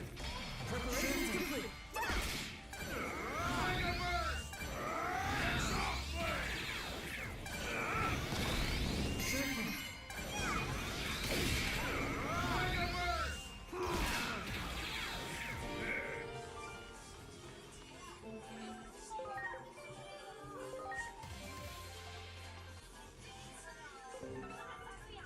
Well done. You got it. Ready to go. Here goes Mega Burst!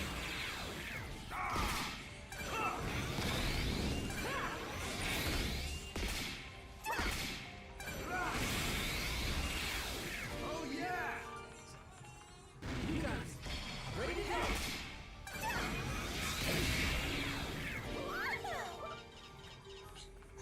That one. Preparation complete. Oh yeah! You got it. Preparation complete.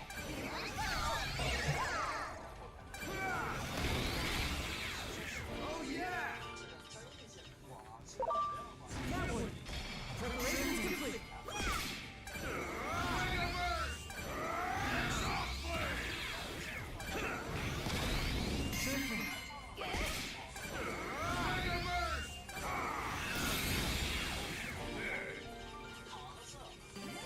Do it. Preparation complete.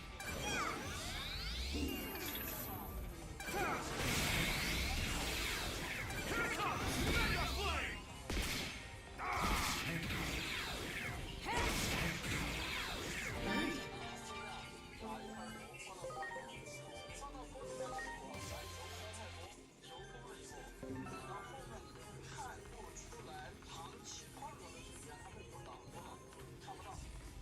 That one. Preparation complete. Here comes Mega Burst!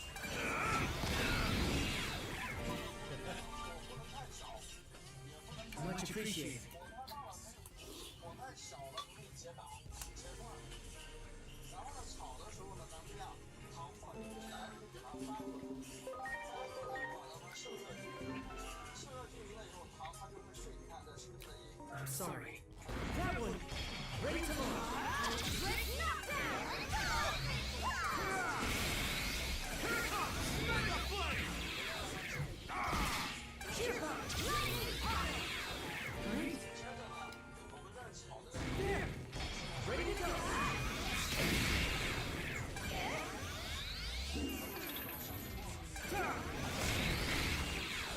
Oh yeah! 它都在受热，受热都均匀，然后慢慢的你会发现， Good, good. 慢慢的积累起来。 Do it. Ready to go.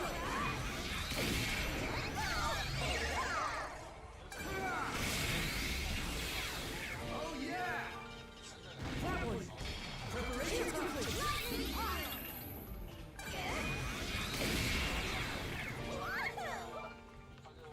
Do it. Ready to launch. Mega Burst!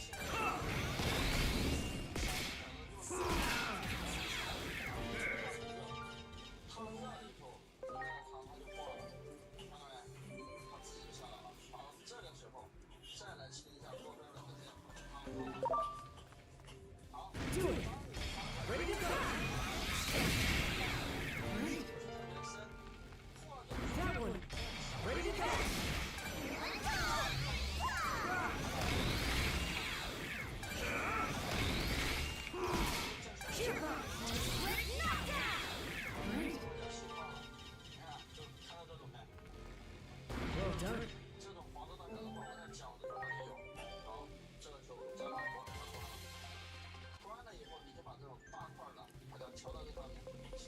喝一下，让它瞌睡，瞌睡了以后再放回去，不停的搅，这时候搅快点，不要让它升温。两个条件啊，这个时候就是 Much appreciated. 我得看着这里面的糖完全化完。第二个条件，我得看着这个糖汁变成枣红色。Everyone. 变成枣红色了以后，我们才不搅，才让它慢慢的升温起泡。这个就是最稳妥的，你照着我的方法呢就没问题。你看现在是端火状态啊，端火状态不停的搅，它在这个糖在来回就是焦黄色。Preparations complete. Great. 好，你看现在是不是基本上画完了？多点。That one. Ready to load. Great. 搅到好，现在这个糖的颜色看到没？是不是成枣红色了？哎，它颜色也是。That one. Ready to load.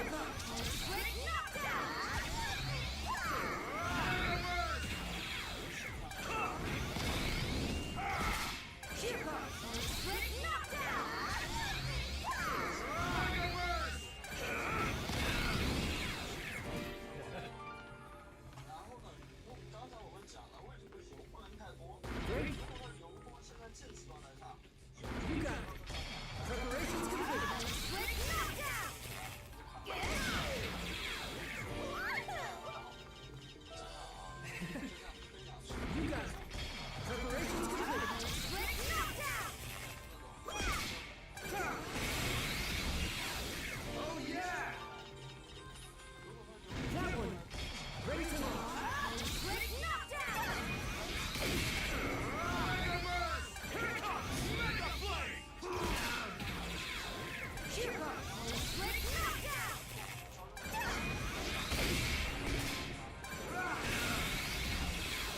Oh yeah! Do it. Ready to go.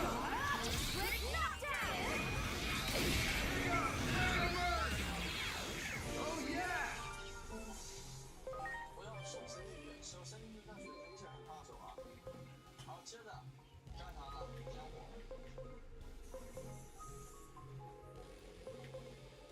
火开到你的炉子能开的最大的火，这也是很重要的一步，叫啥呢？叫散味儿。开大火，首先这锅边上的这个糖它能化进去，其次，你看这个泡面看到没？这个泡它是干啥的？这种泡它就把刚才我们炒糖色的焦糊了，散出来，散出来了，你这个不管拿来做啥，它都不会有那种糊啊、焦糊啊啥的。通常冬天炒火熬10到30秒，不要熬时间太长，时间长了以后，冬天这个水汽一蒸发了，糖就会变得特别稠，特别稠了以后啊，你蒸的时候就不好吃。然后呢，夏天你要干啥呢？夏天30秒到1分钟，甚至2分钟都行，让它多熬一会儿。因为夏天天热糖稀，你多熬一会儿，它不是换成水，它这糖也稀，为啥？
Well done.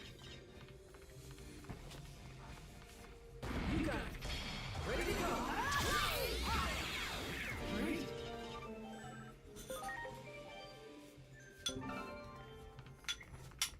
Do it. Ready to launch.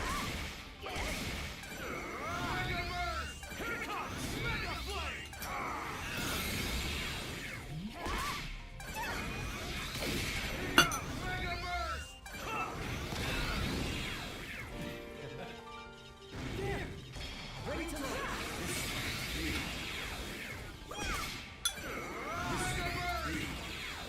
Oh yeah! That one. Preparations complete. Great.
Great.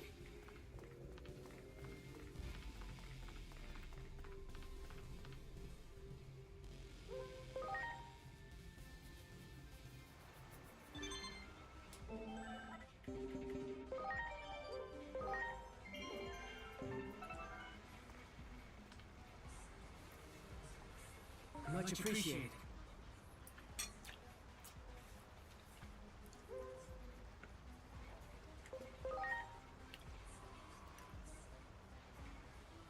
Much appreciated.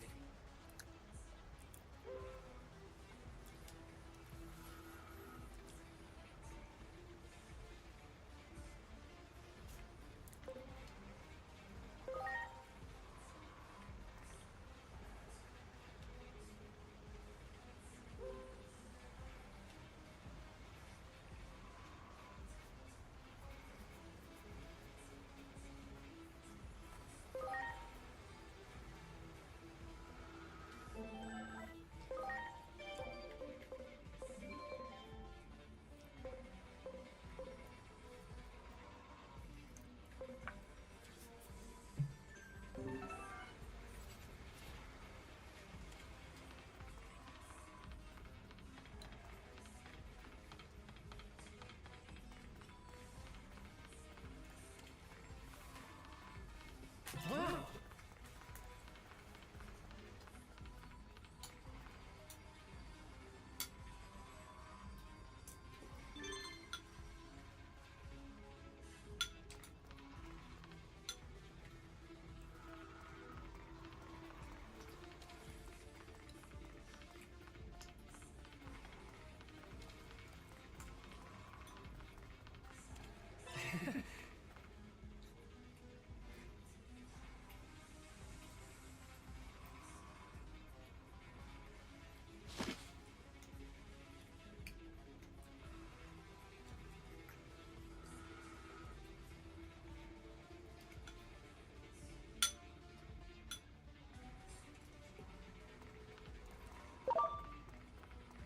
Let's go.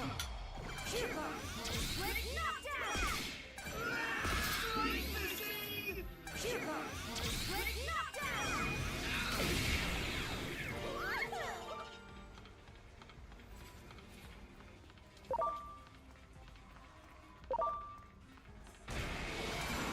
Split knockdown.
Sure thing.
I don't like this. Something about this feels wrong.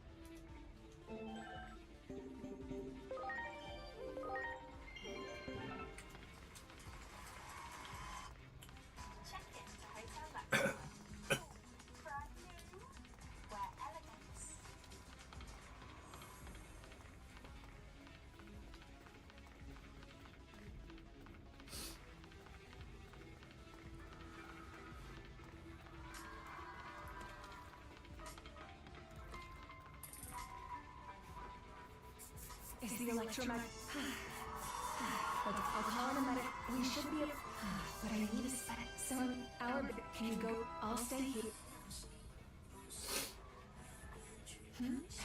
What's with? There's so many. Well, sorry. Anyway, let's.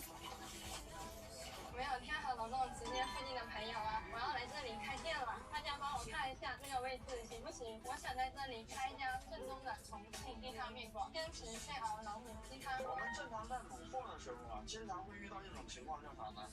空烧卤汤。什么叫空烧卤汤啊？你看到啊，这上面有这么厚一层油，对不对？我把油倒这里面，里面有血沫，对不对？好，底下还有卤汤。你在回家保养卤汤的时候，大火把卤汤烧开，是不是就关火了？现在网上有很多师傅在教他的徒弟，卤汤要烧透啊，不烧透，你让它没有酸。好，怎么叫烧透呢？就是让它回去把卤水啊烧开了以后，大开煮2-3分钟。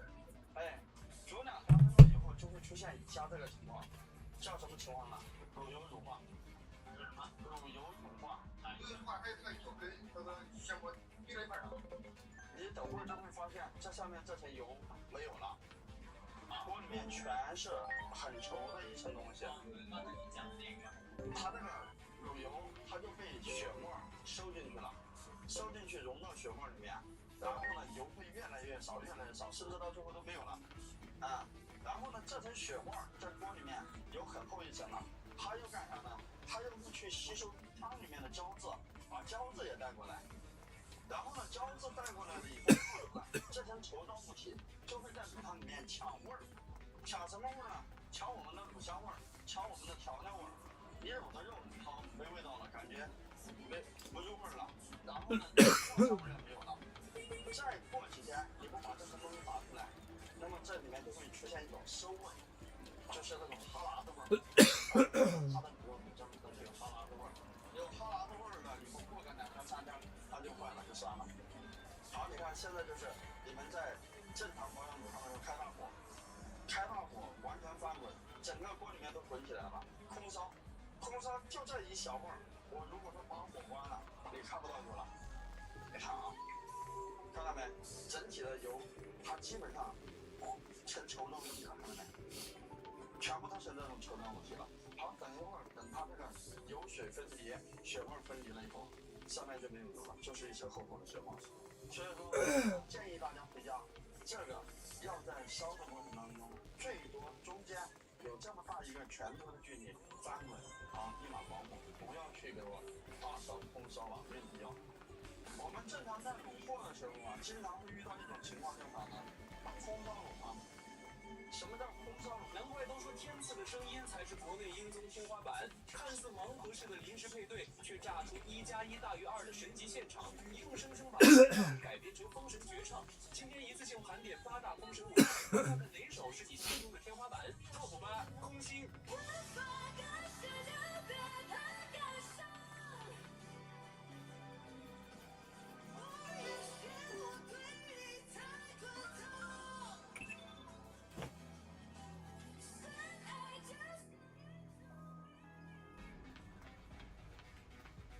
That one! Ready to go! Mega Burst!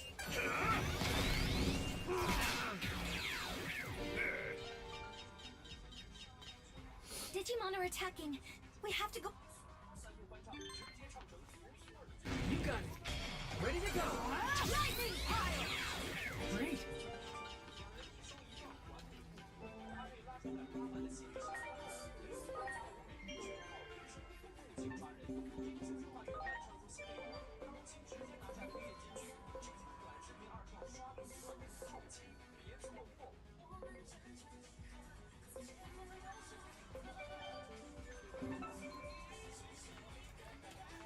There.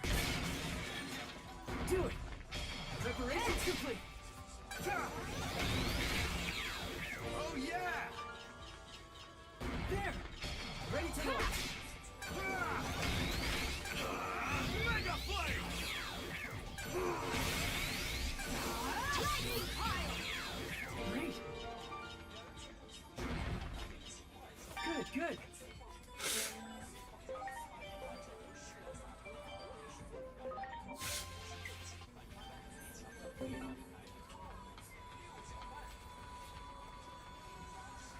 Great. Great.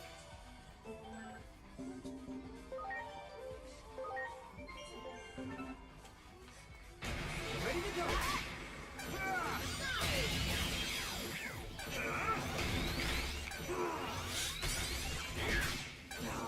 Split knockdown! Great. Black Gatomon's injured. They tried to... Don't worry.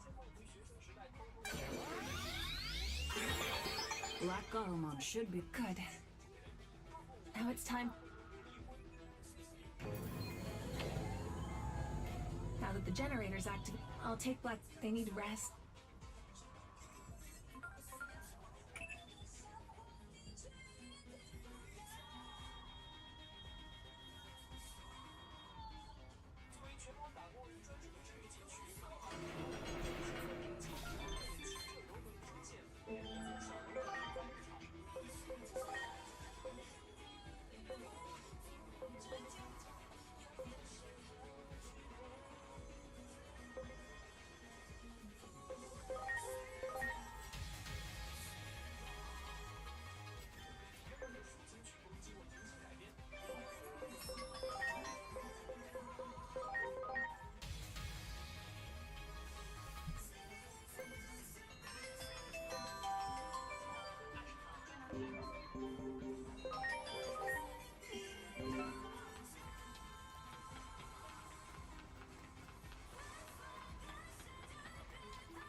又有什么事情？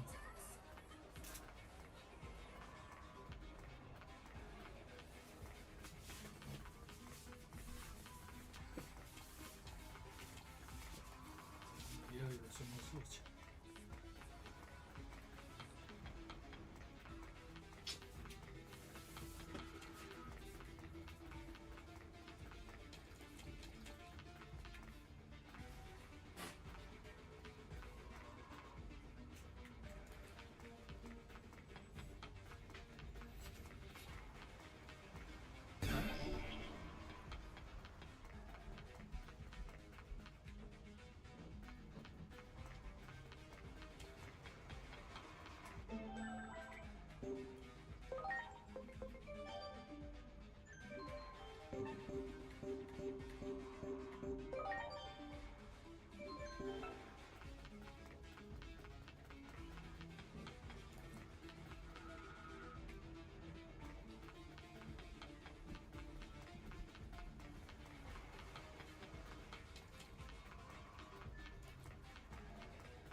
？There! Ready to go!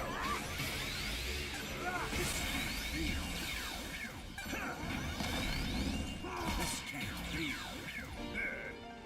You got it! Ready to go! Mega Burst!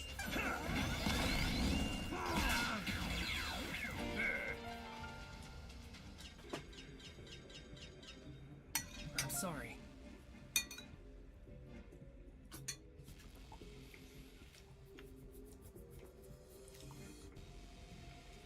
Everyone!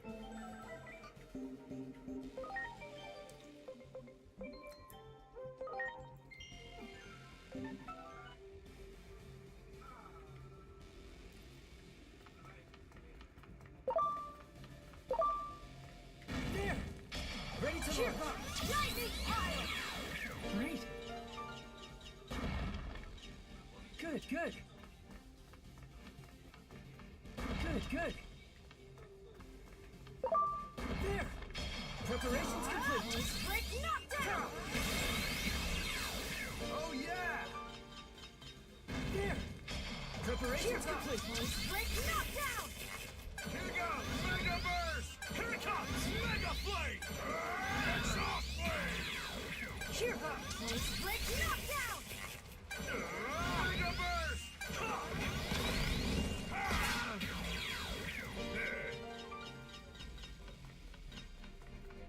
That one! Preparations complete! Break knockdown! Here goes Mega Burst! Here it comes! Mega Flame! Lightning fire! Mega Burst!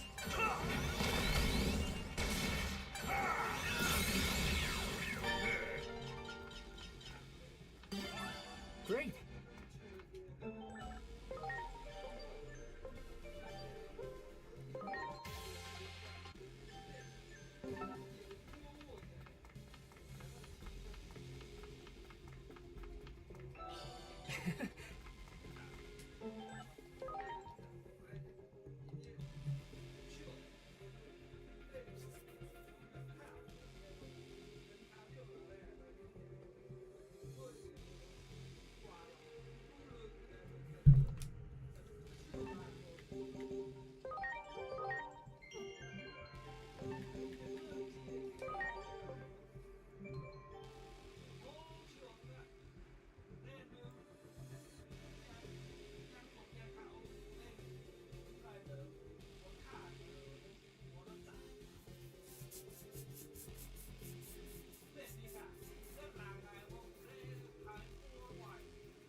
Great. Great.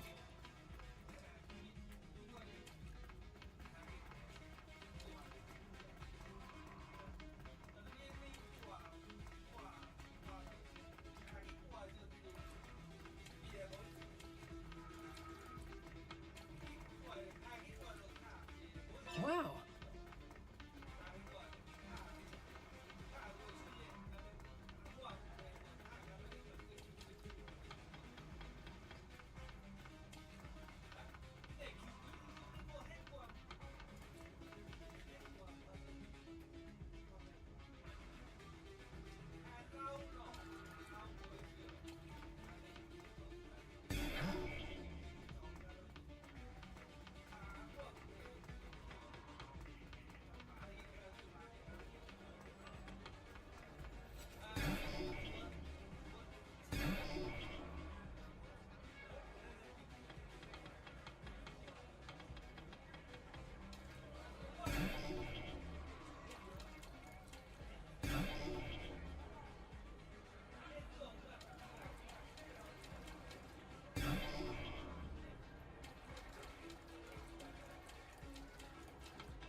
Wow.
The route to the Tokyo... And here's a miniaturized version.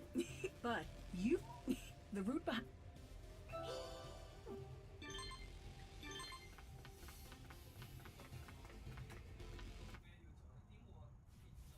Hey, look at that!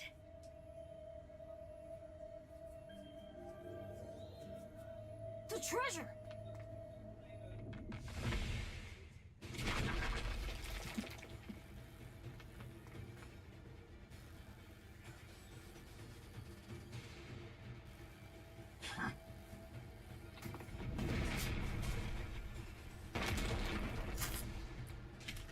This belongs to us. The likes of you shall never lay a finger on.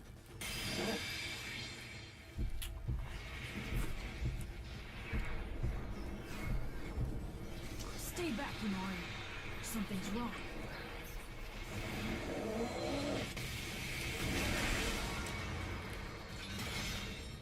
So Titamon absorbed the power of the treasure, huh? That thing contained Chronomon's abilities. So the only way to stop Titamon now would be to... Ready, Here Break knockdown! Here goes Mega Burst!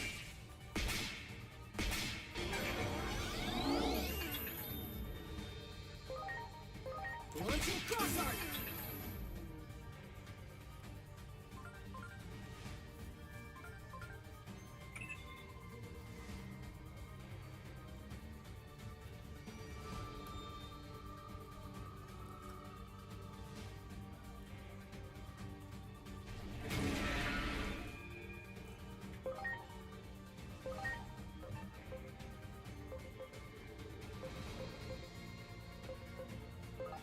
Here it comes! Mega Flame!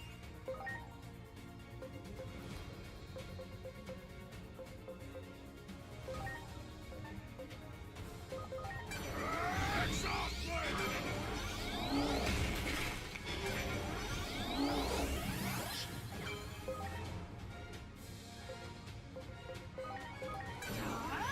Break knockdown! What is in store, Pokemon? Do not tell me you fear.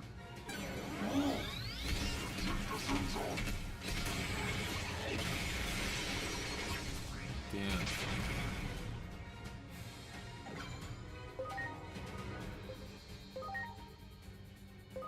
Please.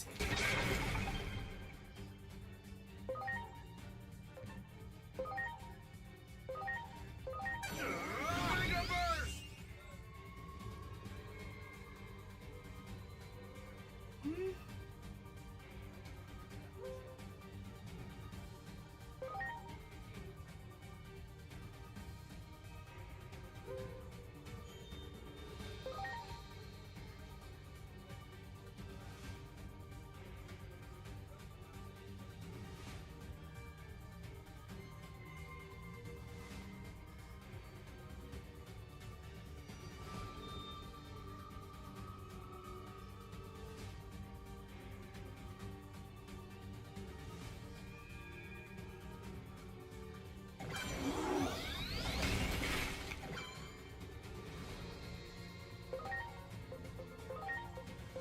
Are you okay? Here it comes! Mega Flame!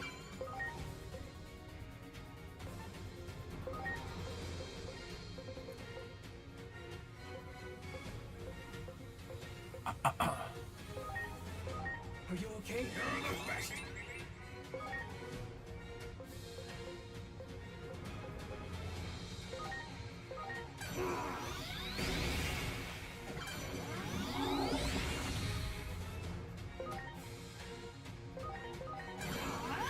Break knockdown! Here goes Mega Burst!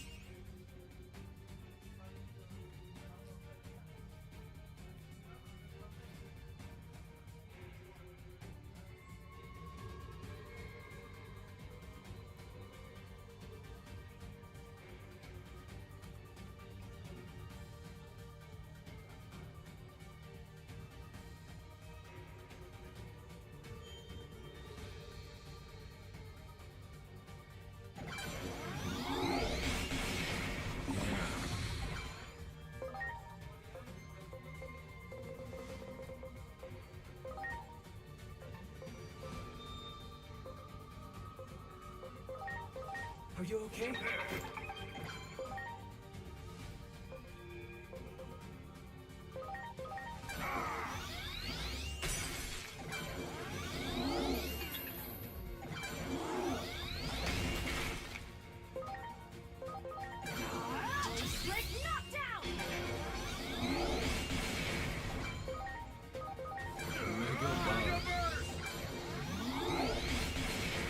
Keep getting ground mob.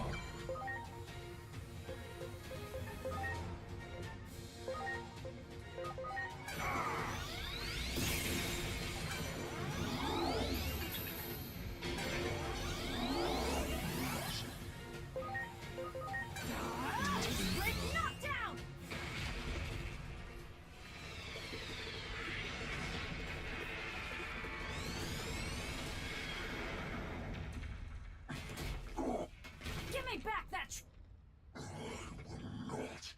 But your armor is clear now.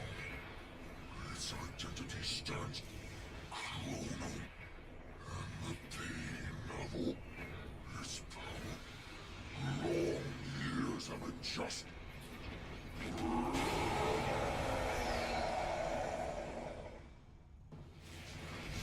It became stronger.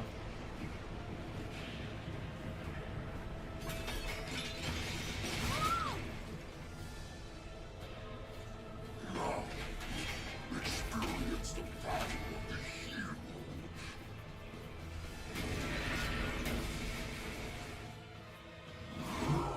Fight him again. Yeah.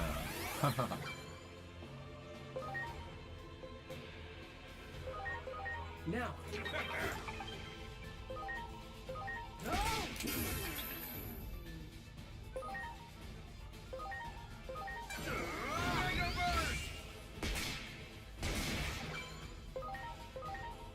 Mega Flame.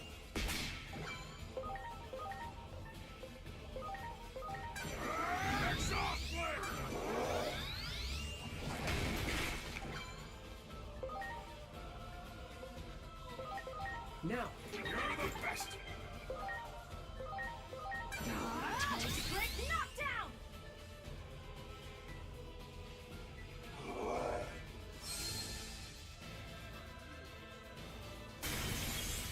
The hell I fought. Oh, damn! Wow. What was that? I can't explain at present just what happened. Wow. Are you okay?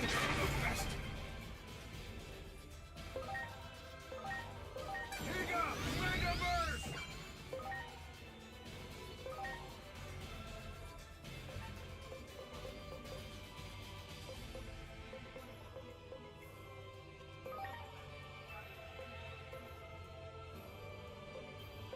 Now. You're the best. Here it comes! Mega Flame!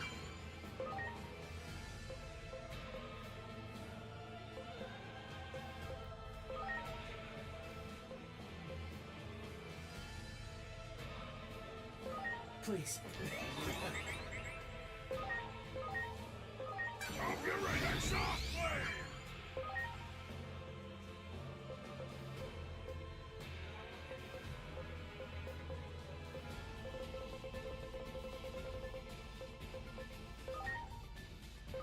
Are you okay?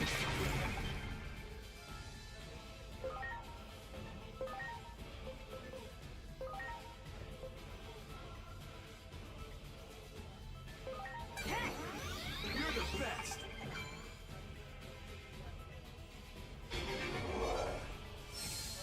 Again? Damn. Oh, damn. Again, damn. Please. Listen closely, Agent. All signs indicate Titamon is stopping time. Nor Titamon likely charges up his... You received a device from Dr. Simmet. Apparently, the electromagnetic...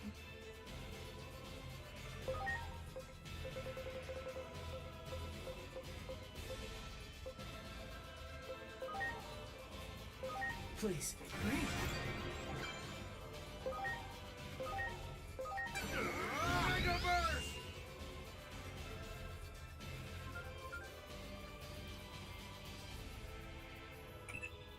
Stay sharp. Based on the readings from your Digivice, it's probable that the very space-time disturbance. As for the cause, little is known about such There's no If we don't do something, Ignore it. they have so life and energy. Ignore it. I'm so sorry. It was our fault. You don't need. I'm true. If I hadn't, I've spent so long hating the past. I want to hold on to how I feel now. These emotions, the part of me that cares for you.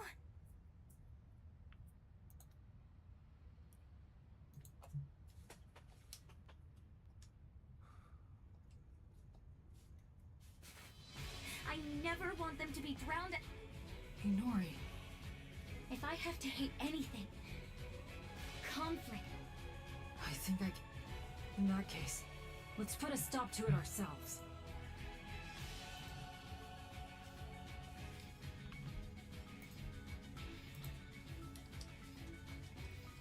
Let's end this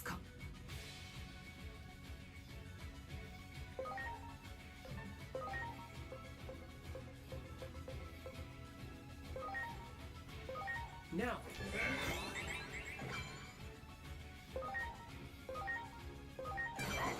Exhaust flame! Please. You're the best! Heaven's knuckle!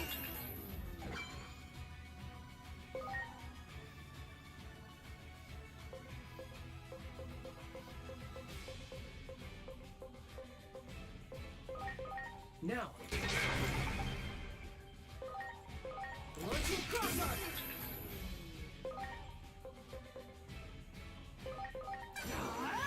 Break knockdown!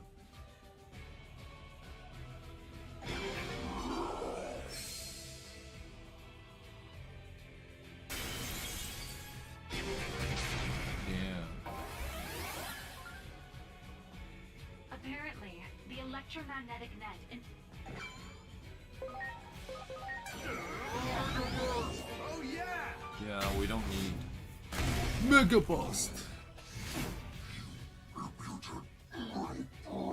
The snowman is taken down.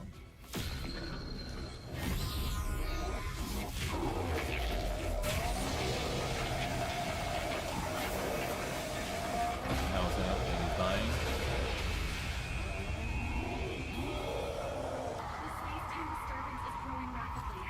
It's too dangerous to remain in your current location. Get out of there! Get out of there! Escape! The power of the treasure is... No!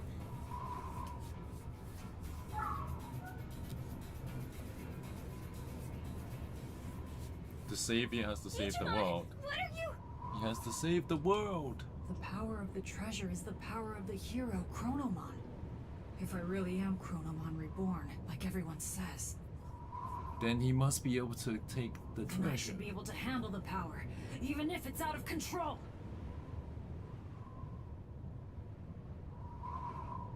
It's time to save the world.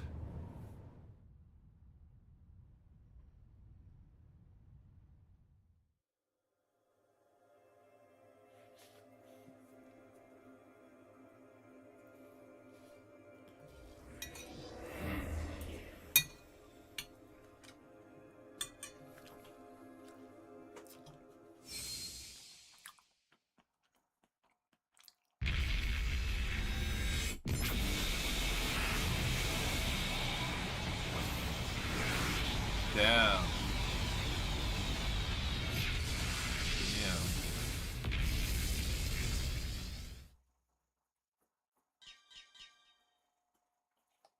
120.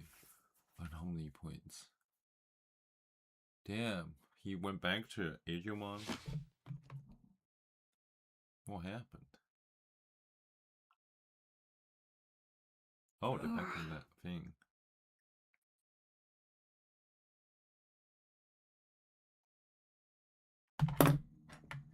They're back in this thing.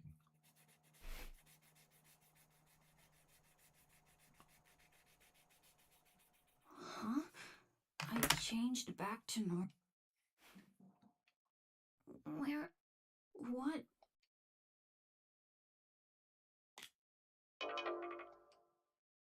Oh, did you travel in time again? They're in this place.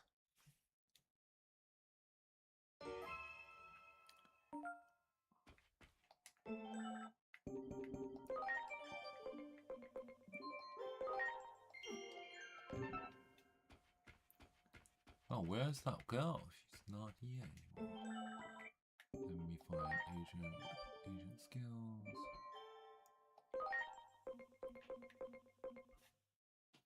Producing training for all in training Digimon.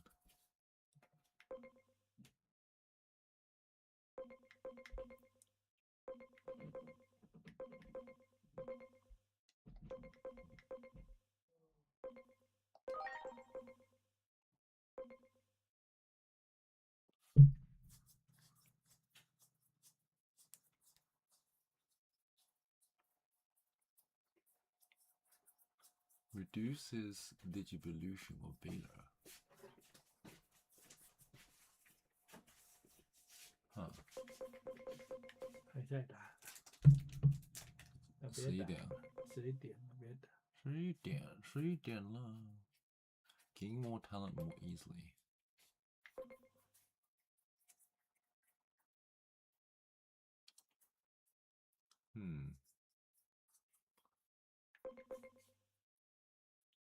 Reduces training time. Boost the speed.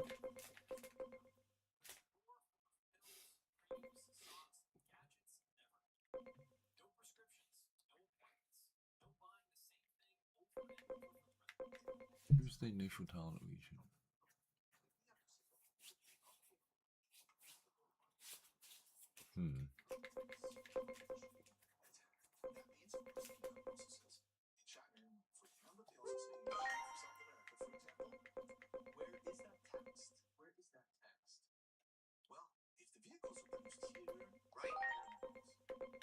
Produced in China, then they subsidize car companies here. They develop cars. But act as if I have the crazy idea of bringing the Chinese here to Europe. Yeah, I don't know. No, they don't have a crazy idea, but that's not a crazy idea. But it's a crazy idea.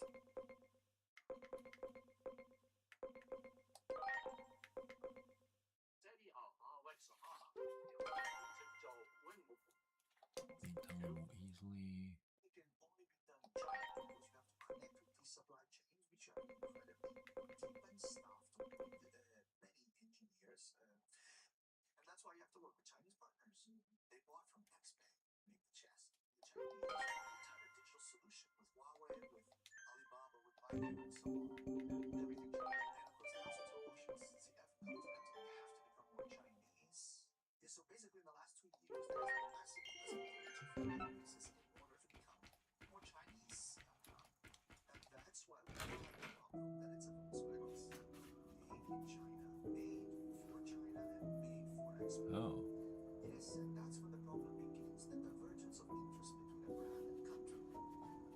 As a politician, huh? A space-time disturbance, huh? What a pain. The current's all blocked up. That's probably... Well, I guess we better get... Sorry, but could we ask you... Just think of all this as a bit of bad luck. Where else does VW, Peter Saxon, came from? First of all, we have to say that we have benefited from being so successful in China. 3 million vehicles. That was also a benefit for the group itself. That shouldn't be underestimated. That was already valuable. Those 3 are known as hosts. They exist in a dimension outside the world, one we normally can't perceive. That's why it's of course a huge success to have a foot in the door again. They were made by the higher being who created the world. This higher being seeks balance in the world. It's rare to see them together. The fact they've been watching you closely for some time. As long as the order of the world is... Certainly a good way forward. What does that mean for us now?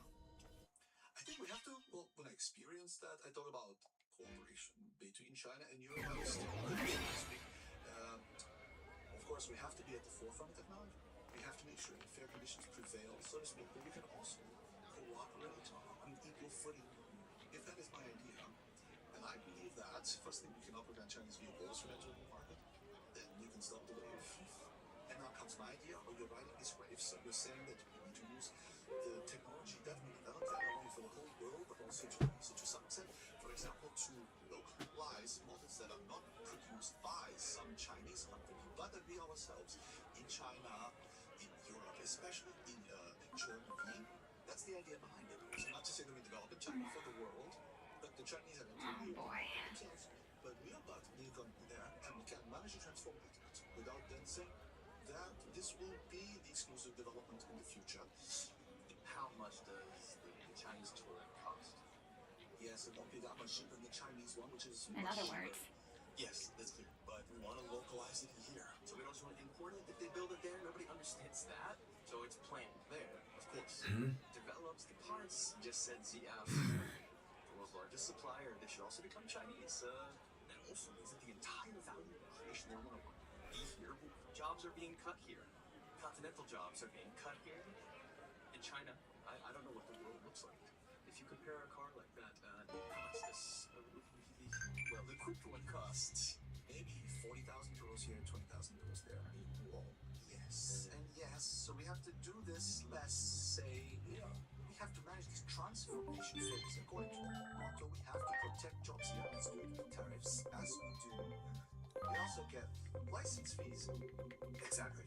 So we need to see how we can manage the next 5 to 6 years so that our companies in China learn to build differently, faster, and take more risks in the fitness center and transform that here, but perhaps also in Chattanooga, in America, that we will then basically make cars in China for Asia, cars in Europe for, I don't know, and then in America for America. Yeah, so the global car is there, but there are things that are comparable. So it's not a completely different car. It is technology. How can I create synergies? And my question, it costs half as much. You can do all the same things, but it also costs. Yes, UID also costs half as much in China as it does in Europe. I think that's normal. Yes, we can be bought here. That's what interests me. So the idea must be that we do not build in China and export to Europe, but rather that we have vehicle development there, models that we can localize here from a certain number of units which are produced here. That does not exclude the possibility that components may also come from China, which is unavoidable. But we reach a market segment that we would otherwise no longer serve, but which is served by other producers from China. And this idea, so to speak, am I now afraid of endangering the industry, which I have to some extent, or is there a chance that I can stabilize the industry here? But what is left? So what you want to say? I'm home. Hillary! Well, that Is that you? true, but once again, it remains a yeah. finished product. In your very nice work. Can I paint what you mean by that? Exactly. You say, let's develop, design, and produce the car there. But seriously, you showing up and we're closing down it's like you said. You're like that guy with the shield. Never mind that. Is it real? I don't think. Seems like he was only keeping this house in case you came back from. All he said to me was, "Wow." That'd be my guess. Out there trying to. There was this huge uproar over Digimon started pouring out of so many that not even the government could keep it under wraps. Yes, it's a bit more homologation for Europe. There's more to it, but not really much more. But the other idea is that we're completely isolated. So Digimon weren't well. It's not just a question of the automotive industry, but we'll need strategy. But we'll need how do we want to do it? Or do we isolate ourselves? Hey, Hiroko. And the answer may be that we are completely isolated. You saw that huge wall in Nishi Shinjuku, right? Maybe it would be a way to keep all the. So those people. Yeah, they probably. If you get reported to DSAT, they'll DSAT is the anti-Digimon task. That's horrible word is there. But hey, I still want to know what you guys were up. I'll whip up some dinner, so. Of course it is taxed there. Okay. Let me say it again, right? But you get my point. Yeah, Yes, I understand that. But what is it? I am a little worried that we are subsidizing car companies here that then develop cars there. Yes, we do provide car bonuses and so on anyway. We are subsidizing that. That could be another idea you could just say.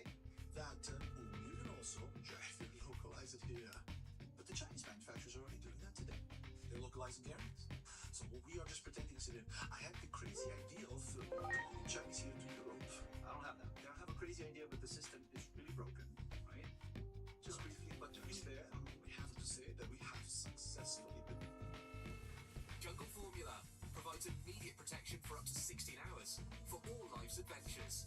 Now for the whole family, Jungle Formula Family Protect. Jungle Formula, the ultimate 3-in-1 protection. Insects off, adventure on.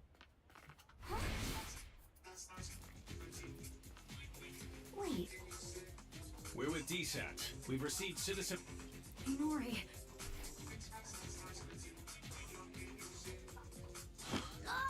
Digimon presence confirmed. I asked that you two come along voluntarily. There's no point... All right. Now that you mention it. Where's your captain? You know Captain... On that day 8 years ago. That's why he's no longer... Take them all into custody. Yes, sir.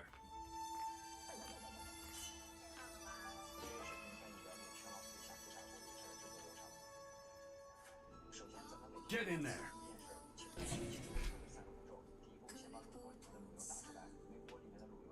What's wrong? So...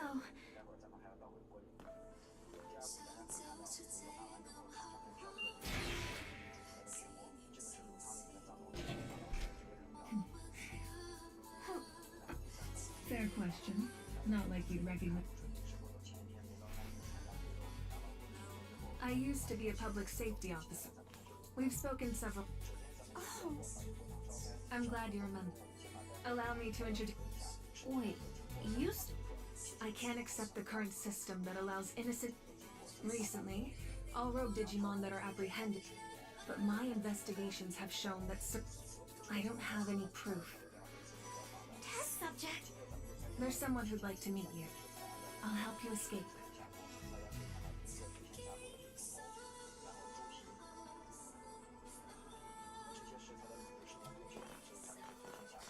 Look over there. It's horrible.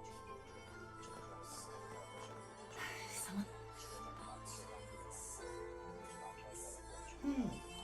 The nature of these Digimon life forms. I can barely notice, Dr. Unlike that Escaping this place is our